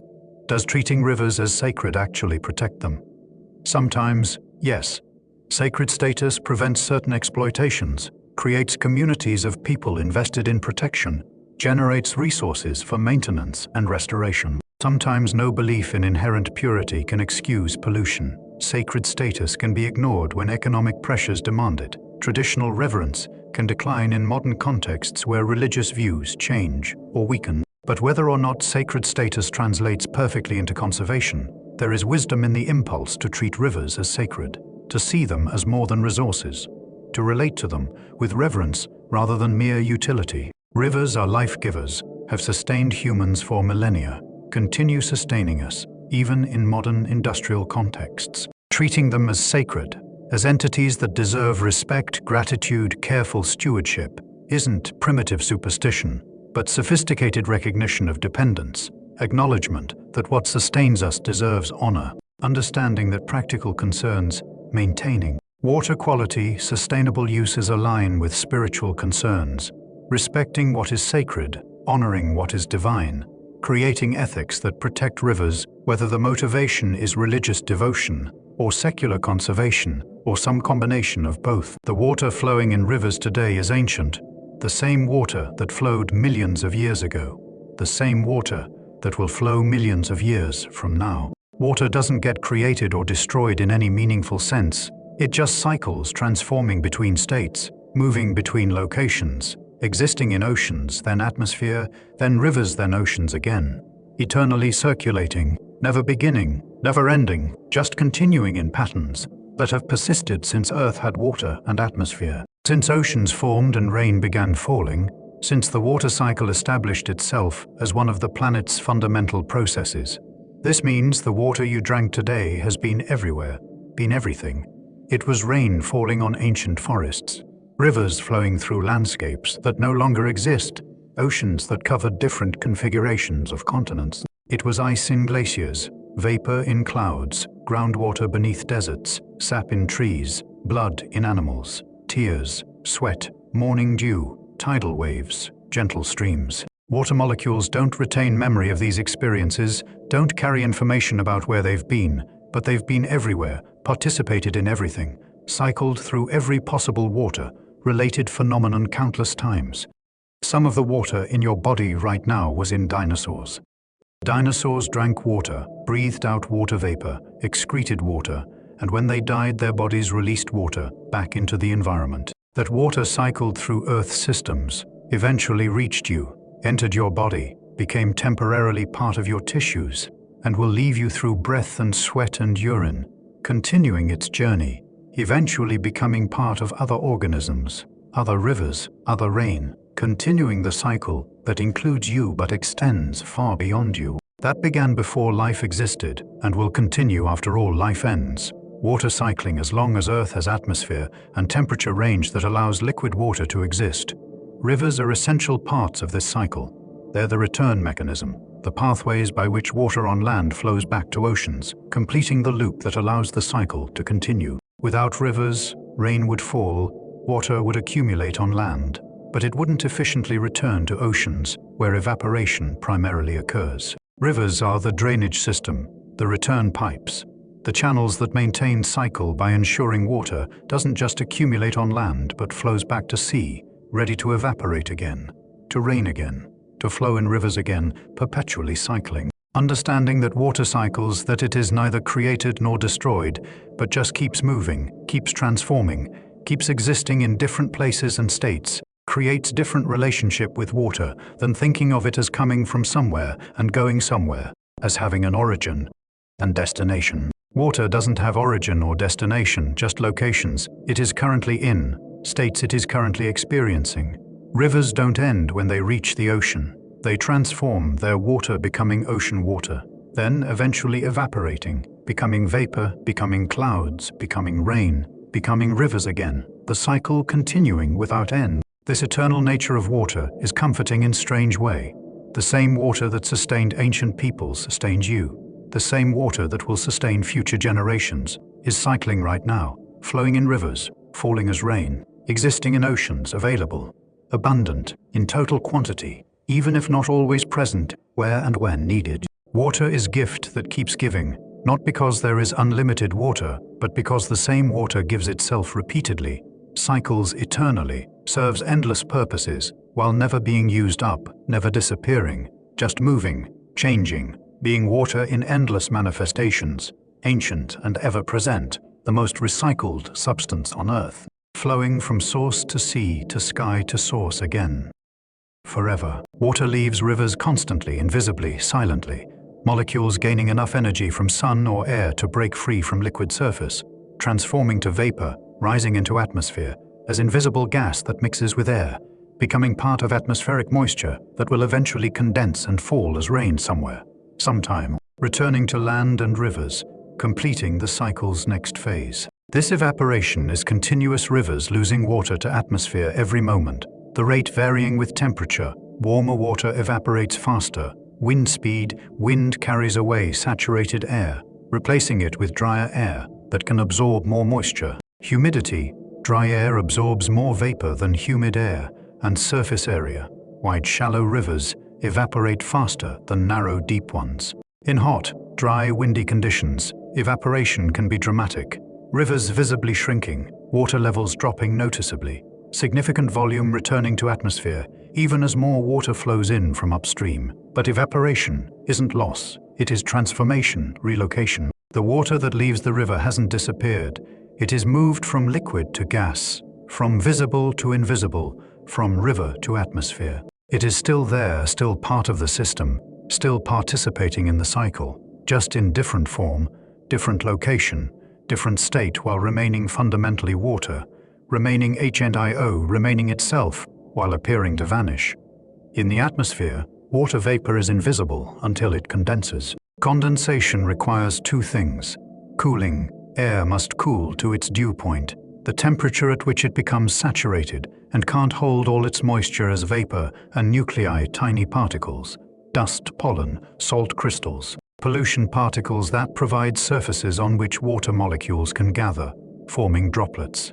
When conditions are right, vapor condenses on these nuclei, forming tiny water droplets, billions of them, each one microscopic, but collectively visible as clouds. Clouds are simply collections of these tiny droplets, or sometimes ice crystals in higher, colder clouds. The droplets are small enough to remain suspended in air, falling so slowly that even gentle updrafts keep them aloft, creating the floating appearance that makes clouds seem weightless, ethereal, disconnected from the water they're composed of. But clouds are heavy. A typical cumulus cloud contains hundreds of thousands of pounds of water, all that weight suspended in air, held by physics of droplet size and air movement, defying intuition that says water should fall. Eventually, droplets in clouds collide, merge, grow larger. When droplets grow heavy enough, when they can no longer remain suspended, they fall as precipitation. Rain, snow, sleet, hail, depending on temperature. The water that evaporated from rivers, that rose as invisible vapor, that condensed into visible clouds, now returns to Earth, falling as rain, some of it landing directly back in rivers, some landing on watersheds, soaking into soil, flowing through streams, eventually returning to rivers, completing the cycle from river to atmosphere, to river again. This cycling distributes water globally. Water evaporating from tropical oceans might rain on temperate forests, thousands of miles away. Water evaporating from the Amazon basin might contribute to rain in North America, carried by atmospheric circulation across continents and hemispheres. Local water supplies depend on global cycling. The rain falling here originated everywhere. The evaporation happening here will rain somewhere, possibly far away, creating connections and dependencies that link all regions, all watersheds, all rivers into one global system where water is constantly exchanging between locations, always cycling, always moving, always connecting distant places through atmospheric transport.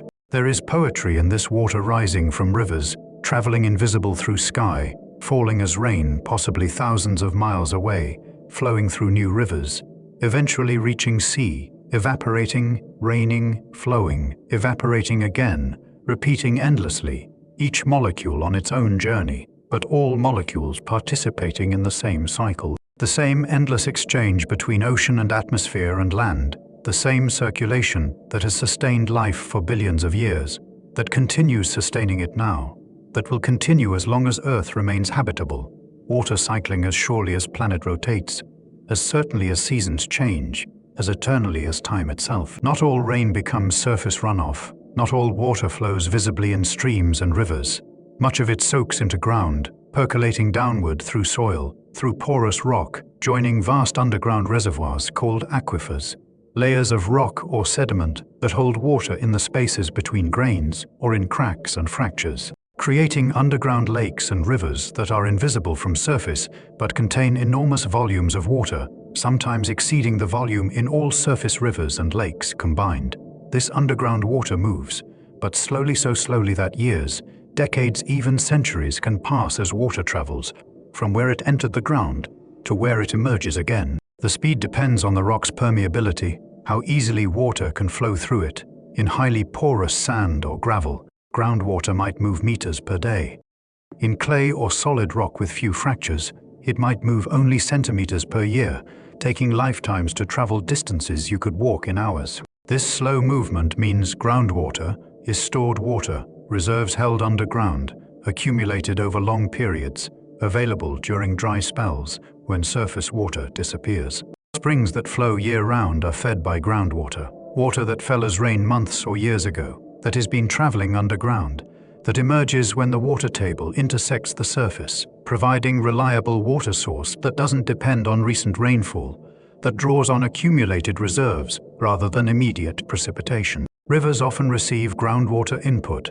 What looks like a river fed by rainfall is actually fed by a combination of surface runoff and groundwater discharge, the underground water seeping into riverbeds, maintaining flow between storms, ensuring rivers don't instantly dry when rain stops. This base flow, as it is called, is crucial. It is what keeps rivers alive during droughts, what maintains minimum flows that aquatic life depends on, what sustains rivers as perennial rather than ephemeral features.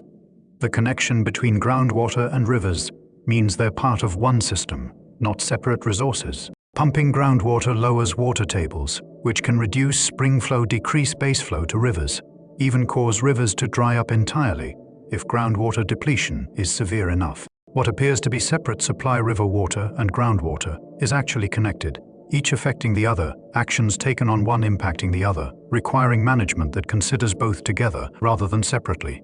Aquifer recharge.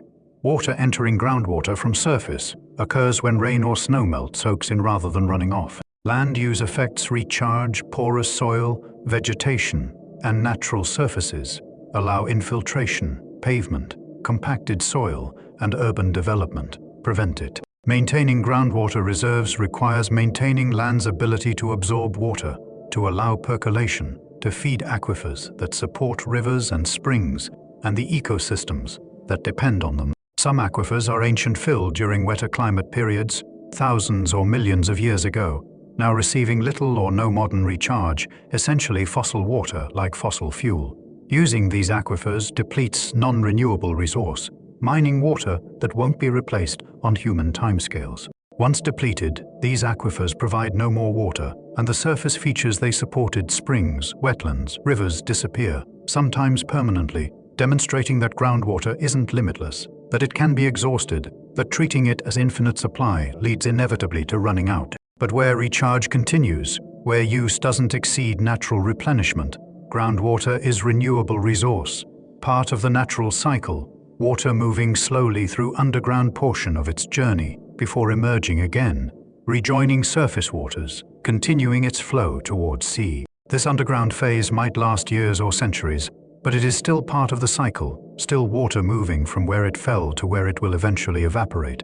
Just moving slowly, through dark passages, through rock and sand, patient as all geological processes, emerging eventually into sunlight, into rivers, into the visible portion of the endless cycle. Every point on land's surface belongs to a watershed, the area of land that drains to a particular river or lake or ocean, all connected by the simple fact that water falling anywhere in the watershed flows, eventually, to the same outlet. Watersheds are invisible boundaries, defined by topography, but not marked on ground, ridgelines that separate one watershed from another, high points from which water flows in different directions, east of the divide to one river, west of it to another. These boundaries matter because they define communities of water, regions connected by flow, areas where everything is linked through hydrology. What happens upstream affects downstream. Pollution entering the river anywhere in watershed reaches areas below. Sedimentation from eroding land fills river channels throughout the system. Dam construction in headwaters changes flows hundreds of miles away. Watersheds are unified systems, despite being geographically dispersed, made coherent by water's consistent movement downhill, by gravity creating inevitable connections between all parts of the drainage basin. Some watersheds are enormous. The Mississippi River watershed covers 1.2 million square miles, about 40% of the continental United States, including parts of 31 states and 2 Canadian provinces, all draining ultimately to the Gulf of Mexico. Rain falling in Montana and New York, in Minnesota and New Mexico, all ends up in the same river, the same delta, the same ocean, demonstrating the scale at which watersheds can operate, the vast regions that can be unified by single river system. Other watersheds are tiny, small streams draining a few square miles, or even individual hillsides draining to single creek. But regardless of size, the principle is same. Watershed is unified system, boundaries defined by topography, all parts connected by flow. What affects one part ultimately affects all parts because water carries influences with it as it flows, mixing, dispersing, distributing throughout the system. Understanding watersheds creates different sense of connection, different awareness of relationship between places. If you live in a watershed, you are connected to everyone else in that watershed through shared water. You receive what they discharge. They receive what you discharge. All of you depending on the same resource. All of you affecting each other through your individual choices about use, pollution, land management. Watersheds create communities of necessity, regions that must cooperate because their water is shared, their actions are interconnected, their fates are linked through hydrology. This interconnection means that protecting rivers requires protecting entire watersheds, not just river channels themselves. Preventing pollution means controlling sources throughout the watershed, not just at river's edge. Maintaining flow means managing land use across the entire drainage area, ensuring that development doesn't increase runoff or reduce infiltration in ways that harm the river. Conservation that focuses only on rivers themselves while ignoring surrounding lands is incomplete. Addressing symptoms while ignoring causes. Treating the channel while ignoring the watershed that feeds it. Some watershed management is local, small streams managed by communities that use them, decisions made by people who live there, actions taken by those directly affected. Other watershed management requires coordination across vast regions.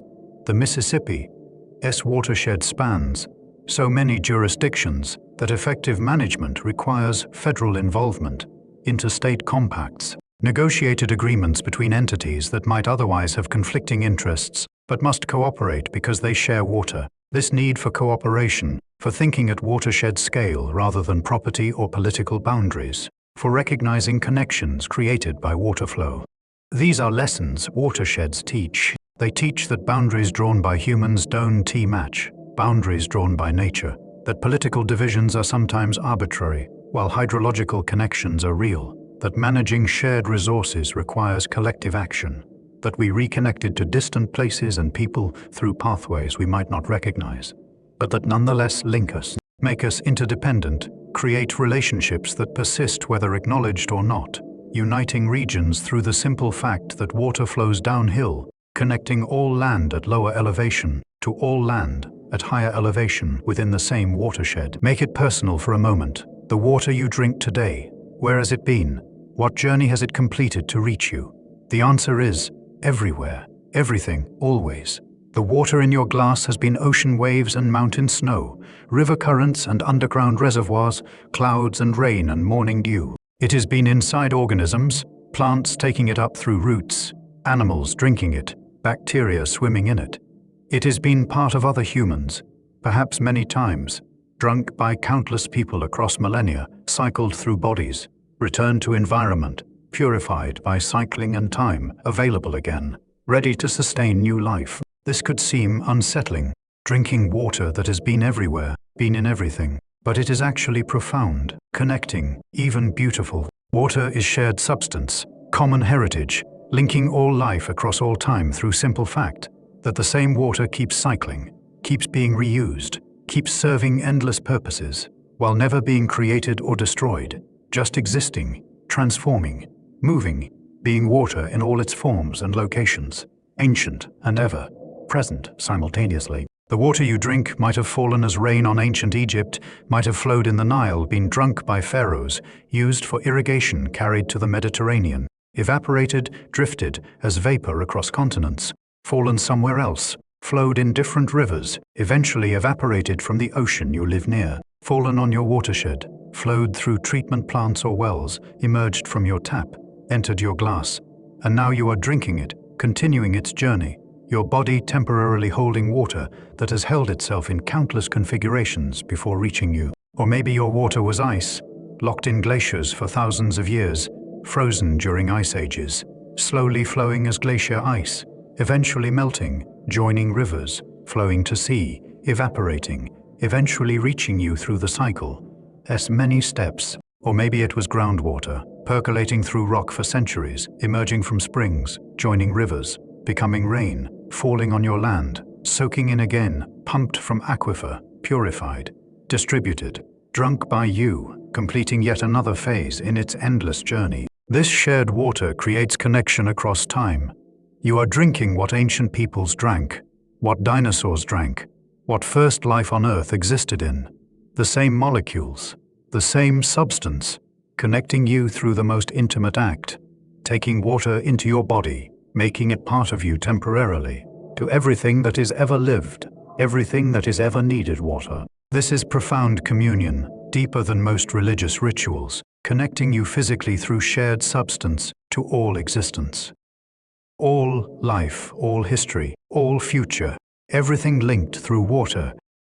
Endless cycling. And it creates connection across space. The water you drink came from somewhere, maybe somewhere distant, carried by rivers or pipes or clouds, from watersheds you visited, from rain that fell far away, from snow that melted in mountains you never seen. Your water connects you to those places, makes you dependent on their health, gives you stake in their protection. If watersheds that supply your water are degraded, you are affected. If rivers that feed your supply are polluted, you suffer. Distance doesn't create independence. It creates connection through water, movement, through the system that links all places where water exists. This means you are part of the cycle, not separate from it. Water flows through you as surely as it flows in rivers, with similar purpose, carrying nutrients, removing waste, sustaining life. Your body is 60% water, your brain 75%, your blood mostly water. You are substantially water held temporarily in human form, animated by life, but fundamentally composed of the same substance that fills rivers and oceans, that falls as rain, that has cycled through Earth's systems since the planet was young. And when water leaves you through breath, sweat, urine, it continues its journey, joins the cycle again, becomes rain or river or ocean, eventually becomes part of other organisms, other humans, continuing forever, never beginning, never ending, just cycling, just being water, connecting all life through shared substance that is simultaneously ordinary and miraculous, humble and profound, everywhere and essential, the most common and most necessary substance on earth, flowing eternally through rivers and bodies and clouds and soil, being itself while being everything, present in you now, present in rivers now, present always, cycling forever, ancient water, new rain, eternal substance, flowing through you right now as you rest, as you breathe, as you drift towards sleep, water making you possible, making rivers possible, making everything possible through its patient, eternal, endless cycling. If rivers could teach one lesson, perhaps it would be this: patience accomplishes what force cannot, persistence achieves what strength alone misses, continuing steadily creates what dramatic effort often fails to produce. Rivers demonstrate this daily, hourly, moment by moment, in ways so constant we forget to notice them, ways so subtle they seem like nothing until you look at outcomes, measured across geological time, and then you see what rivers have accomplished through nothing but patient, persistent flow. The Grand Canyon wasn't carved through violent action. No sudden cataclysm created it. No explosive force blasted it out of solid rock. The Colorado River carved it through patient erosion, grain by grain, flood by flood, century after century for 6 million years, each moment's work invisible, each day's accomplishment unmeasurable, but cumulative effect, creating one of Earth's most spectacular features, demonstrating that small actions repeated endlessly produce results that dramatic single efforts cannot match. This patience is not passive. Rivers are constantly working, constantly flowing, constantly eroding and transporting and depositing. But they're not hurrying, not forcing, not trying to speed the process beyond what natural rates allow. Rivers flow as fast as gradient and volume permit, erode as quickly as rock type and discharge enable, accomplish what they accomplish at the pace those accomplishments naturally occur at, neither slower nor faster than conditions support, trusting time to create effects that immediate effort cannot. You might feel pressure to hurry, to force, to accomplish quickly, to produce dramatic results immediately. Modern life encourages this, valuing speed, celebrating quick success, becoming impatient with processes that take time, that develop slowly, that show results only after long persistence. But rivers teach different wisdom, that continuing steadily without urgency, but without stopping, often achieves more than hurrying, that patient persistence wears down obstacles that aggressive force only breaks itself against.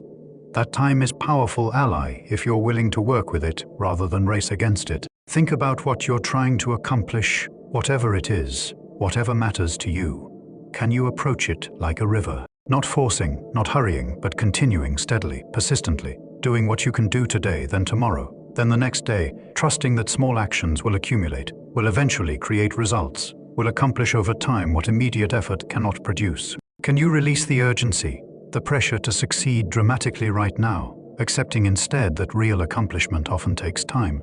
that persistence matters more than intensity, that continuing matters more than hurrying. Rivers have geological time to work with, which you don't. But you have your lifetime, which is enough time for patient persistence to create real change, real accomplishment, real transformation, if you're willing to work at natural pace rather than forced pace, if you trust process rather than demanding immediate results, if you can flow like rivers flow consistently, steadily, patiently, persistently, wearing away obstacles not through force but through continuation, through being what you are for as long as you are, through flowing in your particular direction, with your particular force for your particular duration, trusting that this will be enough, that rivers teach true things, that patience and persistence really do accomplish what force and urgency often miss.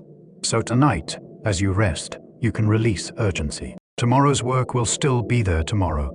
Your goals don't require immediate completion. You can continue steadily, at sustainable pace, like rivers flow, trusting time and persistence to create results that forcing and hurrying might actually prevent. You can be patient with yourself, with your progress, with how long things take, accepting that real accomplishment is often slow, that growth is gradual, that transformation takes time, that the river carving the Grand Canyon worked for millions of years, and your goals probably require less time, but might still require more patience than you've been giving them. Rivers teach adaptation. They flow through whatever landscape they encounter, adapting to conditions, finding paths, working with what exists rather than insisting on particular conditions. Rivers in mountains flow steep and fast, eroding powerfully, cutting downward. Rivers on plains flow slow and wide, meandering, depositing sediment. Desert rivers flow intermittently, adjusting to scarce water. Frozen rivers become ice highways in winter, liquid again in summer. Every condition is met with adaptation, with flexibility, with ability to be river in whatever form conditions require. This flexibility isn't weakness, it is strength. Rigid things break when conditions change. Flexible things adapt, persist, continue. Rivers that couldn't adapt to changing conditions would cease being rivers. But because they can flow fast or slow, wide or narrow, steady or intermittent, cold or warm, clear or muddy, they persist through all conditions, remaining rivers while expressing countless variations on what being a river means. When rivers encounter obstacles, rocks, fallen trees, dams, they don't stop, don't give up, don't insist on their original path. They flow around, or they accumulate behind the obstacle until they overtop it, or they find weaknesses and exploit them, patient, persistent, flexible. The obstacle doesn't defeat the river, it just changes where the river flows, how it flows, what path it takes, but not the fundamental fact that it continues flowing, because flowing is what rivers do, what they persist in regardless of obstacles, what they accomplish through flexibility when direct routes are blocked. You face obstacles to challenges, setbacks, circumstances that prevent direct progress toward goals. Rivers teach that obstacles don't require abandoning goals, don't mean failure, don't necessitate giving up. They require adaptation, flexibility, finding different paths, accepting that direct route might be blocked, but that other routes exist, that flowing around is still flowing, that changing direction isn't defeat, but intelligent response to conditions. Sometimes adaptation means slowing down. When conditions don't support rapid progress, trying to force speed creates problems, while accepting slower pace allows continuation. Rivers slow when gradient decreases. They don't fight this. Don't try to maintain steep river speed on flat terrain. They flow slower, accepting this being what conditions allow them to be. Similarly, you might need to accept slower progress during difficult periods, releasing expectation of constant rapid advancement, understanding that sometimes continuing at all, even slowly, is success. Sometimes adaptation means changing form, becoming wider rather than deeper, graded rather than single channel, meandering rather than straight. Rivers do this constantly, adjusting form to conditions, being whatever shape works in current circumstances. You might need similar flexibility, approaching problems differently when one approach isn't working, trying new methods, being willing to look different or work differently than planned if that is what conditions require. The key is maintaining essential nature while being flexible about details. Rivers remain rivers regardless of their specific form, steep or flat, fast or slow, clear or muddy. Their fundamental character persists through endless variations. Similarly, you can be flexible about methods, paths, timing, specific forms while maintaining commitment to essential purposes, to core values, to fundamental self. Flexibility about how doesn't require abandoning commitments about what and why. Rivers that froze solid in winter didn't fail. They adapted to conditions, expressing their river nature as ice rather than liquid, continuing their role in the landscape, still being rivers just in different state. When spring came, they flowed again, liquid returning, demonstrating that adaptation isn't permanent transformation, but intelligent response to temporary conditions.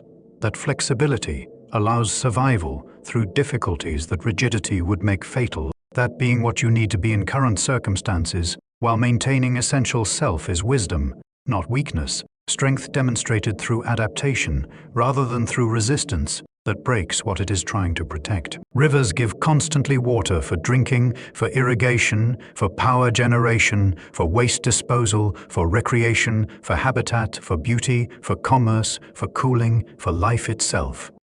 They give to humans, to animals, to plants, to entire ecosystems that depend on their flow, their nutrients, their moisture, their presence. And in healthy systems, rivers continue giving without depleting themselves, continuing to flow, continuing to provide, their generosity sustained by the cycle that replenishes what they give, making their giving renewable, sustainable, capable of continuing indefinitely. This sustainable giving is possible because rivers are part of larger cycle. They give water downstream, but receive water from upstream, from rain, from springs, from tributaries. They're not giving from finite reserves, but from flow, from movement, from cycle that ensures what they give is replaced by what arrives, maintaining balance, allowing generosity to continue without exhausting the source. Rivers can give abundantly because they're also receiving abundantly, because giving and receiving are both part of the flow that defines them.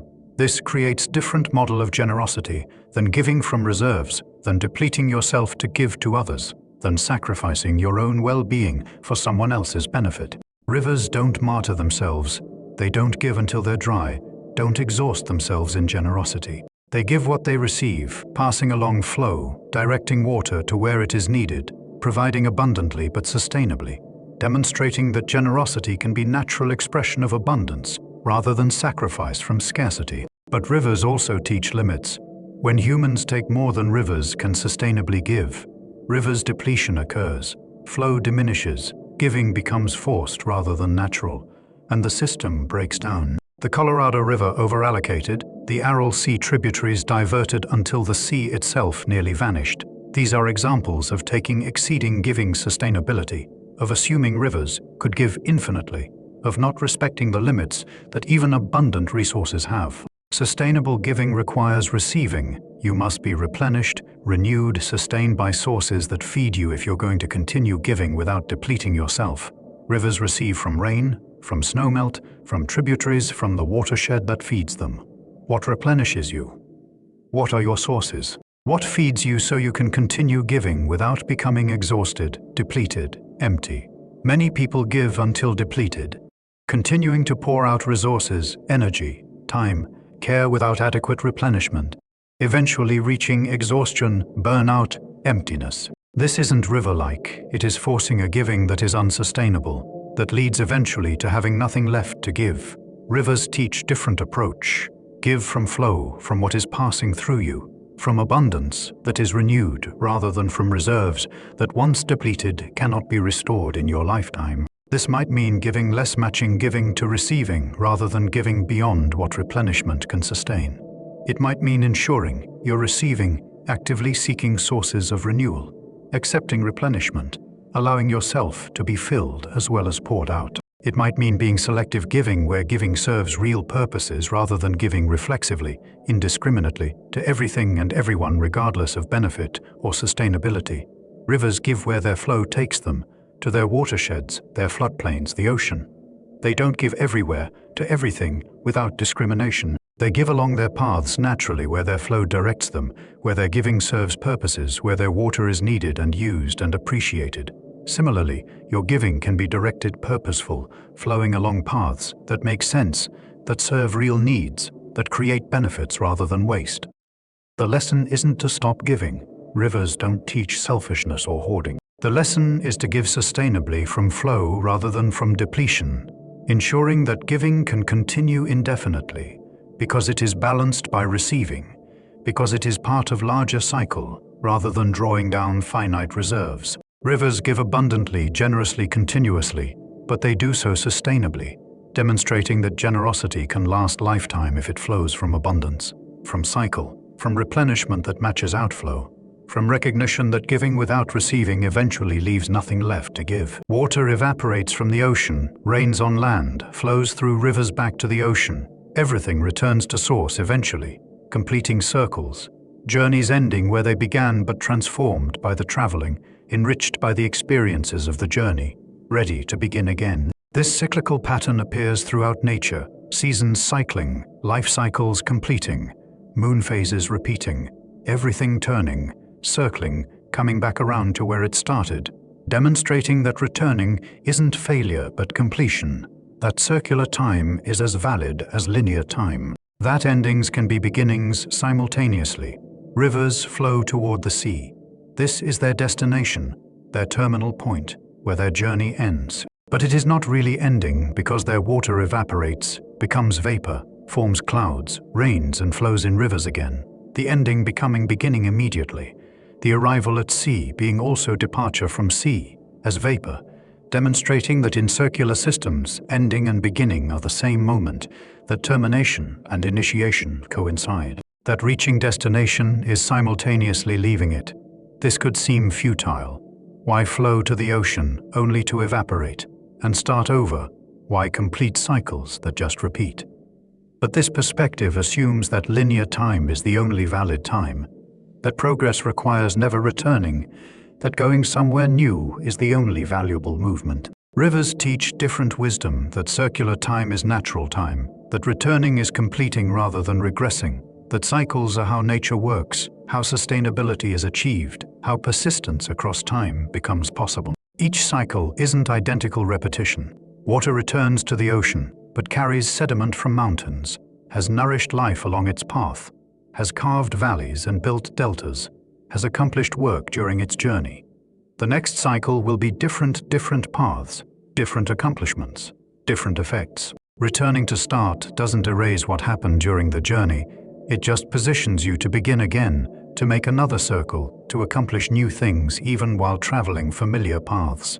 Your life has cycles, 2 daily cycles of waking and sleeping, yearly cycles of seasons and anniversaries, longer cycles of life stages and transitions. You return repeatedly to similar situations, similar challenges, similar themes, similar questions, not because you're stuck, but because cycling through experiences multiple times allows deeper engagement, more complete understanding, opportunities to handle things differently with new wisdom gained from previous cycles.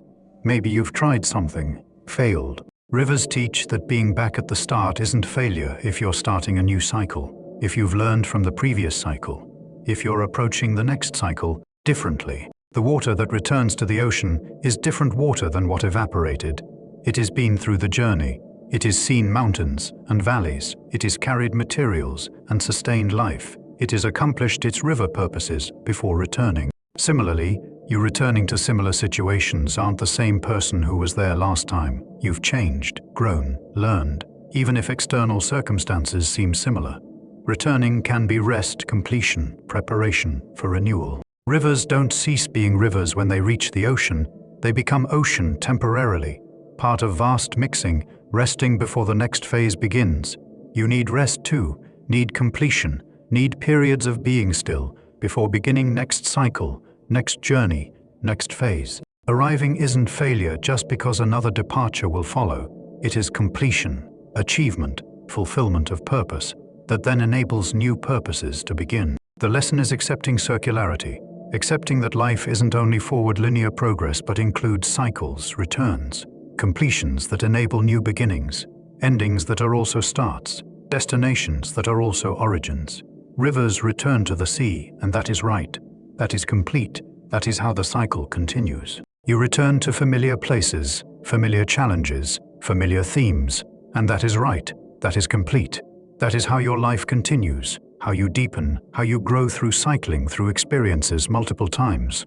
Each cycle different despite surface similarities. Each return an opportunity rather than regression. Each completion a beginning. Everything cycling, flowing, returning, being what it is in the patterns that nature teaches. That rivers demonstrate, that water shows through its endless journey, from sea to rain to river, to sea again, forever. Rivers exist only in the present moment. Water that was here a second ago is downstream. Now water that will be here tomorrow hasn't arrived yet. The river is always now, this moment's flow, this second's current, this instant's presence. There is no past river. What flowed before is gone. Downstream, no longer here. There is no future river. What will flow later hasn't arrived, is still upstream, or still falling as rain somewhere. There is only present river, only now, only this moment's flow that defines what the river is right now. This absolute presence is natural for rivers. They have no choice, no option to dwell on past or anticipate future, no capacity to be anywhere but exactly where they are, no way to be anything but exactly what they are right now. Rivers are perfect models of presence, of existing completely in current moment, of being fully what they are without reference to what they were or will be, just flowing now, being now, existing now without remainder or reservation. Humans struggle with presence, minds wandering to past, to future, to anywhere except here, now, thoughts running along memories and plans and worries and hopes, consciousness rarely fully present, rarely completely here, rarely experiencing this moment without filters of past experience or future anticipation. But presence is available, is natural state when you're not thinking about other times, is what remains when you stop rehearsing past or planning future, and just are, here, now. Like rivers are, you can practice presence using rivers as teachers. Imagine river flowing, see water moving, hear it rushing, feel its coolness, smell its fresh scent. This imagined river exists only now, in your imagination right now, not in past or future, but in present moment of imagining.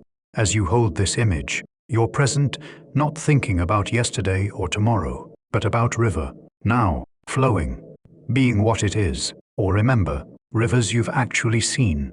These memories are past, but experiencing them is present. You're here now remembering, feeling the memory being present to the remembered experience. The memory serving as anchor to now rather than pulling you away from now. Or simply feel the flow within you, breath flowing in and out, like water flowing, like current moving. Breath is present phenomenon, happening only now, impossible to breathe in past or future, only possible now.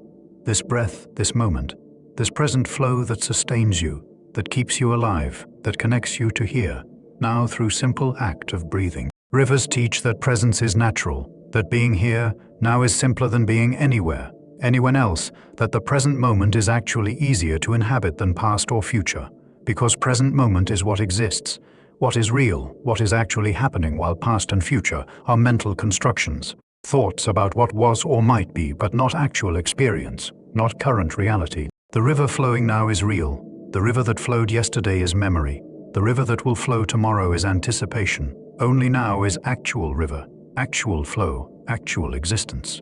This teaching is especially relevant as you drift towards sleep, as thoughts slow, as presence becomes easier because thinking becomes less active. Sleep is present moment phenomenon. You can only fall asleep now, only be asleep now, only wake now. Sleep doesn't exist in past or future, only in present experience of drowsiness, relaxation, letting go, and then later in present experience of sleeping itself, then later in present experience of waking. All of it now, all of it present, all of it like rivers flowing, existing fully in each moment, without past or future, just being what it is when it is, just flowing now, resting now, being now complete and total presence, that requires nothing but allowing, nothing but being here, nothing but flowing with this moment into next, each moment fully complete, fully sufficient. Like rivers teaching that now is all there is, all there needs to be, all that is required for life, for flow, for existence itself. You, right now, lying here, breathing softly,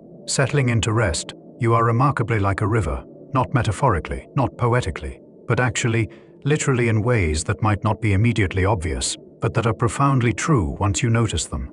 Your body is flowing systems, dynamic processes, liquids in constant motion, more like rivers than you probably realize. Your blood flows through vessels, through organs, through tissues, delivering nutrients, removing waste, moving constantly, pumped by your heart but flowing like water flows, following vessels like rivers follow channels, branching into smaller and smaller streams, arteries, arterioles, capillaries, then rejoining into larger flows, venules, veins, returning to heart, to begin flowing again, cycling endlessly as long as you live, never stopping, never pausing, always flowing, always being blood river moving through body landscape. Your breath flows air moving in, down into lungs, oxygen entering blood, carbon dioxide leaving blood, air moving out, the cycle repeating, never stopping while you're alive, flowing like river currents, regular and rhythmic and natural, requiring no thought or effort, just happening because lungs and diaphragm and respiratory system do what they do,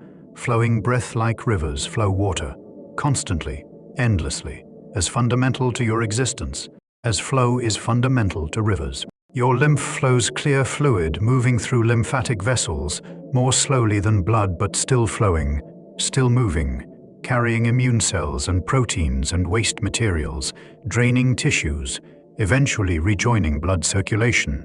Another flowing system, another internal river working without your awareness or control, just flowing because that is what lymph does. What lymphatic systems do, part of your body's hydraulics. It's multiple flow systems, all working simultaneously. Even your nervous system flows not liquid but electricity, signals flowing along neurons, information moving from senses to brain, commands flowing from brain to muscles, thoughts themselves flowing like currents, arising and passing, never static, always moving, consciousness itself being flow rather than fixed state, your mind being river of thoughts, sensations, perceptions, all flowing, all moving, nothing still, nothing permanent, everything passing like water passes, everything flowing like rivers flow. So when you think about rivers, when you imagine water flowing, you're thinking about yourself, about your own nature, about what you fundamentally are, flowing systems, dynamic processes, liquids and energies in motion, stable only in the sense that rivers are stable while water flows through them, constant only in the sense that rivers are constant while being composed of ever-changing water. You being yourself while being entirely made of flowing, changing, moving, transforming materials and energies that never pause, never stop, never become fixed or static or permanent, but always flow, always move, always change while maintaining pattern that is recognizably you, like rivers, maintaining their courses while water flows through them. And right now, as you rest, these flows are slowing, settling, preparing for sleep. Blood flow slows as heart rate decreases. Breath flow slows as breathing deepens and lengthens. Neural flows as thoughts become less frequent, less distinct, more dreamlike. You're becoming still water, quiet pool, river in slowest, calmest state, barely moving but still flowing. Still being river, just expressing river nature as stillness rather than rapids, as peace rather than turbulence, as rest rather than activity. This slowing is natural, is what rivers do when gradient flattens, when they reach delta regions, when they spread wide and slow and peaceful before merging with the ocean. You're reaching your delta, your merging point with sleep's ocean, and like rivers naturally slowing as they approach the sea, you're naturally slowing as you approach sleep. Everything settling, everything quieting, everything flowing more and more slowly until flow becomes almost imperceptible, until you're barely flowing at all, until you're more like still water than moving water, like pools rather than currents, like rest rather than motion, like sleep rather than waking, like peace rather than activity, just settling, slowing, flowing so gently now that flow is almost stillness, almost peace, almost sleep itself. Imagine yourself floating in a river, not swimming, not working, just floating, lying on your back in warm, gentle water, current carrying you slowly downstream. Doing all the work, you doing nothing but floating, trusting, allowing yourself to be carried. The water supports your weight completely. You don't need to hold yourself up, don't need to tread water or paddle or make any effort. The river holds you. The current moves you. You just float. The current is gentle, not threatening, not dangerous, just strong enough to carry you, to move you forward without forcing, without hurrying, just flowing at the pace water flows, and you flowing with it, matching its speed perfectly because you're not resisting, not trying to go faster or slower, just accepting whatever pace the river chooses, being carried, being moved, being transported without effort or intention or work, You can see sky above you, blue or stars or clouds, whatever sky you imagine, whatever brings peace. You can feel sun or cool air on your face, can feel water's gentle motion beneath you, can sense the floating, the weightlessness, the complete support that water provides. Everything else, concerns, thoughts, plans, worries, all of it is on shore, left behind, not relevant while you're floating, while you're being carried, while you're giving yourself to the river's current and letting it take you wherever it is going. Where is the river taking you? Does it matter? You're not arriving anywhere urgent, not rushing to destination, not needing to get somewhere quickly. The journey is the point. The floating is the experience. The being carried is what matters right now, not where you'll end up, not what comes next, just this present moment of floating, being supported, being moved by something other than your own effort, trusting completely, releasing completely. This is what falling asleep feels like when you allow it, when you stop trying to make it happen, and instead let it happen. Let sleep carry you like current carries floating body. Let consciousness drift like floating person drifts downstream. Not controlling, not directing, not working, but just releasing, allowing, trusting that sleep will take you, will carry you, will transport you to rest without your needing to do anything, except release resistance, release control, release trying, just float, just allow, just be carried by the current of tiredness that is pulling you gently, inevitably, naturally downward into sleep. You've been swimming all day working, thinking, doing, making things happen through effort. That is necessary during waking, during activity, during day's work.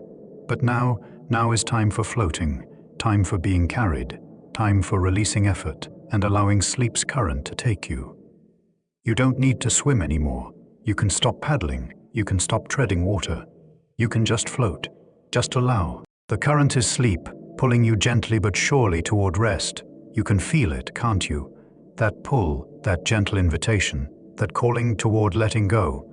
You don't need to resist it, don't need to fight it, don't need to stay awake, stay alert, stay present in waking consciousness.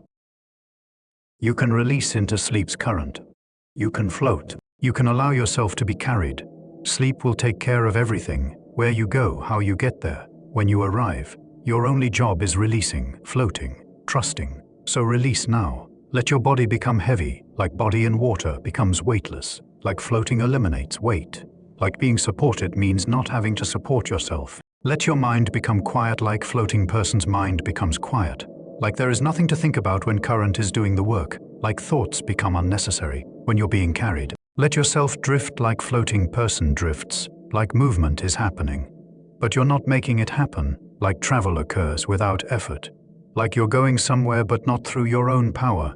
Just being carried, just flowing, just allowing sleep to take you where sleep takes you, which is rest, which is peace, which is sleep itself. Deep and healing and complete. Listen again to water, the sound that began this journey, the sound of rivers flowing, the constant gentle rushing, the soft splashing, the eternal music of water moving over rocks, through channels, across the land. This sound is among the most soothing sounds in nature, recognized by human nervous systems as indicating safety, presence of water, conditions for life, places where humans can rest without danger, where sleep is possible, where letting go of vigilance is safe. The sound of water is white noise, containing all frequencies, masking other sounds, creating acoustic environment that is both present and soothing, both noticeable and calming, both real and hypnotic. Unlike sudden sounds or jarring sounds or changing sounds that alert and activate,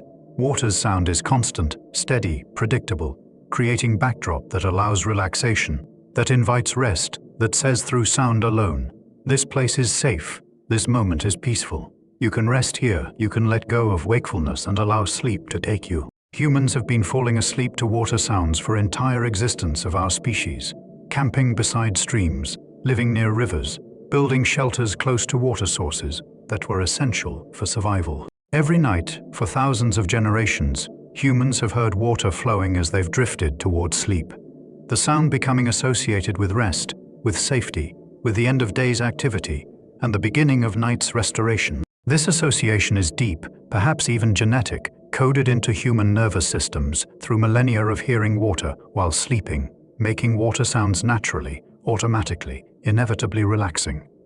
You can hear it now, whether actual water sounds are present or whether you're imagining them or remembering them, or simply feeling their quality, their character, their soothing presence. The rushing, the flowing, the constant movement that is also constant sound, unchanging in quality while varying in detail, like breathing, like heartbeat, like all the natural rhythms that sustain life, that mark time, that create the pulsing living quality of existence itself.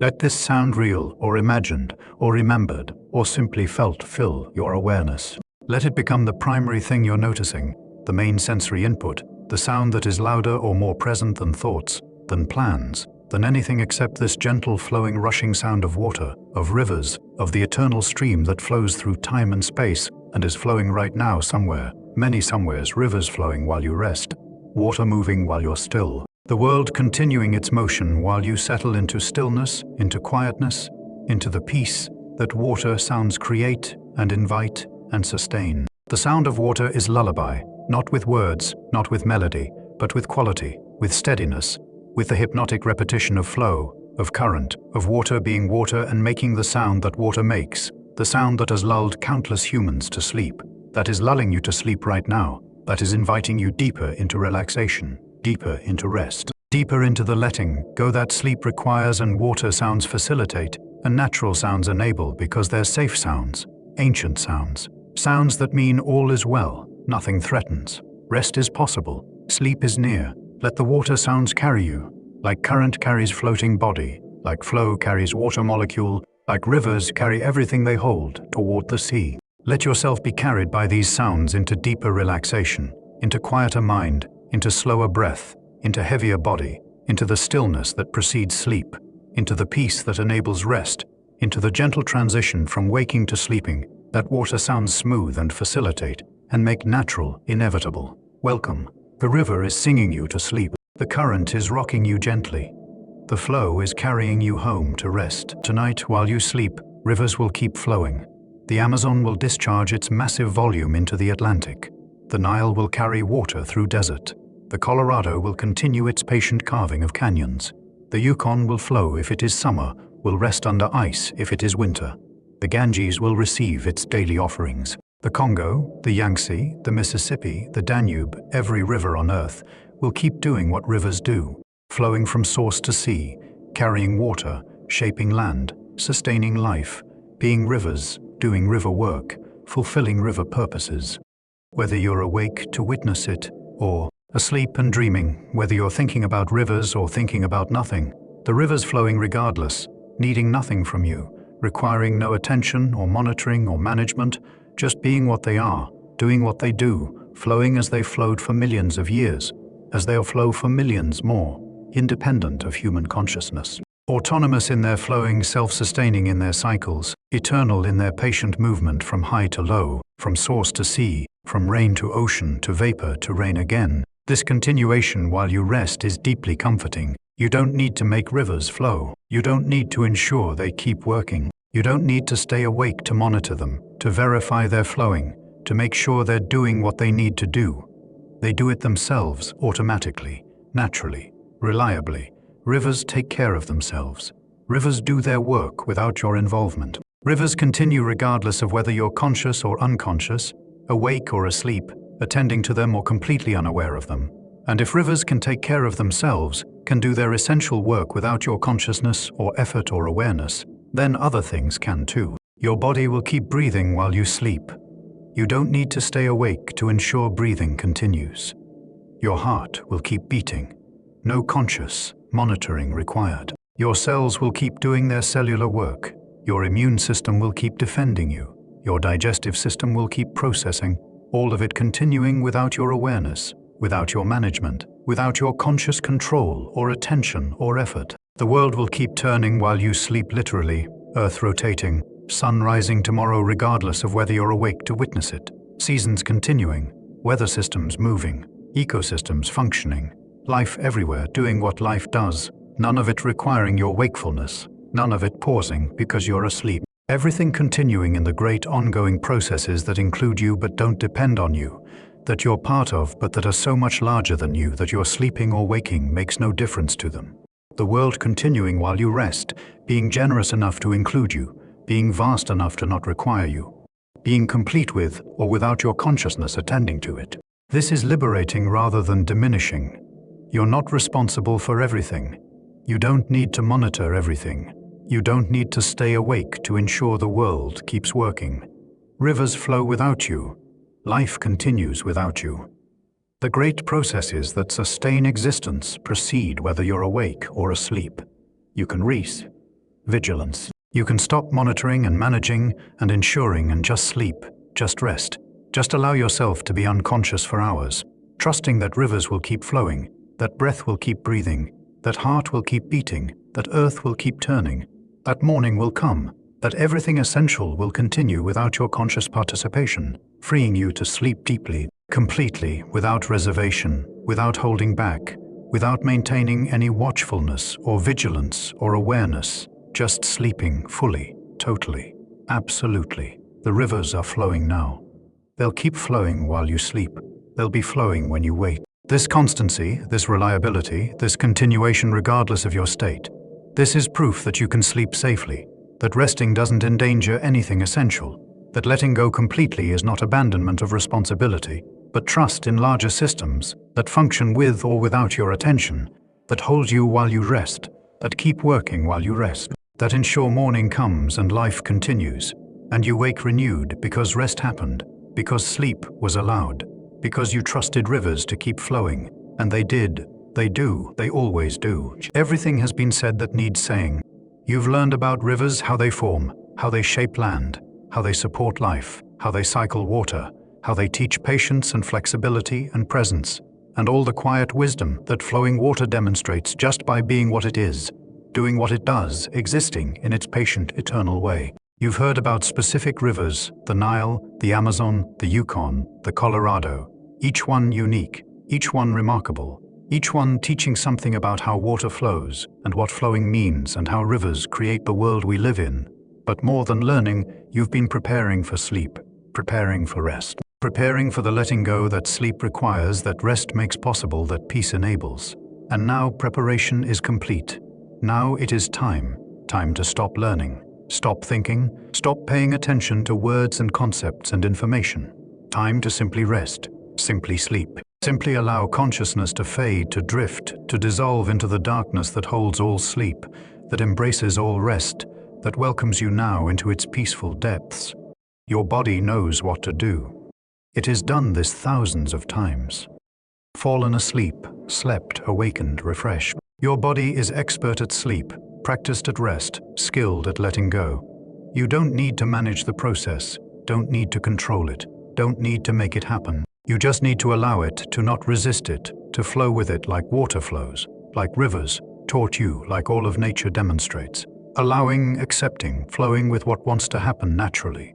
Releasing resistance, releasing control, releasing everything except being here. Now settling, resting, sleeping, completely relaxed, completely still, like stone at river bottom, like sand at the sea, like everything that rests, that has no need to move, that simply is, that simply exists in stillness, in peace, in complete relaxation that requires nothing, demands nothing, just allows, just rests, just is still and heavy and peaceful and relaxed.